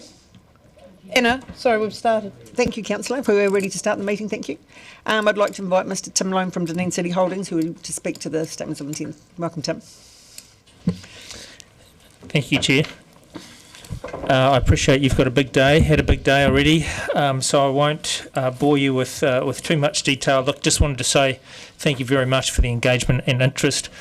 We genuinely have appreciated the feedback that we've had, and I guess really encouraging to have that level of engagement from Council. So genuine thanks from the Board of DCHL. It has been an iterative process, so thank you for your patience in working through that. And just working with the Chief, we will be looking to make improvements to that process going forward as well. We would like to get to a position where we've got more accurate forecasting much earlier in the timeline. So without further ado, I will just open it up for questions. You've got the paper there. So happy to take any questions or comments. Thank you for that. Councillor Vanvers. Thank you very much for the opportunity to feed back into the SOIs. Privately, I've had a number of councillors say how pleased they were at your personal responsiveness, and not just that we had the opportunity to feedback, but that so many changes have been made to the SOIs that have been very welcome for people in the council. I have my really awkward question on page 89, other financial forecasts. We currently have a debt ceiling cap for DCHL and DCC of 1.6 million. If we look at year ending 36/26, it's already budgeted to be 1,589. Now, I've had people say, oh, but we're not there yet. Well, actually we are. It's budgeted and it's already at the cap, pretty much. And you look at the next year, 1,719, well over the cap. This is only 2 years away. What do you think we are going to need to do about the cap and the fact that it's pretty much already budgeted? Thank you, Councillor. It is a process that we work through to increase the cap periodically. We went through that process last year, and we would be intending to come back to Council to increase the cap again. And as you point out, that would be happening within the year, the financial year ending 30 June 2026. I would expect it would be quite early on in that financial year that we would initially put our proposal up to Council. That is dependent on a number of factors, of course, and so one of those factors would be how Council decide to proceed in relation to the proposed sale of Aurora.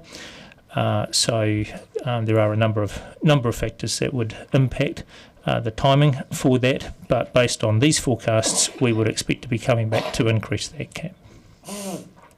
So just to be clear then, 2026, before June, we would be in a position, because of what's already budgeted, to have to again increase the overall debt limit.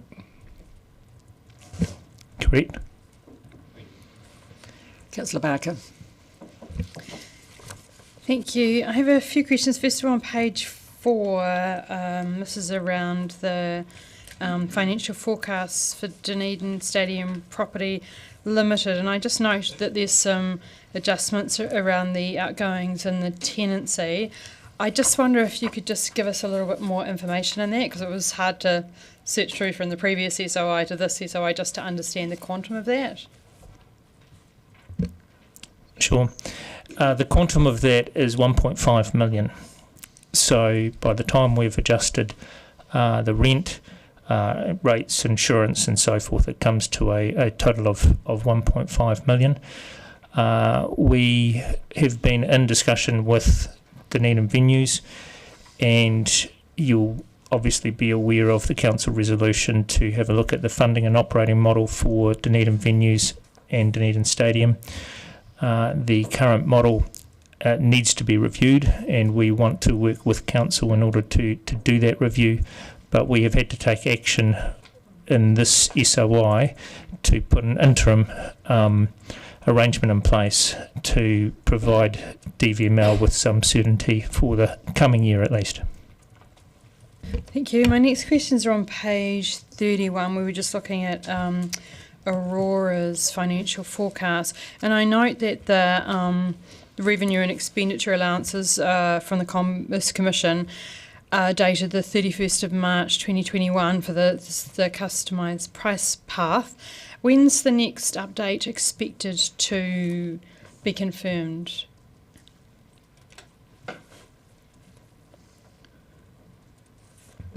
I would need to double check on that, Councillor, but I believe that it is in 2026 that they would be making a determination whether to move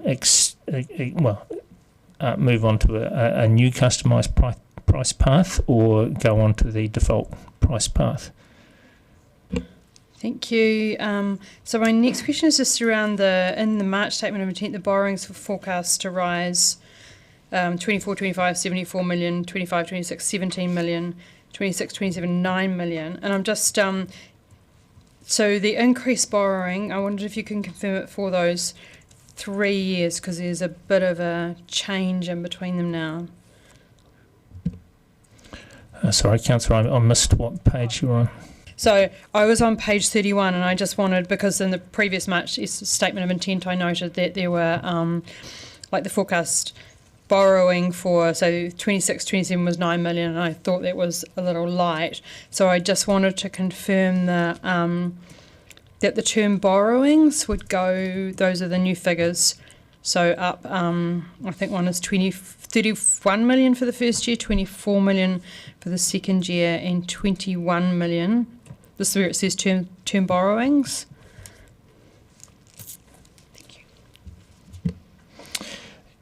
Yes, so those have been updated, I believe, and I think one of the key things we're trying to do is get some consistency with those as well. But yes, they have been updated. My next question is just around the net profit after tax, because that on the first year it goes 24.7%, the next year it's 29.5%, and the year after that it's 31%, which is good to see a growth in net profit. But I just wonder if is there an industry standard for a lines company, because it does seem to be quite a steep growth in profitability.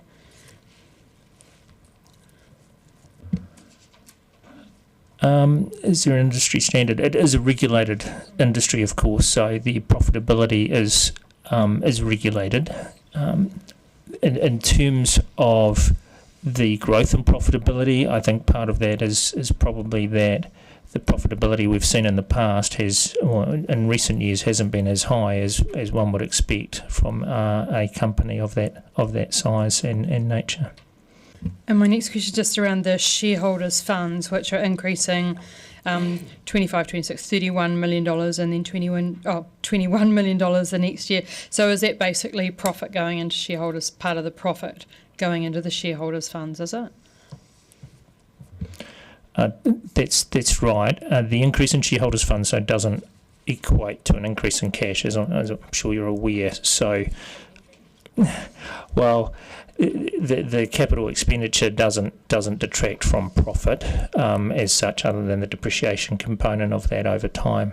So we are still seeing quite significant cash outgoings from Aurora over that period due to the capital expenditure program they've got in place. But yes, that is the result of the net profit. And I'm going to move on to the train now. I know, and I was awfully late, and I do apologise for getting the train performance targets in quite late. And I see that one was changed, which was to increase the passenger numbers to 20%. But there was just a couple of others that I had a question around. There was the be recognised as a positive contributor to our community, and the performance target was train tickets are given to community organisations / events. And in the other statements of intent we have $5,000, $10,000 of community sponsorship, and I just wondered whether we should have looked at perhaps putting a figure on that, because it can go all sorts of places.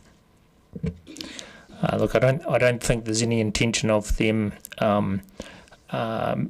being extravagant in terms of the tickets that they're looking to provide to the community. But what we have agreed with all of the subsidiary companies is that we will put a group-wide sponsorship policy in place. So rather than putting work into that specifically, what we thought was better was to focus on putting that group-wide sponsorship policy in place, which will incorporate Dunedin Rail as well. That's great to hear, thank you. And then my other one was the other feedback that I gave it was provide outstanding customer service to our valued customers.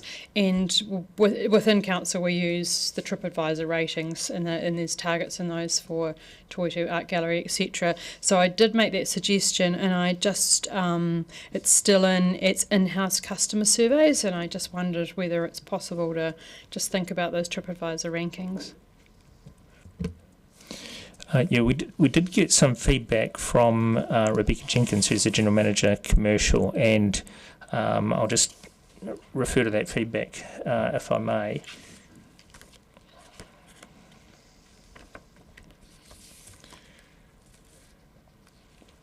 So she said that she chose to go with an in-house survey because it's important and more intimate that we continue to survey our customers to provide direct and actionable insights.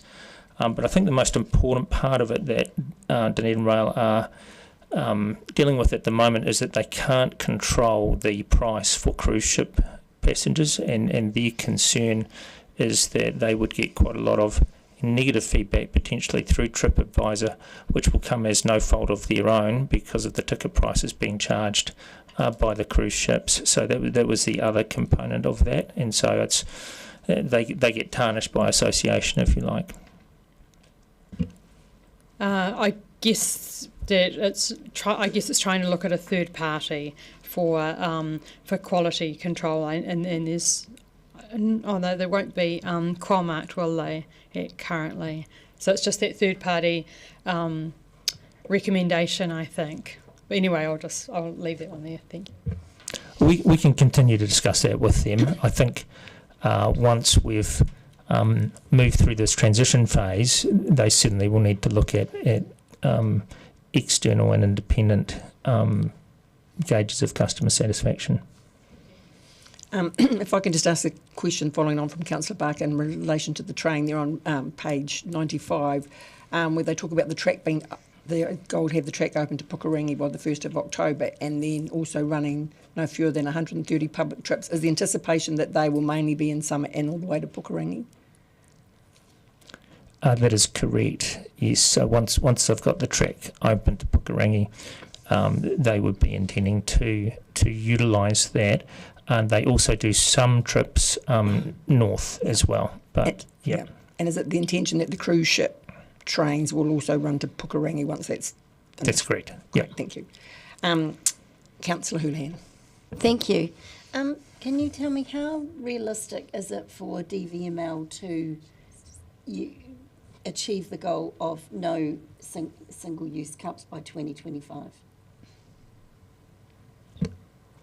Look, it is a challenge. There's no question about that, and I think the initial feedback we provided to council outlined some of the challenge, but they are absolutely committed to doing that. What we have said within our measure is that we will work with DCC to achieve that outcome by the end of 2025, and I think as part of that we want to look at options, look at what other stadia have done overseas that have addressed this. And make sure that we investigate all options without limiting the type of events that we're bringing to the stadium. So they're very committed to it, absolutely. They just don't know exactly how that solution will look just yet, and they want to work with DCC to come to that solution. If they do it and are able to reach it, what cost will that be at, please? Do you have any idea of what the forecasted cost will be to do that?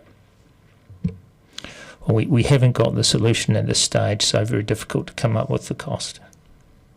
do you think it'll cost you more than what you're doing now, or do you? I suppose if you don't have a cost, you may not be able to answer that. But I'm hopeful that the solution we put in place will be able to be met through the public that are attending the events. So it would be my hope that that wouldn't come at an additional cost to DVML specifically. by saying that, are you hoping the public will bring a cup with them? Well, we haven't determined exactly what the solution will be, but that's obviously one solution that could be in place. The other, other solutions could be the ability for reusable cups to be purchased at an event. Other options are different ways of delivering drinks. So, but as I say, we haven't come up with the solution as yet. Thank you. With regards to the railways, just looking at this, where you've got goals for increased passenger service, I assume that's for the trips. That's not for passenger rail, is it? Or is it like for commuter rail? No, it's tourist. Following on from that, is there any? I don't see anything in here, but I'm just wondering if you've got any intent at any time in here.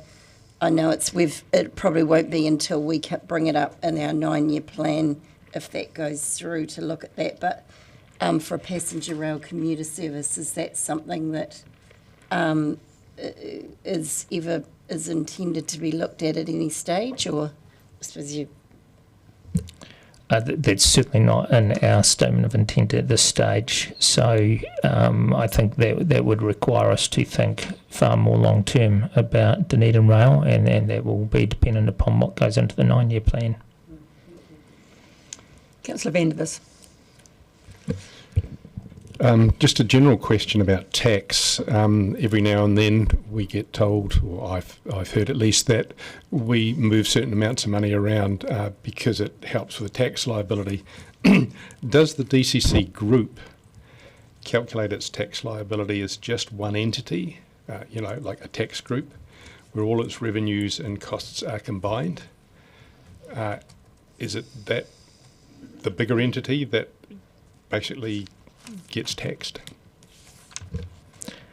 I would need to defer to DCC to answer for the DCC group, but in terms of the DCHL companies, each one of them deals with its own tax liability. So I suspect that's how the DCC group operate as well. But we also are able to ensure that we are as efficient as possible between entities. But maybe, Carolyn, would you?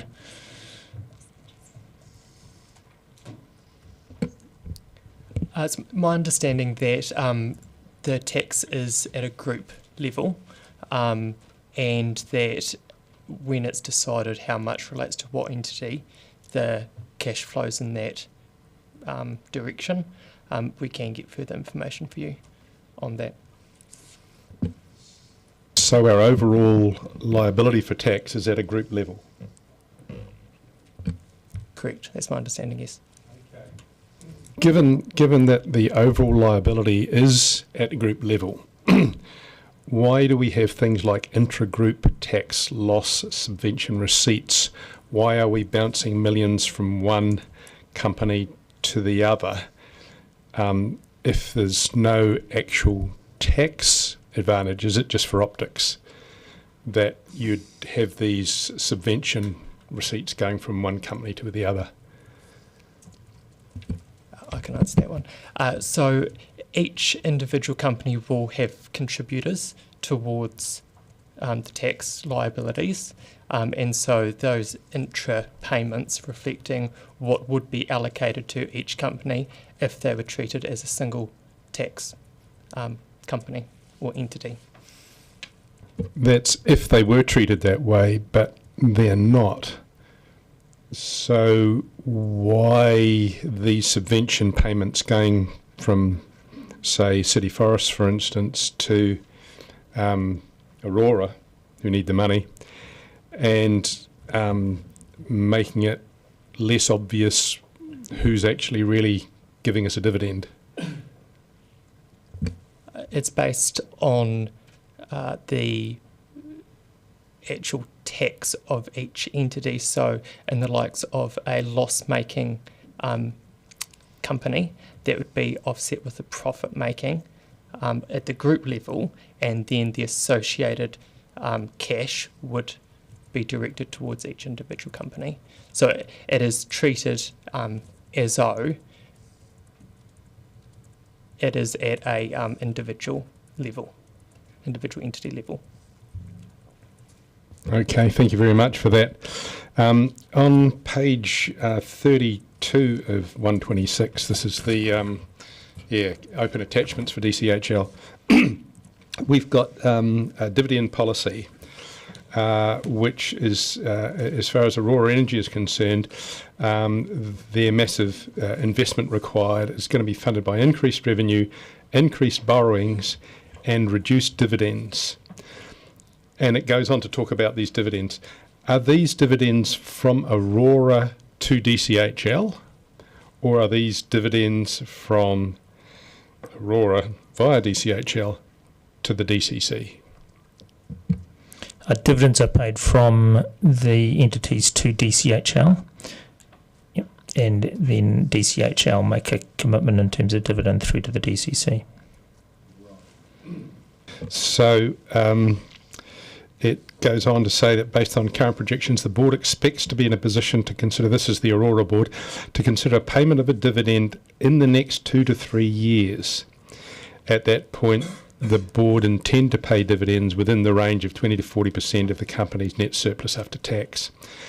So what you're saying is that the dividends that may come from Aurora in 2 to 3 years may still not come through to us because of all the other loss-making entities that the DCC has put into DCHL, like rail, stadium, etc. That's correct, although the Aurora dividend will make up a good chunk of the funding that enables DCHL to pay the dividend that we've committed to the DCC.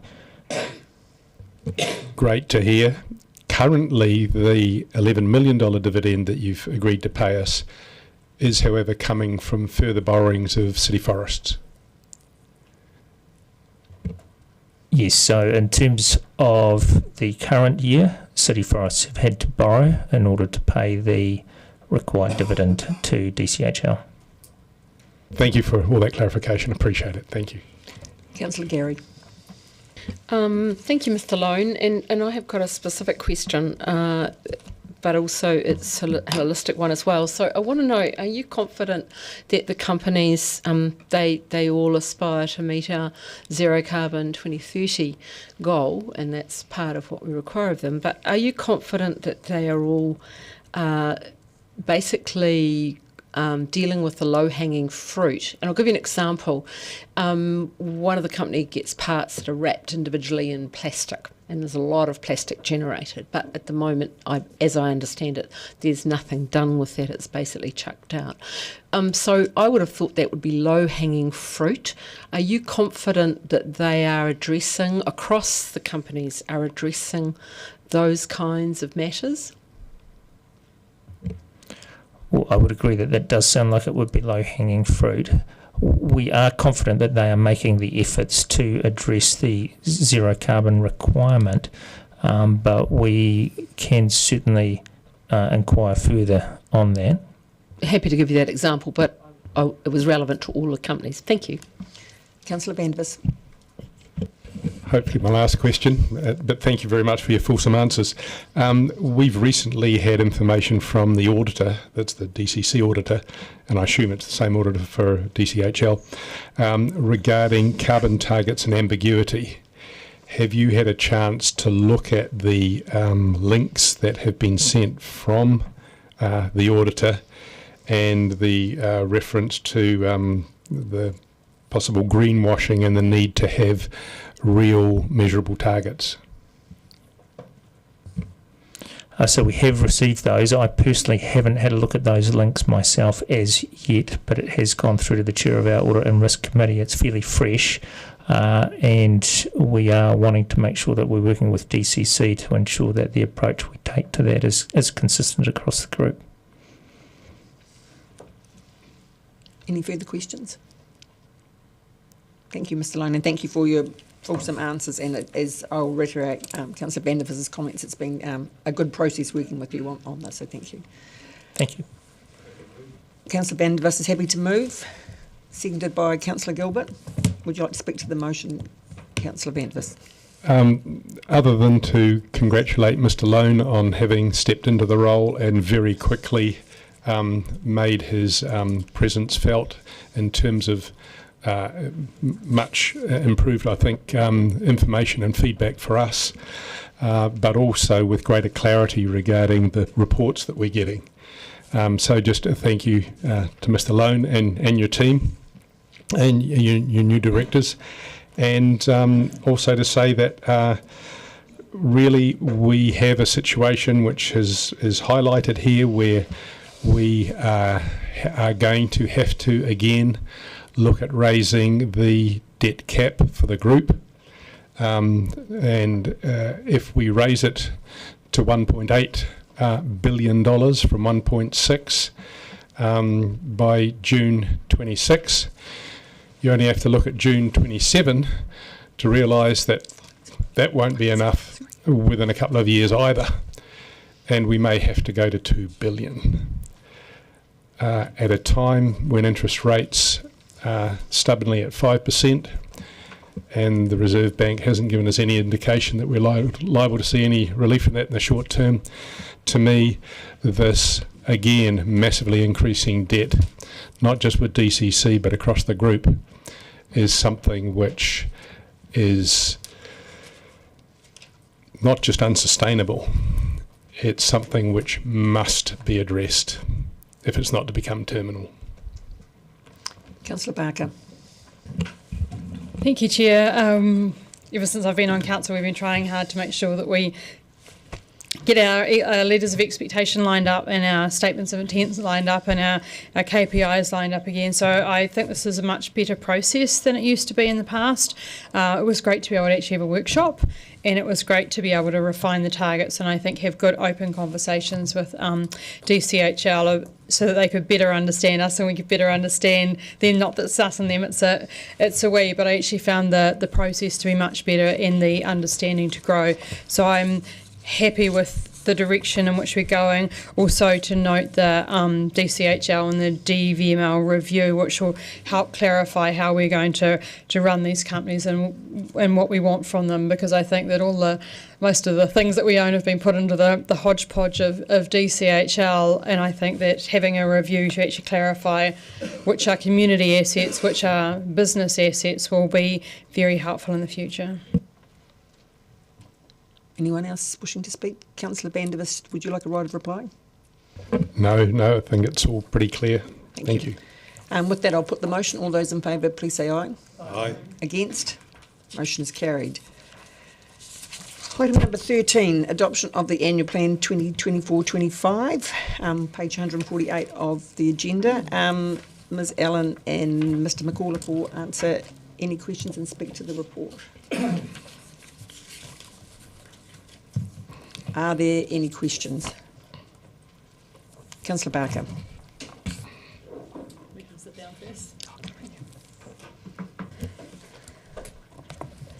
Kia ora. Just on page 149, it talks about the changes since March and May, and I just want to tease out the better off funding. I'm sure that somewhere in these reports it's talking about what's happening with the better off funding, and I just wonder, is there a freeze on all the expenditure from the better off funding since the government policy changed in April, and when will councillors be able to reallocate that funding? Thank you, Councillor. I wouldn't describe it as a freeze, but we have committed to Council that we won't commit any further expenditure from the fund until we report back to Council. We're aiming to have a report back by the end of July.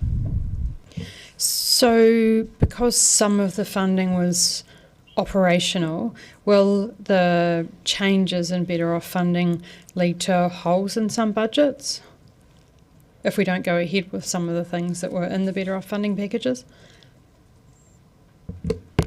That's what we're currently working through, just what we're reforecasting, what we had planned to spend from the fund, where those programs are at, what's to come, and then whether any of the expenditure could be rediverted into Three Waters. While at the same time making sure that we meet the requirements of the DIA for where we can and can't spend the money. So that's what the July report will canvass.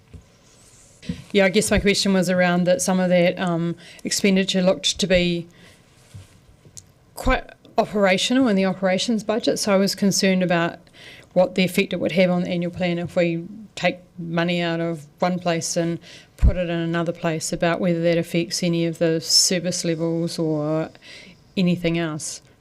No, at this stage we don't believe it will. Councillor Houlihan. Thank you. I wasn't going to ask questions about Better Off funding, but I will now ask a couple since it's come up.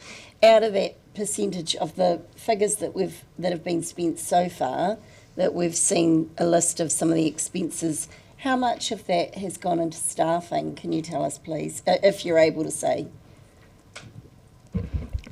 Not off the top of my head, sorry, Councillor, but that will be part of our report back. Yeah, no, that's fine, thank you. Going to this paper, and where it says the inconsistency in the rate increase rises and talking about the reasons, is that saying because we had proposed 6.5% and now it's 17.5%.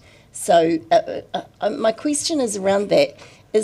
I know a lot of that is because of depreciation. That's because I'm just wondering why we didn't know some of those costs were coming. Are you able to clarify the reasoning around that? So we're required to report against year 4 of the 10-year plan. The Three Waters valuation that resulted in this significant increase in depreciation came after that 10-year plan. Yes. Councillor Vandervis. On the same paragraph, what's quaintly described as an inconsistency in the rate increase, this inconsistency being 300% increase. It says here that it arises from increased costs and increased funding of depreciation. Is it also not true, though, that it's significantly caused by increased levels of service and increased debt and the associated interest costs? The increased level of service that for curbside collection, for example, was already in the 10-year plan. But correct, the increased interest is one of the factors, and increased costs. So it's not just from increased costs and increased funding and depreciation. You've got quite a few other increases, in fact.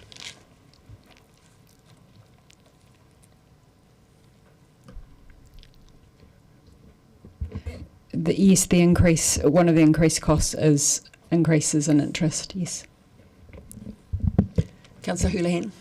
Thank you. Can I just clarify around, because the cost has come from Three Waters, the valuation of our assets is higher. We've now got more depreciation costs. That's correct, isn't it? And so I realise we're now in a new government, but I don't know, and we may not know this, but were we going to be compensated for this under the old government? Do we know or not? That was never discussed, or? Were we going to be compensated for what? But my sense is no.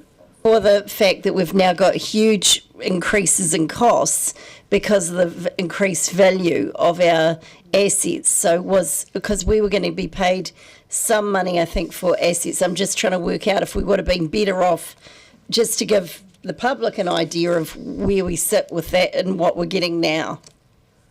So no, and these are operational costs that weren't ever covered by the previous government's proposal. When was the last time we valued our assets, apart from this time obviously now, but when did we last value them? Our 3 water assets we value annually. Wow, so that's a huge jump in a year. Why has it gone up so much in a year?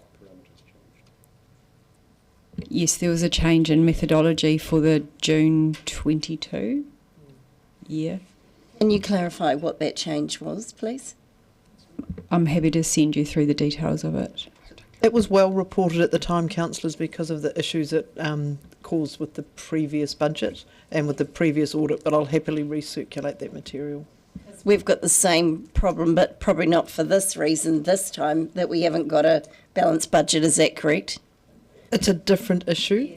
A different issue. The valuation methodology was a significant change that has led to our inability to fund the Three Waters activity.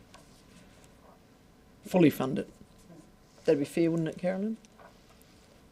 So are you saying the way, the method they use to value it has changed quite considerably, and as a result of that, it means that the valuations have now all increased? Yes, at that time, and then that results in increased depreciation. Yes. And were we given any indication that this was going to happen prior, and if so, when did we get an indication that this might happen? It's a number of years ago. Was it 2022? It was the annual report for June 22. That took some time to work through, you may recall. And so this will be the second year of a budget deficit as a result of it. So in 2022, we knew that it's likely that there would be higher costs for valuations. Is that fair to say? I can't recall the exact timing of it, but I think that annual report took right through to the following calendar year to be, completed. Because I'm just wondering, if we knew the costs were going up, if we didn't give prior warning that this, or adjust it more the prior year for higher costs coming, so that we didn't get such a jump this year, that's all. I think we need to be clear about the costs. So it's the value of the asset changed, okay, and that was a considerable jump, albeit we had a difference with audit about methodology. At which point, once we settled on that, it's then the depreciation that impacts our ability to balance the budget, because the assets have gone up in value, the amount we then need to depreciate has increased, and that is generally funded from cash flow, isn't it? Just have one more question on that. In the private sector, and I know we're not private sector, it's public sector, but you can actually tax deduct your depreciation. But this obviously doesn't apply to council, does it? So is that something we need to consider, lobbying government to say, if we're going to continue having these costs, that we need to be able to get some reprieve through perhaps tax depreciate? Is that something we need to look at? I'm not the accountant. I don't know. I know it's. Would anyone like to tackle that one? Oh well. Carolyn would. If I could just go back to the prior point, we had been signalling that we would address the deficits via the 10-year plan process. So we've taken one step in this annual plan, and in the 9-year plan, we will be addressing the next steps. Councillor O'Malley. We don't pay income tax on our rates, do we? So we wouldn't be depreciating against capital investment for a tax return, which you would do if you were a for-profit and you'd paid interest on that, right? Tax on that. Yeah, we don't pay tax.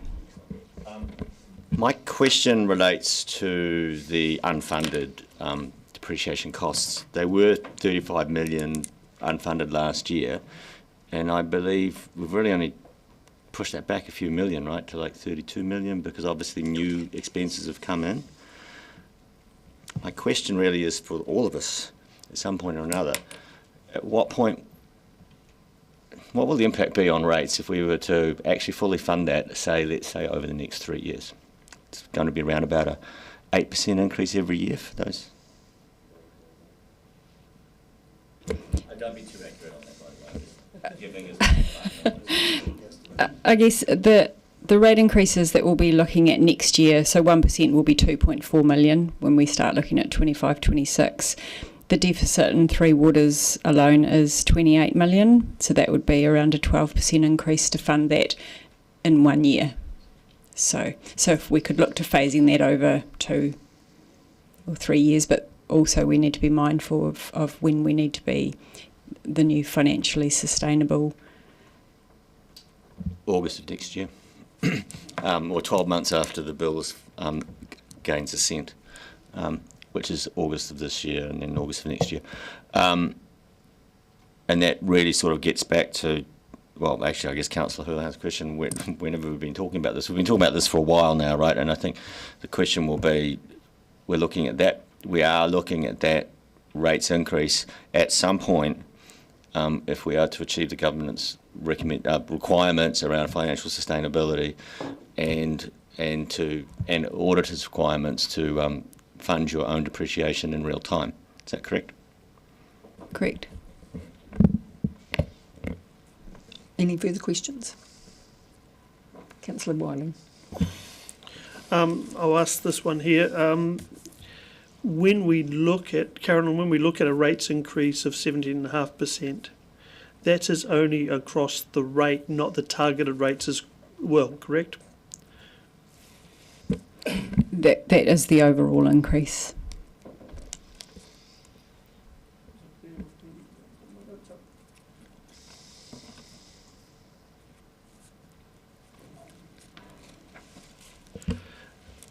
And that is it a 54% of the total rates that residents pay is the general rate, and 46%. So I'm pretty confident that's the number. I'm trying to look at my notes here.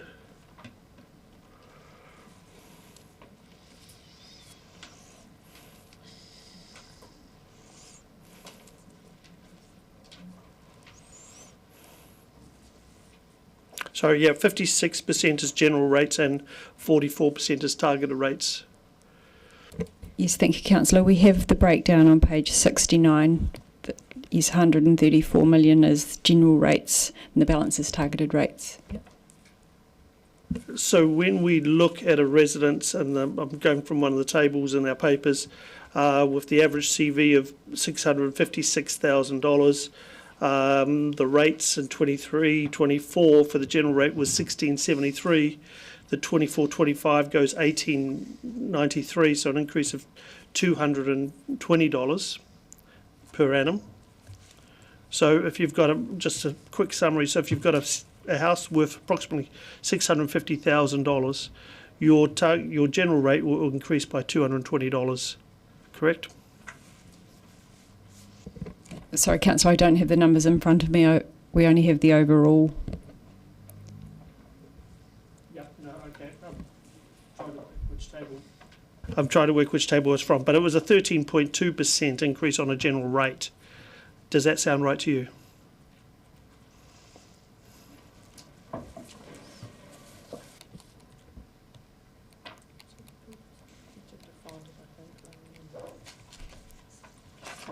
I'll take it as based on the table that we've got, but I will maybe speak to that later on. I can see you quickly trying to do maths at that table, so that's not a good way to go. Thank you. Any further questions? No, thank you, Carolyn and Hayden. Thank you for your work on that. I will move the resolution that will be up on the screen shortly behind me. Do I have a seconder for that? Thank you, Councillor Barker. And moving that resolution, I have to say I'm not happy today in moving the adoption of the 24-25 annual plan with a 17.5% rate increase. I've had many sleepless nights over this year's budgets, and I have to say I'm personally disappointed in myself. While I'm lying awake at night, I've reflected on whether I could have done more, tried harder, maybe dug deeper into the budgets to not only bring the rates increase down, but balance the budget. I've already put the Chief Executive Officer and the Chief Financial Officer on notice that as part of the 9-year plan deliberations, not only I, but all of this council need to interrogate all of the budgets more. I will not be apologising, colleagues, for the additional reading and understanding you will be required to do. I believe it's essential we know more about the makeup of the budgets and seek out not only any area where savings can be made, but also any areas where extra income can be generated. This is one of the key things that are expected by the people who voted us onto council, and rightly so. I personally attended almost all of the drop-in sessions at the Farmers Market and at the Civic Centre. I've read all 776 submissions and all of the social media posts, and I've listened carefully to the approximately 100 people who came to speak to their submissions. And I would like to thank you all, or thank them all, for taking the time. It is important that everyone's voice is heard, and although submissions may not have made a direct impact on this budget, it does help influence the thinking and decision making going forward as we turn to the 9-year plan. And if you're watching, know you have been heard and that a 17.5% rate increase does hurt. The key decisions made during deliberations include council taking ownership of the Logan Park hockey turf, the increase of 4.3% for the Tuaharoa Otago Museum levy, the $75,000 grant to the Wildlife Hospital, and to draft a young person action plan. The rates of 17.5% has already been alluded to, which includes a 4.4% increase that is for a new curbside service. And for many people, if you have a private bin service, there will actually be a saving. 5.4% increase for 3 waters, 4.9% for depreciation, 1.8% for interest, and 1% for all other costs in the city. I know that going forward, the 9-year plan is going to be extremely challenging. Finance is going to be tight, and there is a need for us to get to a point where the budget is balanced. As our CFO has alluded to in the papers, it would require a 32% rate increase this year to balance our budget. This budget has debt projected to reach $709 million by 30 June 2025, 190% of revenue. Our limit in our financial strategy is 250%. This sets the scene for the 9-year plan and the many, many requests that I know that we will face. I note that in this budget there is no plan to pay down any debt.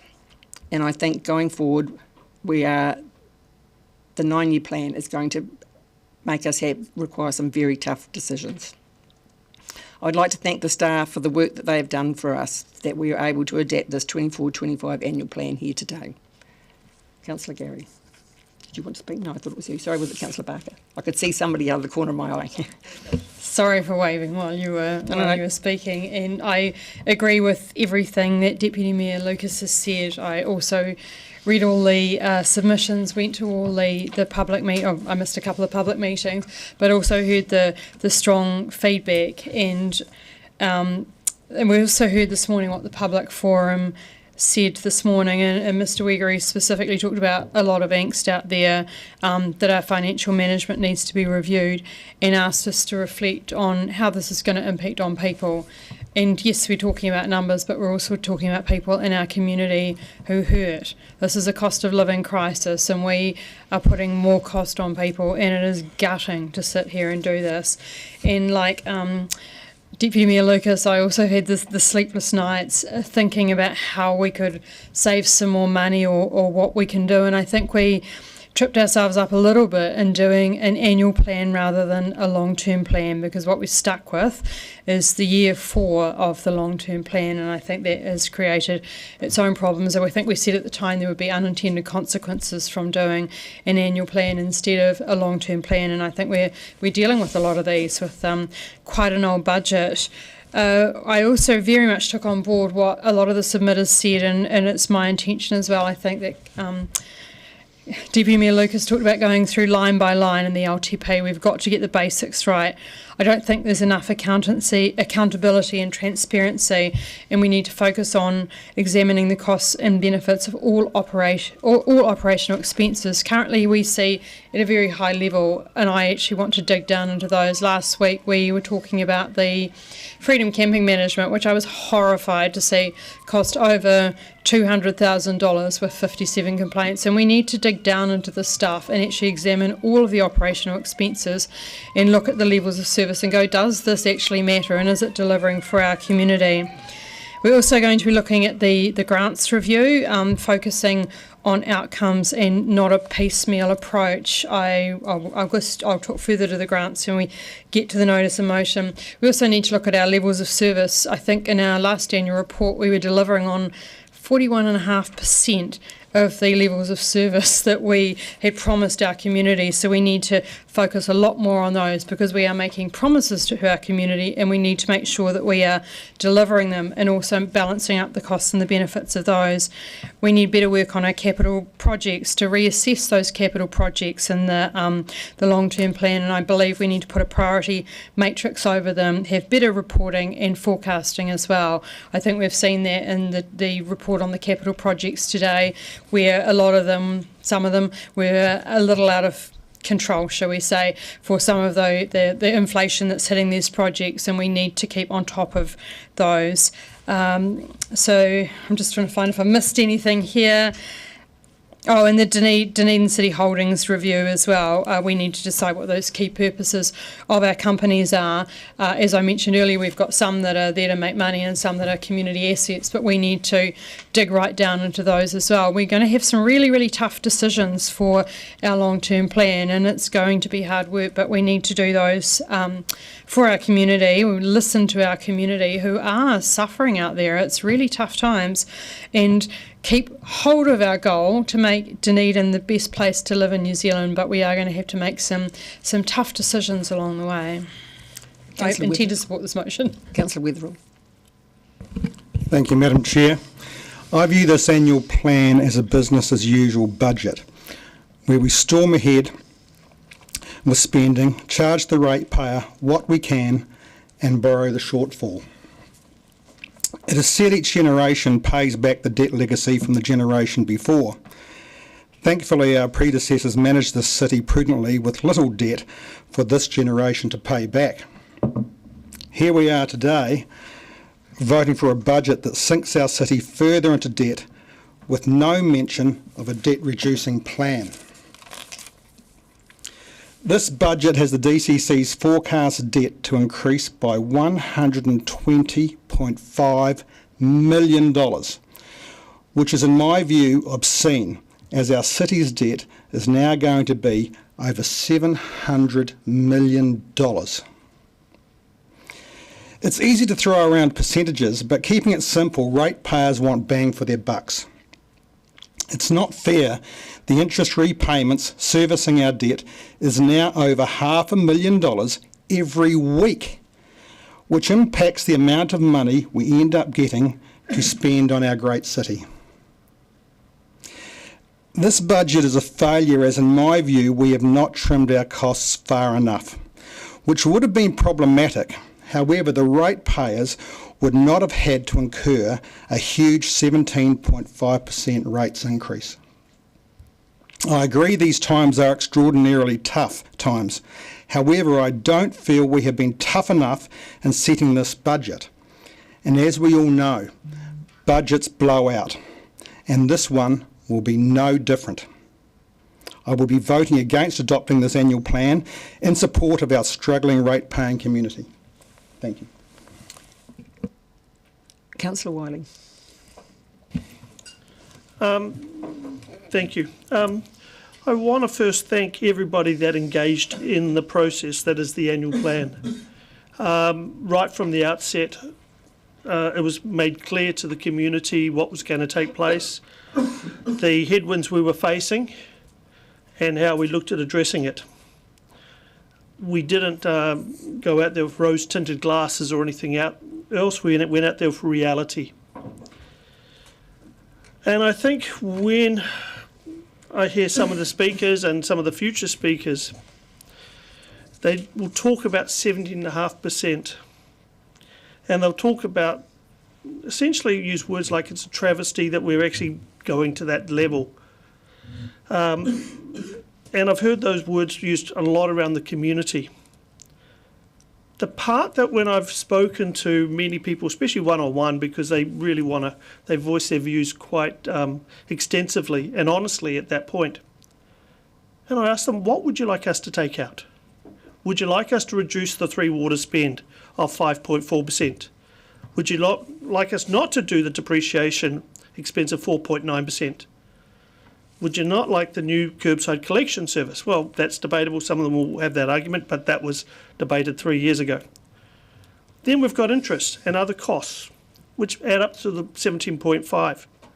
Most of them turn around and say, once you put it that way, I can realise what is taking place. The other aspect, and what I was referring to earlier, came from the 12th of March meeting papers where we talked about the rating method. And it basically outlined what the property values were and what the impact would be. So a property had a value of $656,000. The general rates would be $1,673. It would be increasing to $1,893 or $220. That is a general rate. So we first have got to acknowledge, and this is where some people again have a lot of confusion. They think the 17.5% is across the total rates bill they're going to get. It's not. It's only across the 56%. 44% of their rates bill is a targeted rate. And again, when you explain that to people, they go, okay, I get it. At least most do. The rates increase affects all our residents. It's also commercial property owners, lifestyle block owners, and farmers within our city boundaries. So it has a widespread effect. But then you look back and you look at some of the increases. In regards to the budget from our 10-year plan to what's going to be taking place from what our decisions have been, we're going from public toilet spend of $200,000 to $510,000. I haven't heard anybody tell me not to spend more on public toilets. Parks and recreation, including the hockey turf, went from $1.1 million to $2.3 million. And that includes playground improvements of $528,000 to $817,000. I haven't heard anybody tell me to spend less on playgrounds. Moana pool renewals, $4.7 million to $8.9 million. Again, most people I talk to say, what's happening with Moana pool? When are we going to spend some money on it? But more importantly, it's the total capital. It's the Three Waters work. That's $48 million to $80 million. $48 million to $80 million. Any time you invest in infrastructure, you improve the city. And unfortunately, there is a cost to doing that of 17.5% increase, but I do believe that we are going to produce a better city for it. Thank you. Councillor Van der Vis.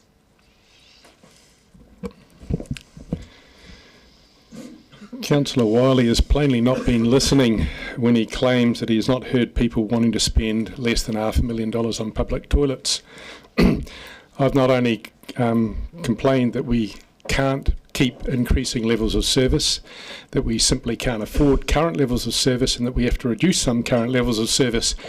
And I've sent a number of emails around all councillors showing them that the $100,000 plus that we invariably spend on a toilet can be bought at a lesser grade out of China for $7,000. So in terms of not listening to the community, I'm part of it. I represent quite a large number of people that are also part of it.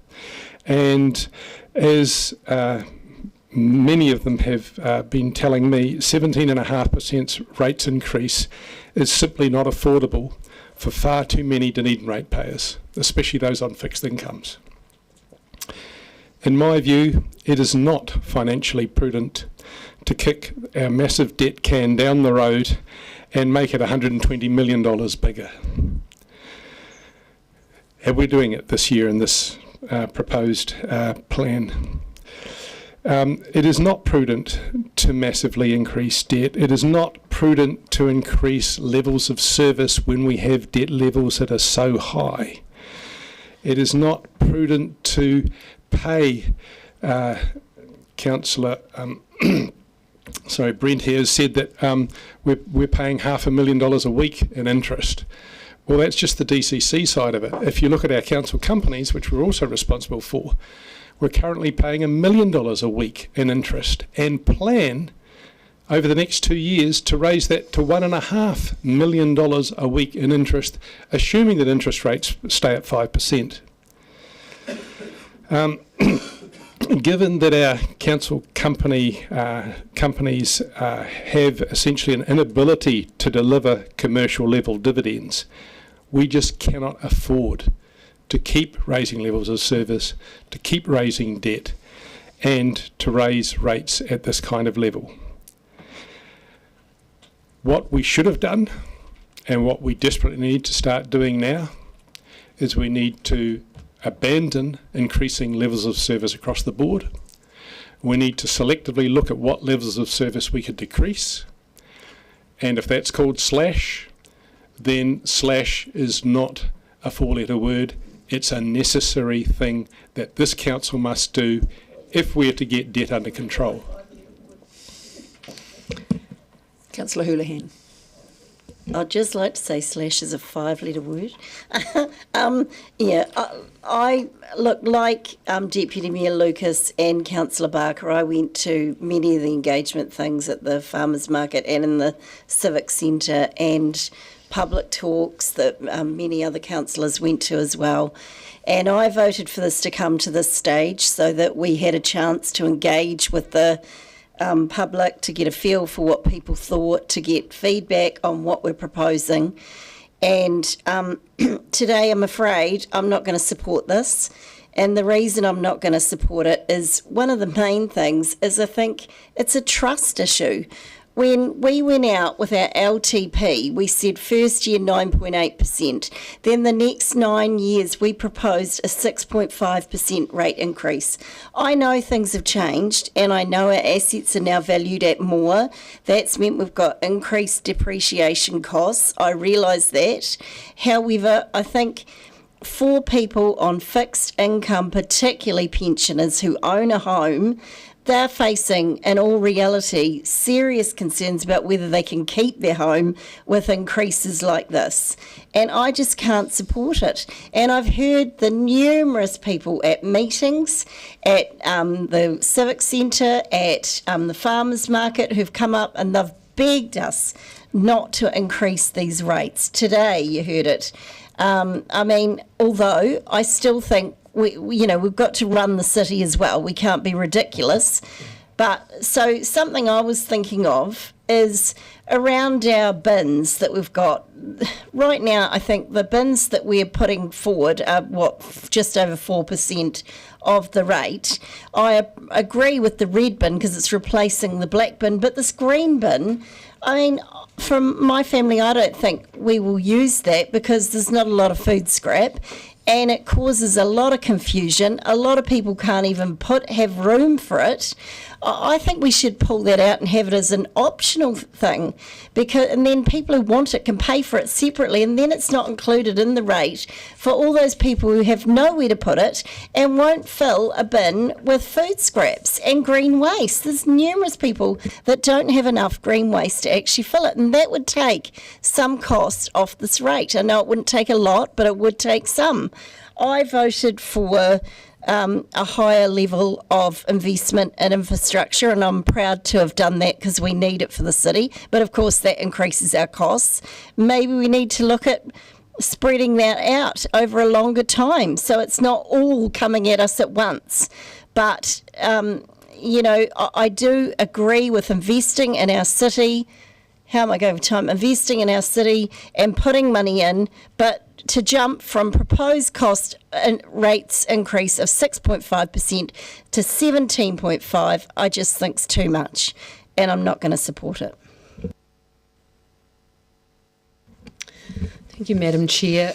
I don't think there's one person around this table of councillors who is anything but concerned, very, very concerned at the fact that we have to raise the rates by 17.5%. None of us are jumping for joy around that. We are very concerned. I don't think any of us expected that we would ever have to do this. And as for the community, I don't think there's anyone amongst us who wouldn't acknowledge the hardship that it is causing and will cause, and the anxiety. So those are given. However, in the community still, despite our best efforts to educate and explain through the consultation period, the breakdown of the increases much of which is beyond our control, is not well understood in the community. And I think Councillor Wiley hit the nail on the head when he said when you explain it to people, they get it. And the fact there's only 1% of that rates rise that is other speaks volumes. The consultation was a very good one. I thought that the opportunity to consult down up above the escalators was particularly useful in regards to the bins, the curbside collection, because there were a lot of questions. And the Deputy Mayor's nodding her head, because we took all of those and we trotted people through to the customer service agency, and that was very worthwhile. I too attended majority of the consultations. It was very worthwhile. People that I would consider the networks that I speak to do understand, and I think there's a lot of people in the community who do understand the very difficult decisions that we've had to make. Just want to speak on one particular point raised again today in the public forum around staffing numbers. It's really easy to say, oh, you need to get rid of managers, you need to get rid of staff. What people in the community don't always, those who are saying that, don't always understand is that if you want the work done, you need to have the staff to do the work.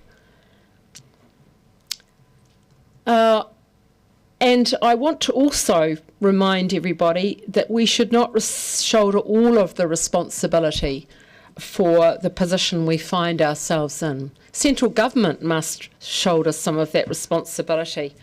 And it is not as if we are an outlier, for goodness sake. Look around the country, and I know that doesn't help our community, but in terms of our decision making, look around the country and see what the other rate rises are. And we are in the same ballpark in the range. Our decision to go from annual plan to and not do a long-term plan at this point, I said at the time, would have unintended consequences. I still voted for it because as long as we understood that, and it should come as no surprise that there were unintended consequences. The long-term plan is going to be a challenge. I think we all recognise that, and I take the point of the Deputy Mayor around the amount of work we all need to do to interrogate, to read, to explore, and no doubt the staff will help us tremendously with that. That is not a criticism of our staff, and I want to finish by thanking the Chief Executive and her team, and in particular the finance team, because it has been a huge amount of work, a real challenge, but they have really put their effort into it, and there's been a quick turnaround in terms of the time frame as well.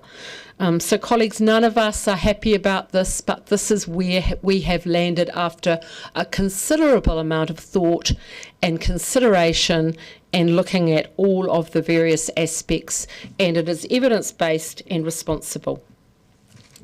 Councillor Walker. Yeah, thank you. Sorry about my husky voice as well. I've just gotten over I've just been pointing out I've got just getting over a cold. I'm going to start in a similar vein and just point out, as Councillor Gary did, that none of us around here obviously celebrates or cheers the fact that people are struggling. People are struggling across the world. These are tough economic times at the moment for everybody. But just remember, we have 130,000 plus people in this city, a lot of whom don't come and sit there. So a lot of people come and sit here. I've been here before, and they come and they speak for both sides, both right, left, and in between. And I, like other councillors, ploughed through pretty much all of the submissions we got this year. And one thing that hasn't been mentioned is those people who fed back to us who were happy to pay rates, actually. They said they were happy to pay rates as long as what they got was deemed worth the money they spent. Basically, you know, supporting the vast amount of things, and I think Councillor Wiley listed a few of them that we do in the community. There was also a cohort of people who wrote into us who understood the reasons why this year, like pretty much every other TA in the country, rates are rising substantially. And that, I'll repeat it, it's partly because it is mandated and set by central government, largely out of our control. I don't struggle like anybody around this table financially, and I'm not happy with a 17.5% rates rise. And I'm sure most people across the motor aren't. But unless government changes the current way in which local authorities need to operate, this ain't going to go away. This is going to continue, and at some point, something's going to give. We are statutorily required to do what is required via the national policy statements, and when it comes to three waters and infrastructure, that's just bloody expensive. So something has got to change, and I don't care what colour the government is, it's got to change. And I don't know about the rest of you around here, but I don't want to be at the helm when we close swimming pools, when we close museums, when we reduce library hours, when we don't produce and provide clean drinking water or take away what you had for last night's dinner.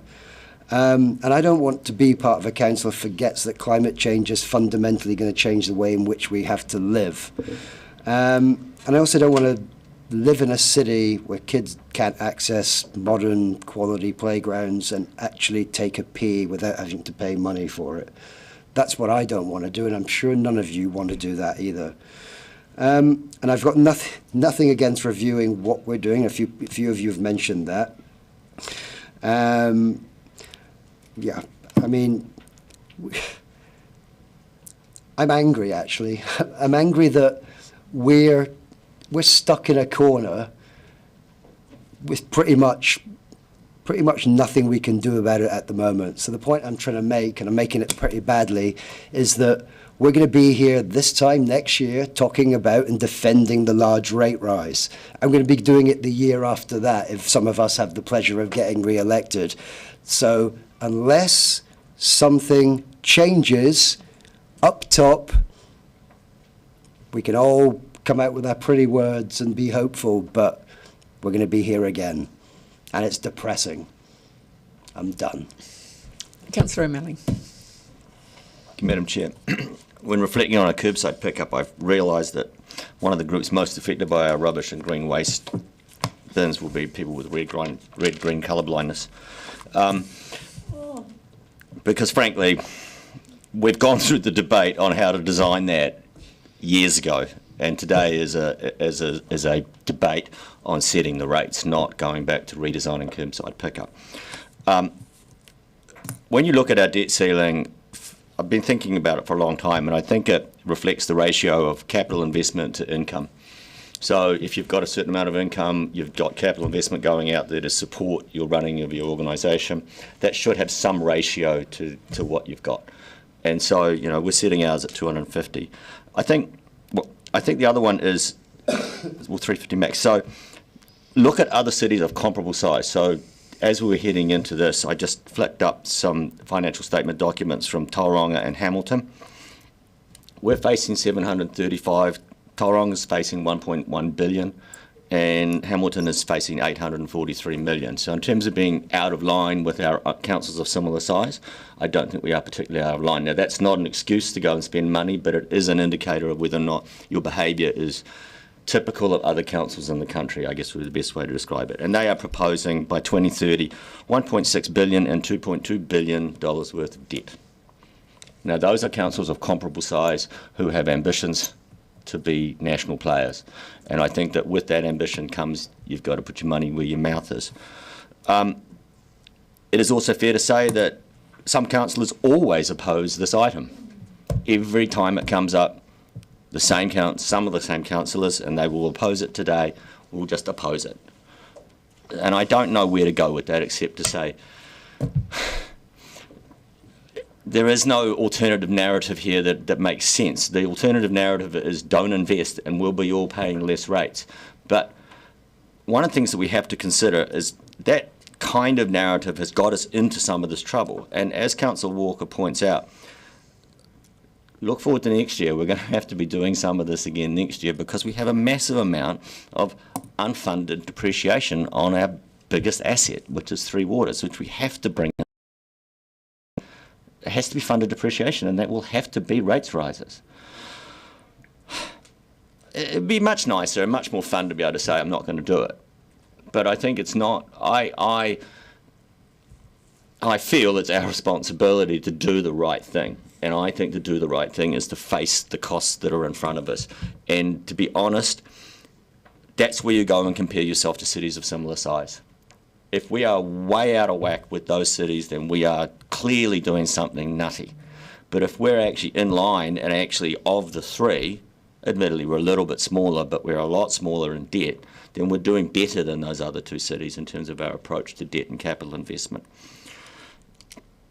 So I think that, and you look at like Christchurch Council, it managed to drop a huge amount out of its rates rise. How did it do that? Well, it's either pushed something off into the future, or it's got rid of assets which it would have liked to have had in the future in order to basically give what I would call a smoke and mirrors outcome. Effectively, it looks like you've balanced your budget, it looks like you've been really fiscally responsible, but in fact, all you've really done is been politically expedient. And fiscally responsible is required to actually to take the flack that comes your way from doing this. But as Councillor Wiley says, except for the person who crossed the road and yelled at me the other night, who was quoting the quotes that I have had across the table at me, except not really quoting, because I think when you're screaming, you're not really quoting. Except for that one person, every other person I have talked to has said, you know, it's going to hurt, but I can see that this is rational and that we rationally have to go forward with this.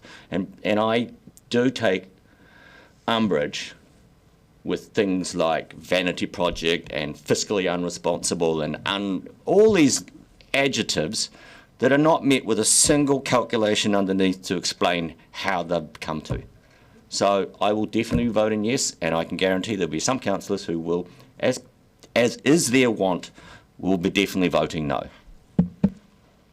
Councillor Gilbert. Thank you. I've commented previously on my belief that our method of operation needs to be thoroughly reviewed, and I agree with other councillors who are calling for a broad-ranging review, especially in our financial performance. I also agree with Councillor Wiley that this should come as no surprise to anyone around this table, as we talked last year about the difficult decisions upcoming, as we are talking this year about the difficult decisions next year. We also mentioned the significance of the likely significance of the required increase. I too have heard comments from residents that they would like a lower rates increase, but they have absolutely no idea on where to reduce it. Generally lament the difficult position we're in, and are grateful that they aren't around the table having to be the one to make the decision. I understand that it's the responsibility of every council to inherit the decisions of previous councils, for good or otherwise.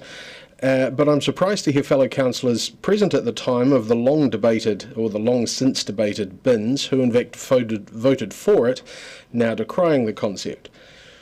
There were comments as well made this morning about how other councils have dropped their rates, and Councillor O'Malley mentioned Christchurch. Clutha was also mentioned this morning.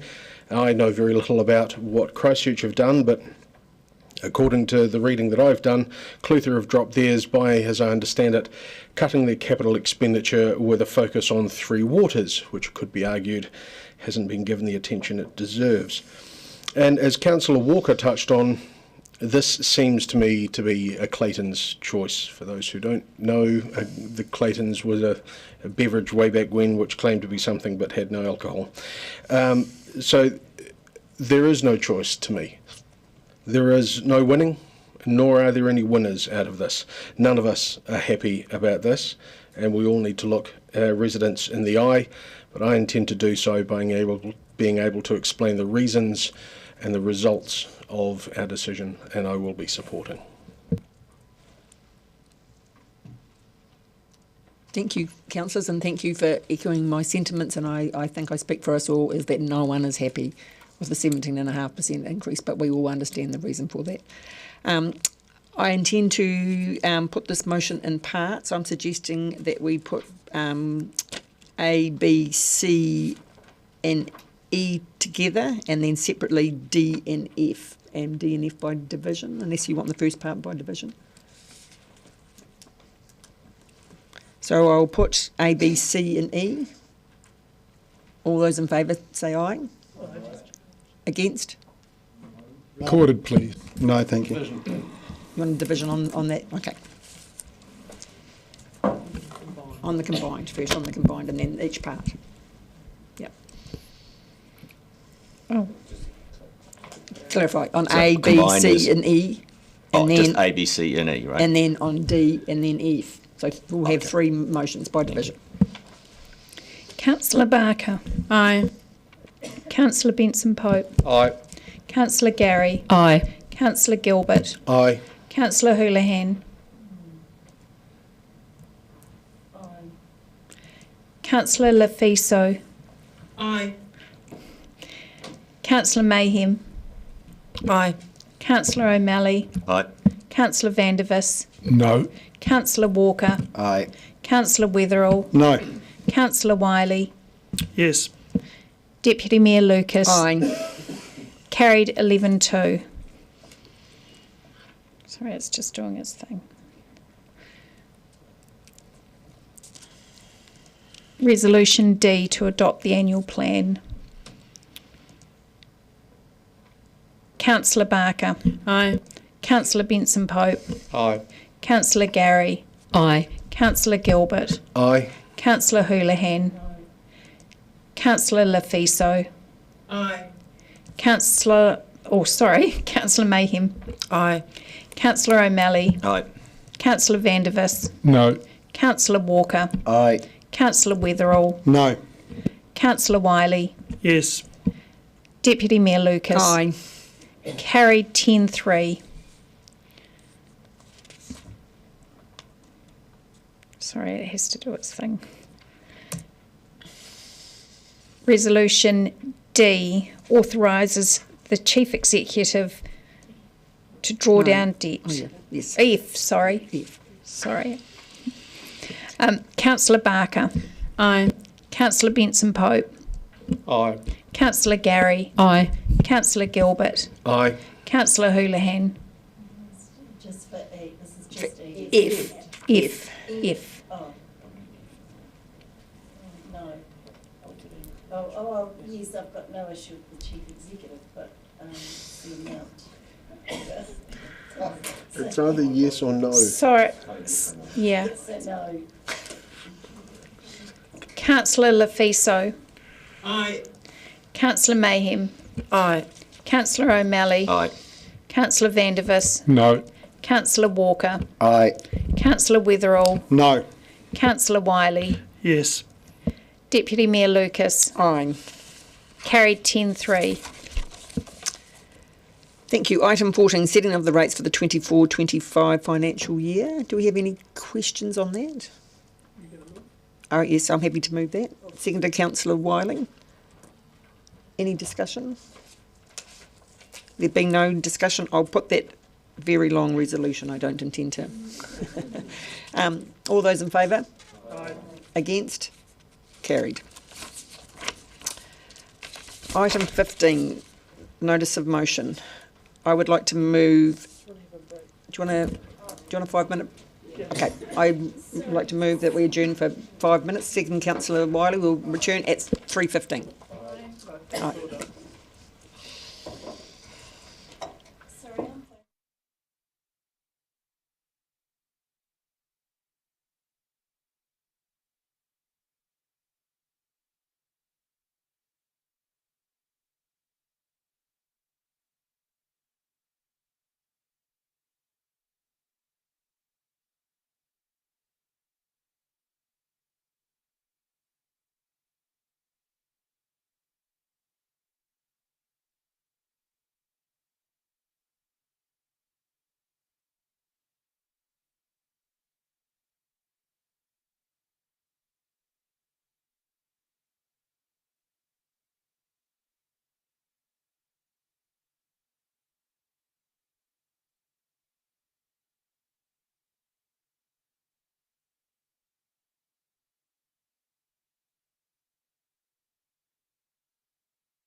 You will obviously remember to look at your watches this afternoon. Almost. Thank you. Oh yes, thank you, Councillor. No. The only thing is I don't have my trusty right-hand woman. I can't start. Thank you, councillors. Now for the final item of the day, item 15. I would like to move... Point of order. Yes.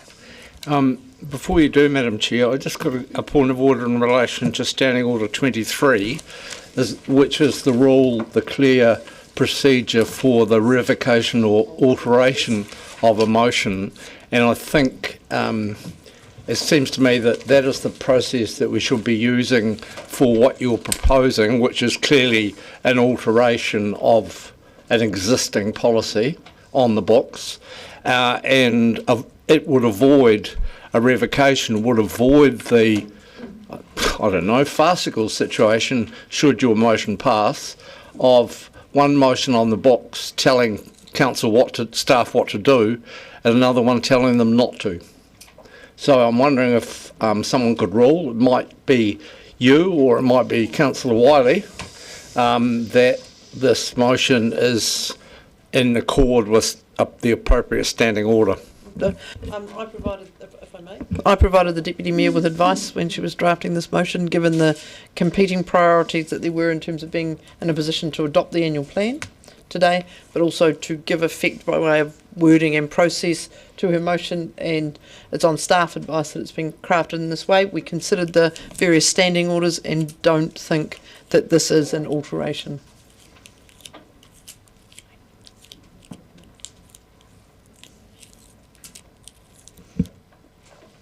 Councillor Milling.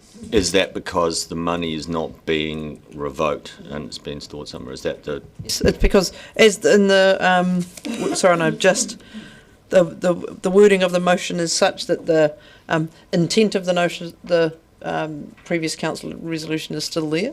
The money is still in the budget. It could still be allocated. But at this point, what is being asked of council, and may or may not succeed, is to direct that the increase, the $30,000, is kept in the budgets but not distributed while the work happens on the grants review. Councillor Milling. And the grants review will come in time for the annual budget to be distributed. So if it says yes, then it can be distributed in the annual budget. That is the intention. That is the best advice we could give the Deputy Mayor, to be in a position to be able to adopt the annual plan today, and to give effect to her wish to try and stop that funding being distributed immediately. And if you'll recall, the Deputy Mayor wanted to do it as part of the annual plan. We said at that time we thought revocation was the only thing that could be done. We now think this is the better procedural way, and it was on staff advice that it was crafted this way. Councillor Vendors.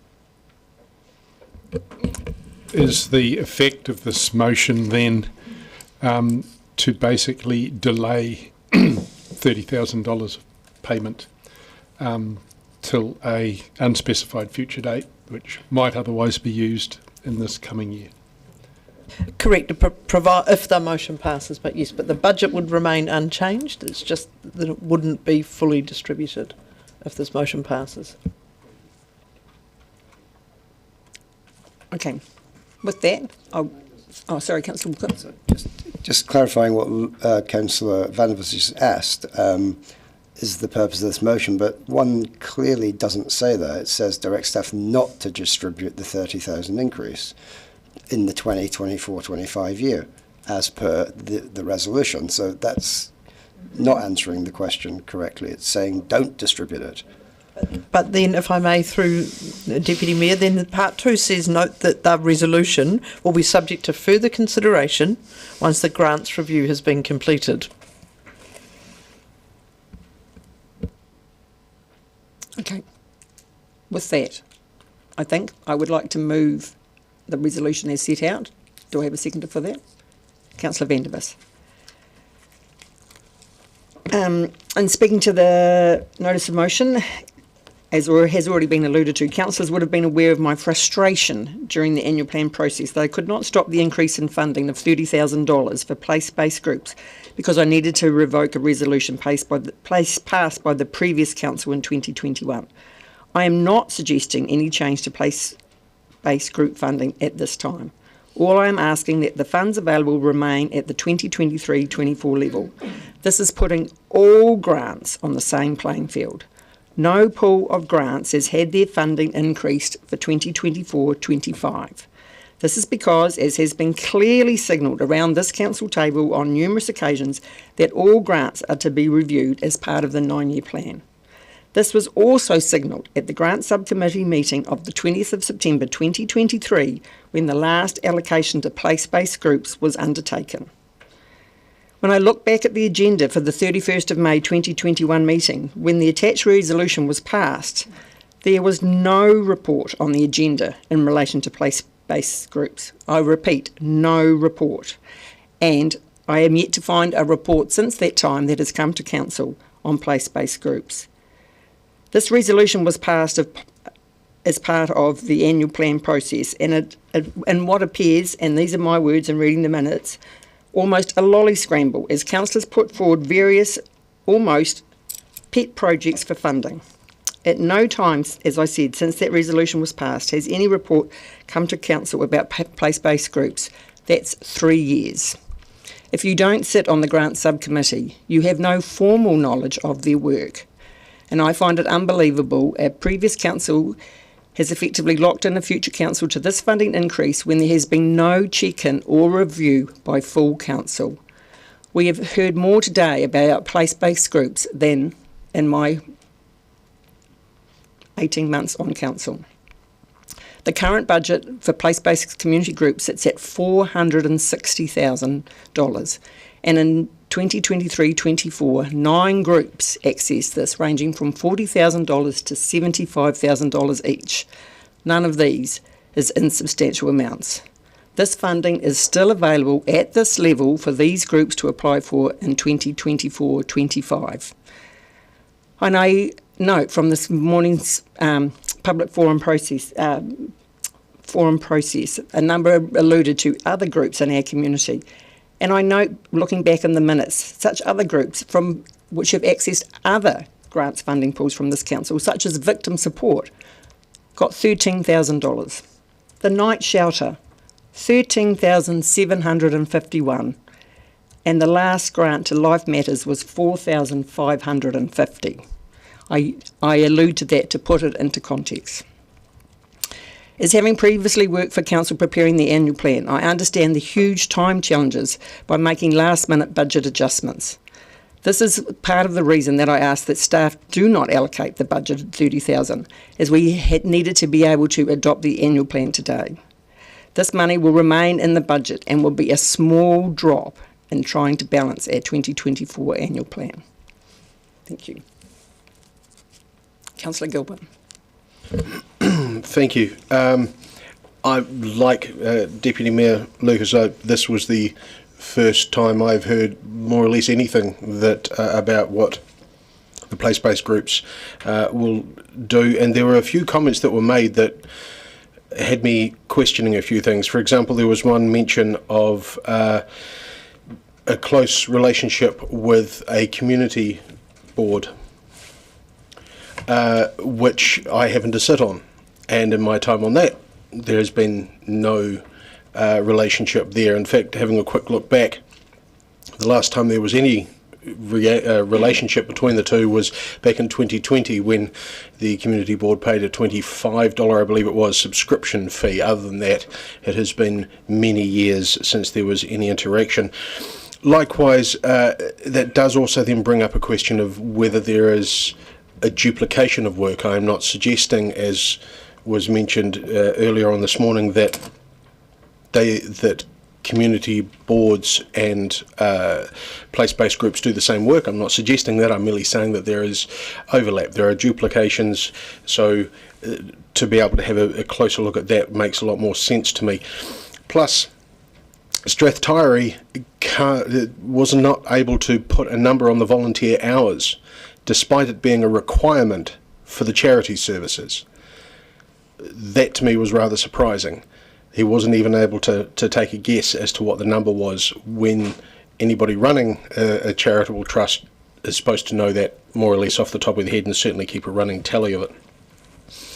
So for me, I'm not saying that I don't think that the place-based groups do good work. I'm not saying that at all. What I'm saying is that along with all the other grants, everything needs to be looked at. There needs to be, whether it's KPIs, SLAs, whatever the situation is, the setup is, needs to be looked at, and this to me is ostensibly a signalling of that. The previous council may have basically rubber stamped the 30,000 for 5 years, I think it is. We're needing to be a little bit more focused, perhaps. Maybe it's a change in circumstances, maybe it's just a change of people around the table. I no idea why, and it doesn't really matter. That is the situation we find ourselves in, so I'm in full support of this motion. Councillor Vandervis. I support this motion because, to me, what it does is essentially create a timing delay ahead of a long overdue grants review. The money remains in the budget. The grants review, long overdue, is necessary to make sure, or to try and make sure, that the very considerably larger budget in the grants area is appropriately distributed. To allow this motion to go through, to support this motion, is to give the Grants Review Committee at its next meeting the opportunity of looking at all the different applicants on a level playing field without this additional 30,000 having been essentially put through without appropriate paperwork. That's why I'll be supporting the motion. Councillor Walker. Thank you. First off, the suggestion of lolly scramble is not only an insult to the work of previous councils, it's actually an insult to place-based groups who do great work. And I'd suggest if the Deputy Mayor and others wanted to learn about place-based groups, they simply should have reached out to them. There's many things I don't know about in council. I don't understand how playgrounds work or other things, and don't have a relationship with them, but it doesn't mean I don't want to fund them. I mentioned earlier something Anna Parker said back in 2001 when she came to present on behalf of community builders, and I'll repeat it. She said, engaged communities are well communities. So if I'm being honest here today, I find it rather sad that we are doing this today, and also a bit embarrassing. Great work in our community, underwritten by dedicated people doing incredible mahi, often on our behalf. So sad, and in some ways very offensive. Just over 3 years ago, this council, supported by 11 councillors, including the current mayor, backed a truly visionary motion to invest in place-based community development. And why did they do that? Because they understood that there would be significant benefits across diverse communities within this city by doing so. The many successes we as a city benefit from today, and from the real-life, on-the-ground experiences from those who presented in the public forum earlier today, the critical role that place-based groups play speaks for itself. Nothing has changed since that 2021 vote, other than a realisation that in today's current climate, place-based groups are more important and vital now than they've ever been. And they need the funding this council promised them. Don't know about the rest of you, but I, for one, don't break promises. As I stated in an interview with the press last week, this motion is another assault on the poorest and most vulnerable people in our city. And to be honest, I'm getting sick of it. This is not only a bombshell for the numerous dedicated and key people, often volunteers working tremendously hard in a sector that's doing incredible mahi at the front line of place-based community-led sector, but we also have to realise that all of the multitude of things council funds that this place-based fund arguably provides the greatest bang for our buck, a term that Councillor Weatherall mentioned during a previous item. Why would we give it up or pull back on that now? The need of our communities doesn't disappear if we don't adequately fund place-based organisations. In fact, the consequences of doing so will fall back on us. And guess what? We'll do a worse job, and it will cost us in human terms and significantly more in dollar terms. So if this is about the money, supporting this motion is an absolutely false economy. I remind you, well-supported place-based groups like the many we have heard from today are able to connect with whānau and other agencies that we simply just cannot reach. Place-based community development is sustainable development, and it empowers communities to advance their own well-being. Again, a great outcome for the DCC. Why would we not want to fund the grassroots approach to build local connections and resilience and make our communities places where people want to live? Think of the words of Jonathan Rowe, who presented to us recently when he stated, place-based adaptation are a key feature of the FDS and climate adaptation plan. And it was confirmed today they are a fundamental part of those two projects. Or look no further than this morning's front page story in the ODT, in which the mover of this motion is quoted as understanding the key part place-based groups play in the city's future. And finally, don't forget the role that place-based community groups play in activating immense amounts of volunteer power to make their communities, and by our extension, our city, better places to live.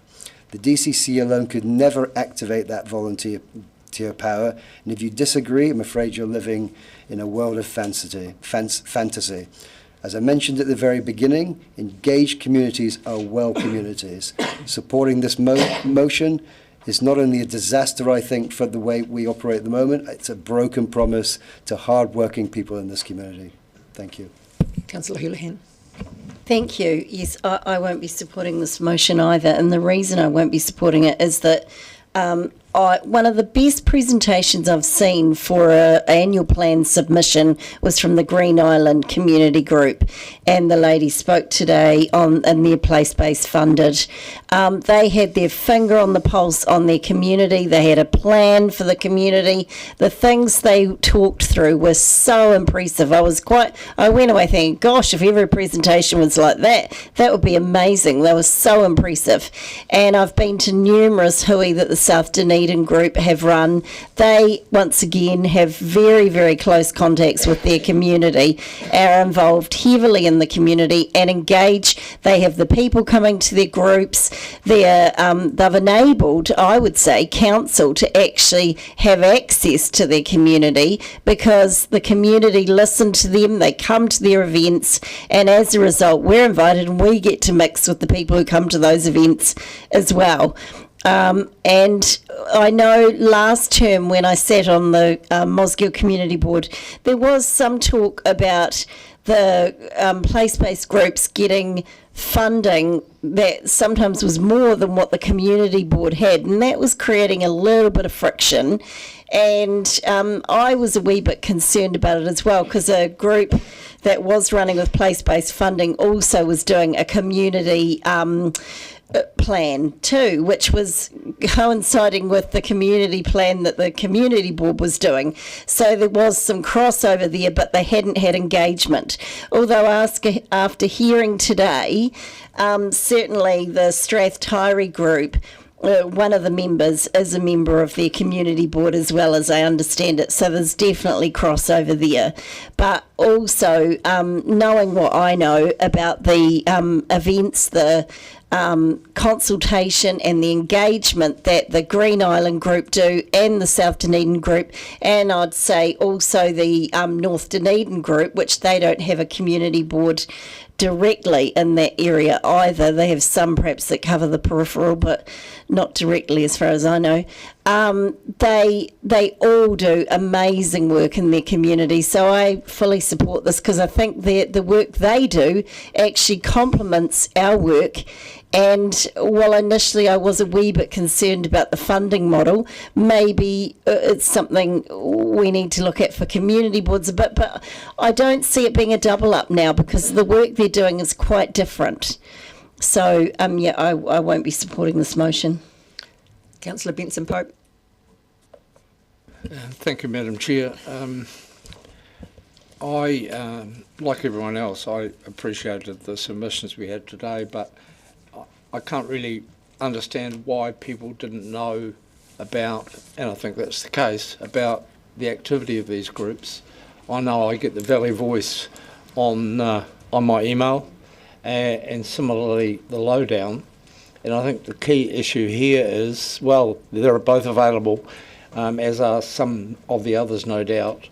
These groups do extraordinary work at grassroots level in our communities in ways that we can't, would never be able to. And I think this motion is at best ill-advised. I think it's almost a gratuitous insult to the people who are here this morning. Not deliberately, but I think that's the result of it. I don't think that anyone could have the slightest doubt of the value of their work. Sure, you might want different reporting regimes, and that's something that's not ruled out by anyone as far as I heard this morning. But these people are doing work in our communities that is invaluable, that we can't replicate, and I think they deserve our support. Councillor Barker. Thank you, Deputy Mayor Lucis. I will be supporting this motion. Back in 2021, Councillor O'Malley and I took a stand against a lot of money being put into the budget. It was over $500,000 put into grants, and it was a 9.8% rates rise, which was the biggest rates rise since 1989.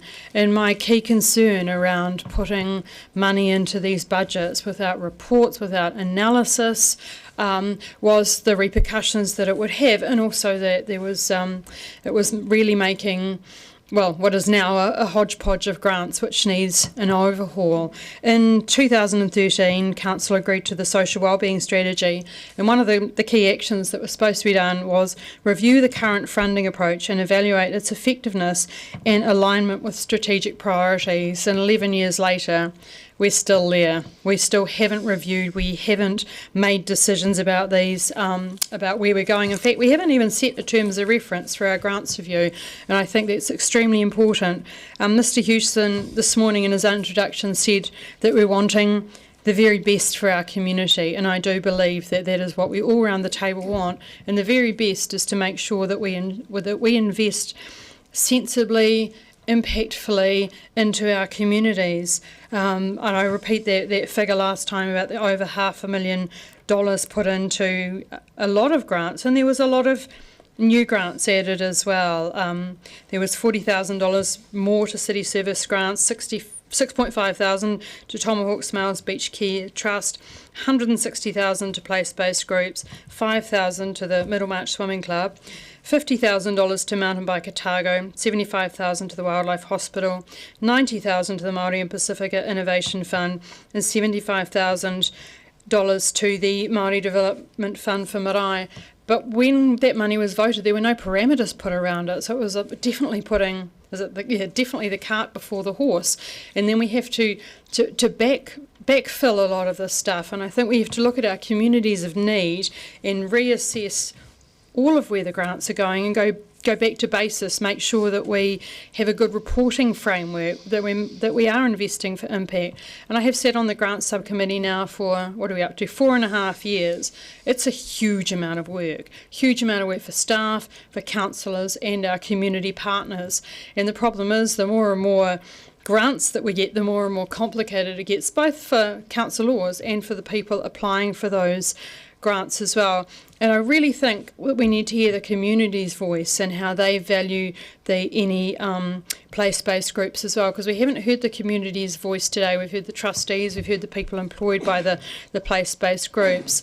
We also need to look at the place-based model across New Zealand. We need to look at the scope of funding related to the population of areas. So we heard an area that has a population of 666 according to Wikipedia, and the grant that they were getting, and then we look at other areas who have volunteer groups and aren't actually getting grants. And then we look at areas that are also covered by community boards. And I think that we kind of need to go back to basics with this group. We believe in place-based funding, then we need to go back to those basics and need to understand which communities of need we are looking after and how we're going to look after them.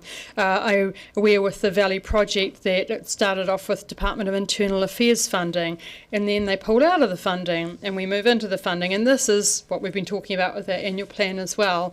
There's a whole lot of government putting experimental money in and then pulling out, and council having to come in and fill the gaps. And that was evidenced last week when we discussed community ranges, and the council was up for another $55,000 because government pulled out of that. So really this this motion is about putting some money on hold while we do the grants review. Now, we've been talking about the grants review for a jolly long time, and we just need to get on and do it. I also am quite challenged by the fact that a council of many years ago, 2021, makes a decision which then reverberates throughout our council, and our council doesn't really need to be necessarily handcuffed by previous council's decisions. Imagine if a council voted $1 million for something and we were unable to revoke that. It does continue on, and I'm out of time, so I will be supporting this motion. Councillor O'Malley. Thank you. Just to Councillor Barker's point there, and Councillor Benson Pope's earlier point, if we do go ahead in the long term and do the review, there actually will require a revocation because councillors' positions stay in perpetuity until otherwise. But in 2021, I voted against this, as Councillor Barker mentioned in her speech, and that was really because, and at the time I think I called it a grab basket or grab bag, and that was because at the end of the budget setting period, an item comes up where councillors put up items for request for spending, and there was not a single report that went with it or anything that went to understand the rationalisation for what you're asking for. I support in principle place-based groups, but I am very concerned about a simple statement of, you know, oh, well, if we have to actually do the reporting and you kind of jacket us into that, then we won't be able to achieve our outcomes because we need to be nimble and free. The problem is there's no understanding then of whether or not this was actually money well spent and whether or not the community outcomes were well achieved. I will also point out that the Valley project does overlap at Upper Junction with the Waikato Coast Community Board. The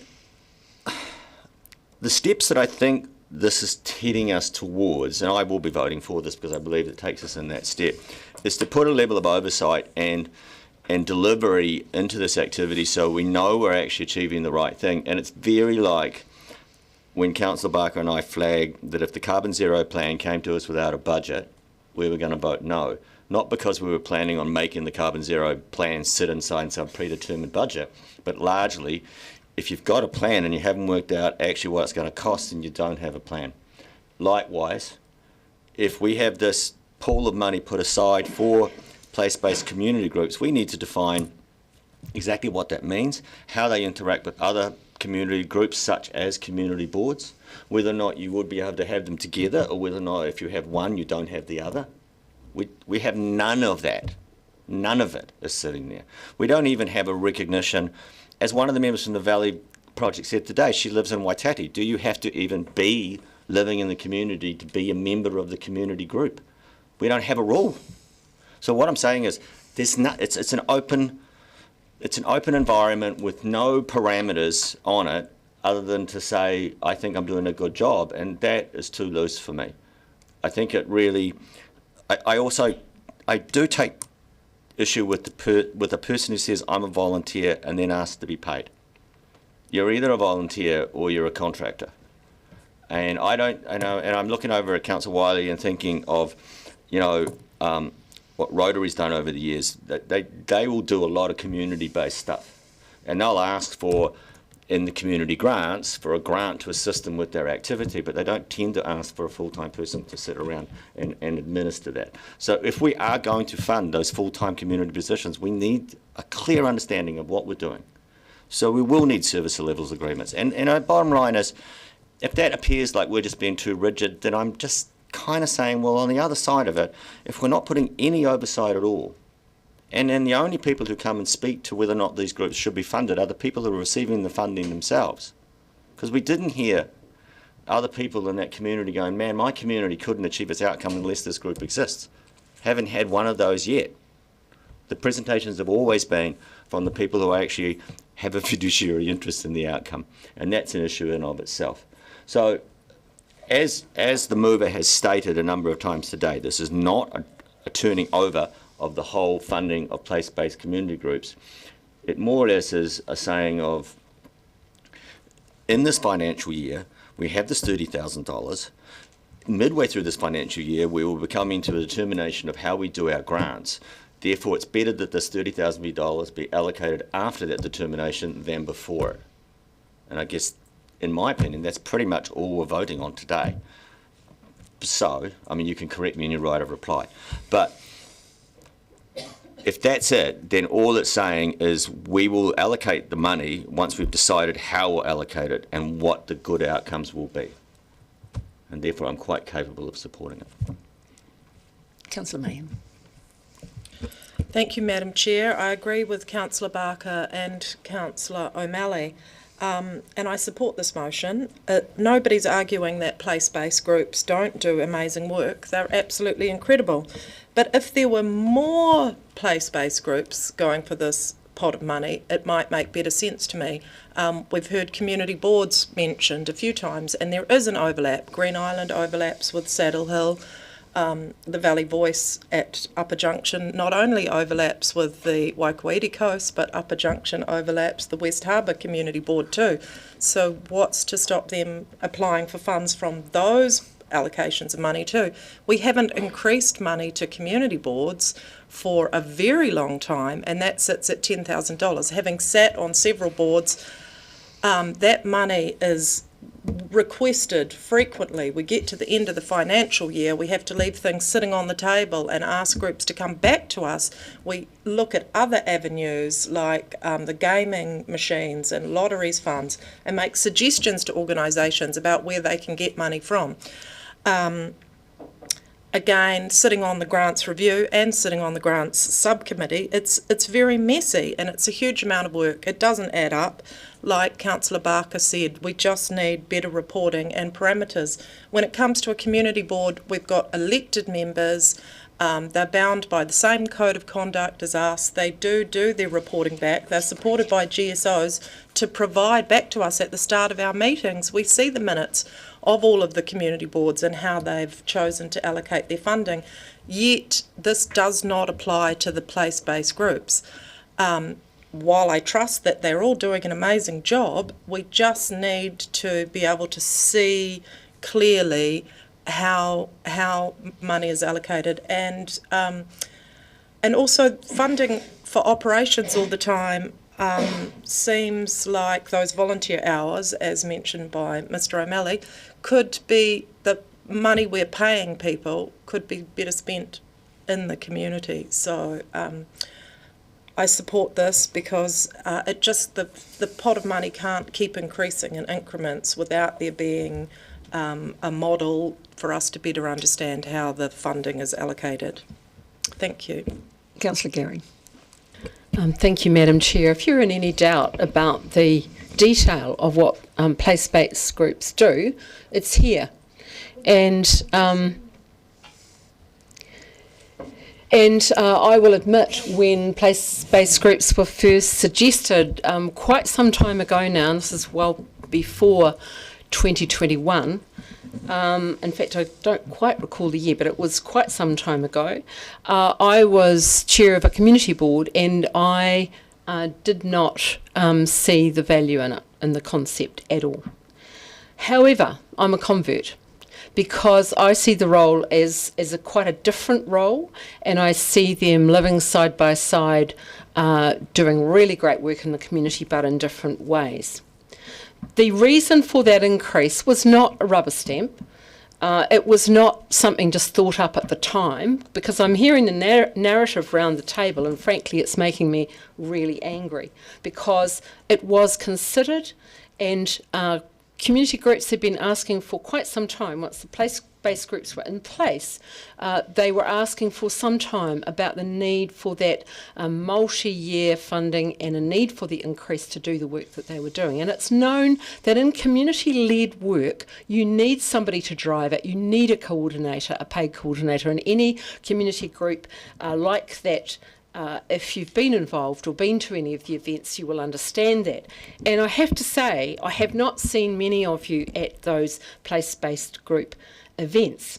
So did the government pull out? Well, it provided funding for 3 years. It was always going to be 3 years, and then that finished. In terms of the grants review, I have no problem with that at all. Grants have grown and grown in a variety of different ways, and I welcome that review. In fact, the community asked for that.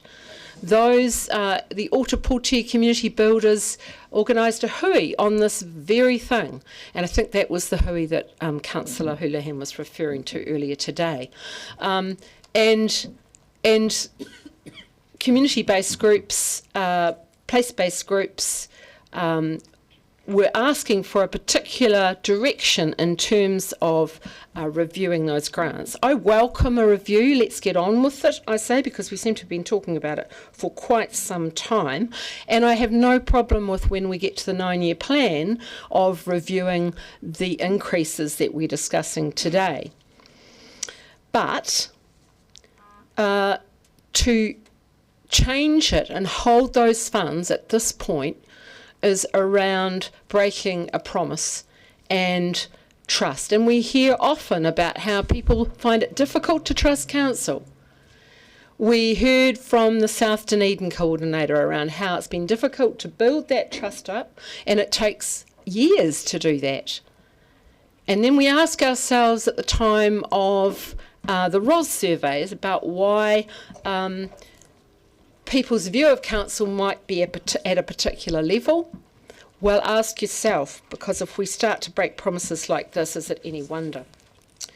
In terms of bang for buck, we've certainly heard about the $1, providing $1 and being able to leverage 5 from that. And we heard about community pride and connections, and I was fascinated to learn that we actually go to these place-based groups as a conduit to get a variety of feedback from the community. I also was interested to hear it's a touch point for social services. We already have hurt the community. We know that in terms of the hardship that our 17.5% rate rise will cause. We have debated that extensively. If we want to hurt the community again, then you will vote for this motion, because this will hurt the community, and there's never been a more important time for us to back our place-based groups to do the important work they do at a time of extraordinary uncertainty. These are uncertain times, and I want to remind you that 2021 was coming out of COVID, when the effects of COVID were really hitting, and so we need to be mindful of the time we're in. I'll certainly be voting against this motion. Before I take the next speaker, I would like to move that we extend the council meeting beyond 6 hours. Seconded Councillor Mayhem. All in favour? Against? Motion carried. Next we have Councillor Lefiso, yes.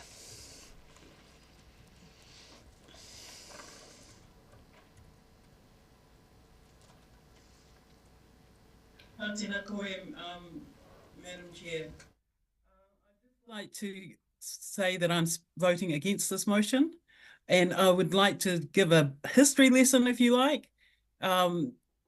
This place-based funding was consulted on in the 2018 long-term plan, and the question asked to ask the public, the voting public, whether they'd like to, us to support such a scheme, initiate such a scheme at $250,000 or $350,000. And I would just like to say, people have been talking about a grants review that would assess all those applicant groups or the groups that are funded on a level playing field. May I remind us that there has never been a level playing field. Lost your sound, Councillor. Sorry. Can you hear me now? Just we were trying to get your sound back. Have you accidentally muted yourself? No.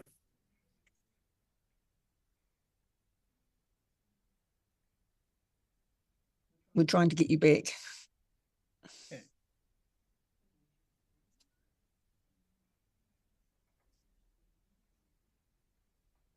We think it's on maybe on your side.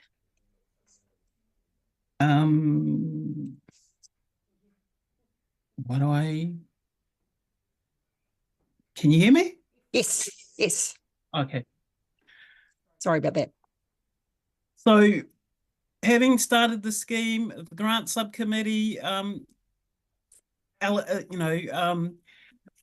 started to make those work alongside our people, our communities, our place-based groups. And it didn't just get dreamed out of. There was reports commissioned by the community development team at the time, and there were efforts made and meetings made, and that's how that came to be in 2018, and then received another boost in 2021. So people may claim ignorance of the scheme. People may have never read reports, but reports are nevertheless done. And I again say there has never been a level playing field, and that's why we need to back up the communities at this level. And we can't do everything. We always say that we can't do everything, but we can facilitate it and we can resource it. And I like others, I think this is insulting to the people that came today, to the people they serve.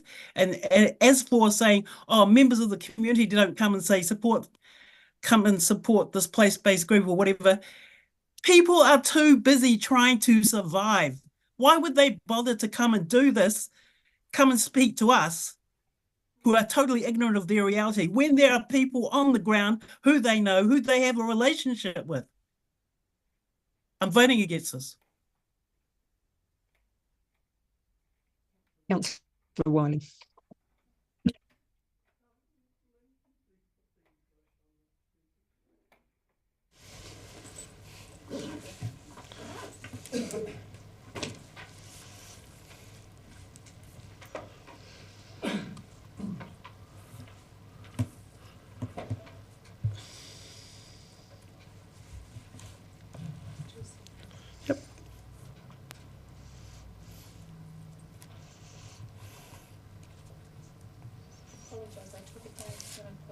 That's right.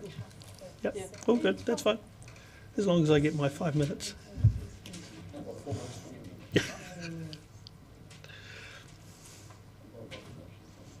I know.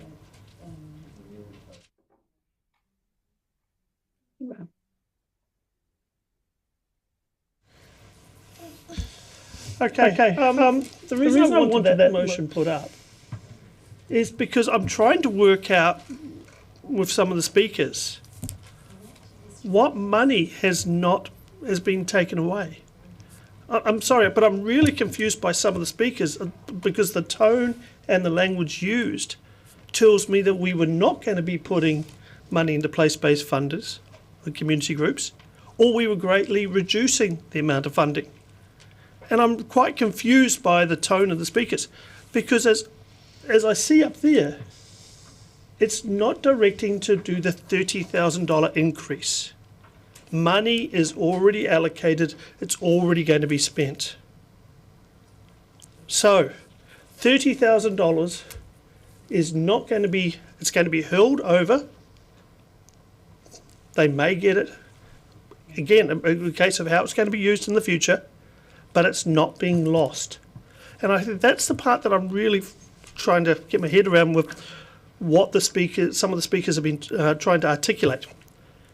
But I do want to acknowledge the place-based organisations and their supporters that turned up at Public Forum today. And again, the motion is not about removing existing funding. It's not about cutting funding. And yes, I do value the work that place-based groups do in the community. And every group is different. They provide a variety of wins for their local community. But it is important that there is clear reporting on the value of the work that they are doing and what is being delivered to the community. For example, all the literature we got received today, actually it's really quite interesting. And we do usually see it in bits and pieces, but to have it all together, it's actually really good. For example, it's nice to see in the Valley project, place-based funding was $69,375, and they've got $166,545 in grants. How many other organisations have that sort of money? What are they getting in grants? Who else is supporting them? What are their hours of, what are they contributing? And that snapshot, actually, they're already collecting the data. It's not long to produce a report or a snapshot for council and the grants committee to see what is taking place. Groups like the place-based funding organisations that we heard from do have a strong impact in the community, and we want to know more about them. But the other thing that I learnt and heard about it, I actually didn't hear anything saying there's no potential of increasing their funding. I didn't hear anything or in the motion that we may not actually put in more secure term funding. All the opportunities are on the table, but I guess some councils have taken such a negative approach to slam it down and say, no, we can't review this. This is sanctuary. We've got to protect everything we can. I struggle with that approach. I actually think there's potential for a better outcome for the community, place-based community groups. But also what we've heard loud and clear, and I already knew this, but I'm going to relay it anyway, that there is a lack of investment from DIA, lotteries and other funders in our community, whether it's supporting place-based groups or community organisations. We do also have to put a stronger city approach to getting other funders to provide a lot more money and present their investment in our city. And I do call on DIA lotteries and the others. So I think that would be another fact that I'd love to see come out of the review when it takes place. Thank you. Thank you, colleagues, and thank you, Councillor Wiley, for you espoused what I was thinking. The anger that many of you had around this table over what I thought was, especially back at the annual plan when we had the list of grants, and this was the only one that had the increase, and I did not understand why, because we're doing the grants review. And as Councillor Gilbert said, I am not saying place-based groups are not doing good work. This is not what this is about. And as Councillor Barker said, it's about looking sensibly and impactfully in our communities what is the best way to be resourcing our communities, and that is what the grants review will tell us, and I look forward to that. I sit on the grants subcommittee. I'm aware of what place-based groups do. I was at a place-based group event last week, so those councillors who suggest possibly or infer that I do not understand what they do, I understand, and as somebody who has volunteered thousands of hours in our community, I absolutely know how important communities are and volunteers are, and so it is no reflection on that. This motion has nothing to do with that. It is part of the grants review.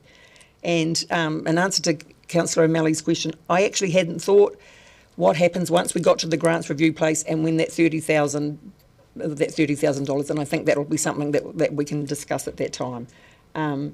And I also hear the comments about the overlap between the community board and the place-based groups, and sitting on the Mosgiltari Community Board, there is a lot of, whether that be misinformation, frustration of who does what, and also the point that Councillor Mayhem made is that the community boards have $10,000, which I don't know whether it's increased since 1989.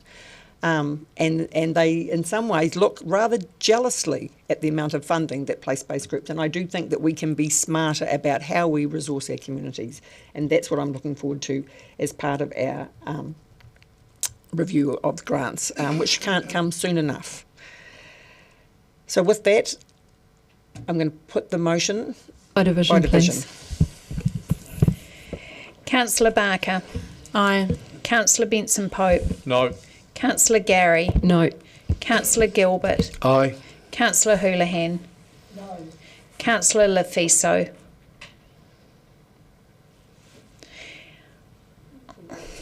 No, it's no. Yep.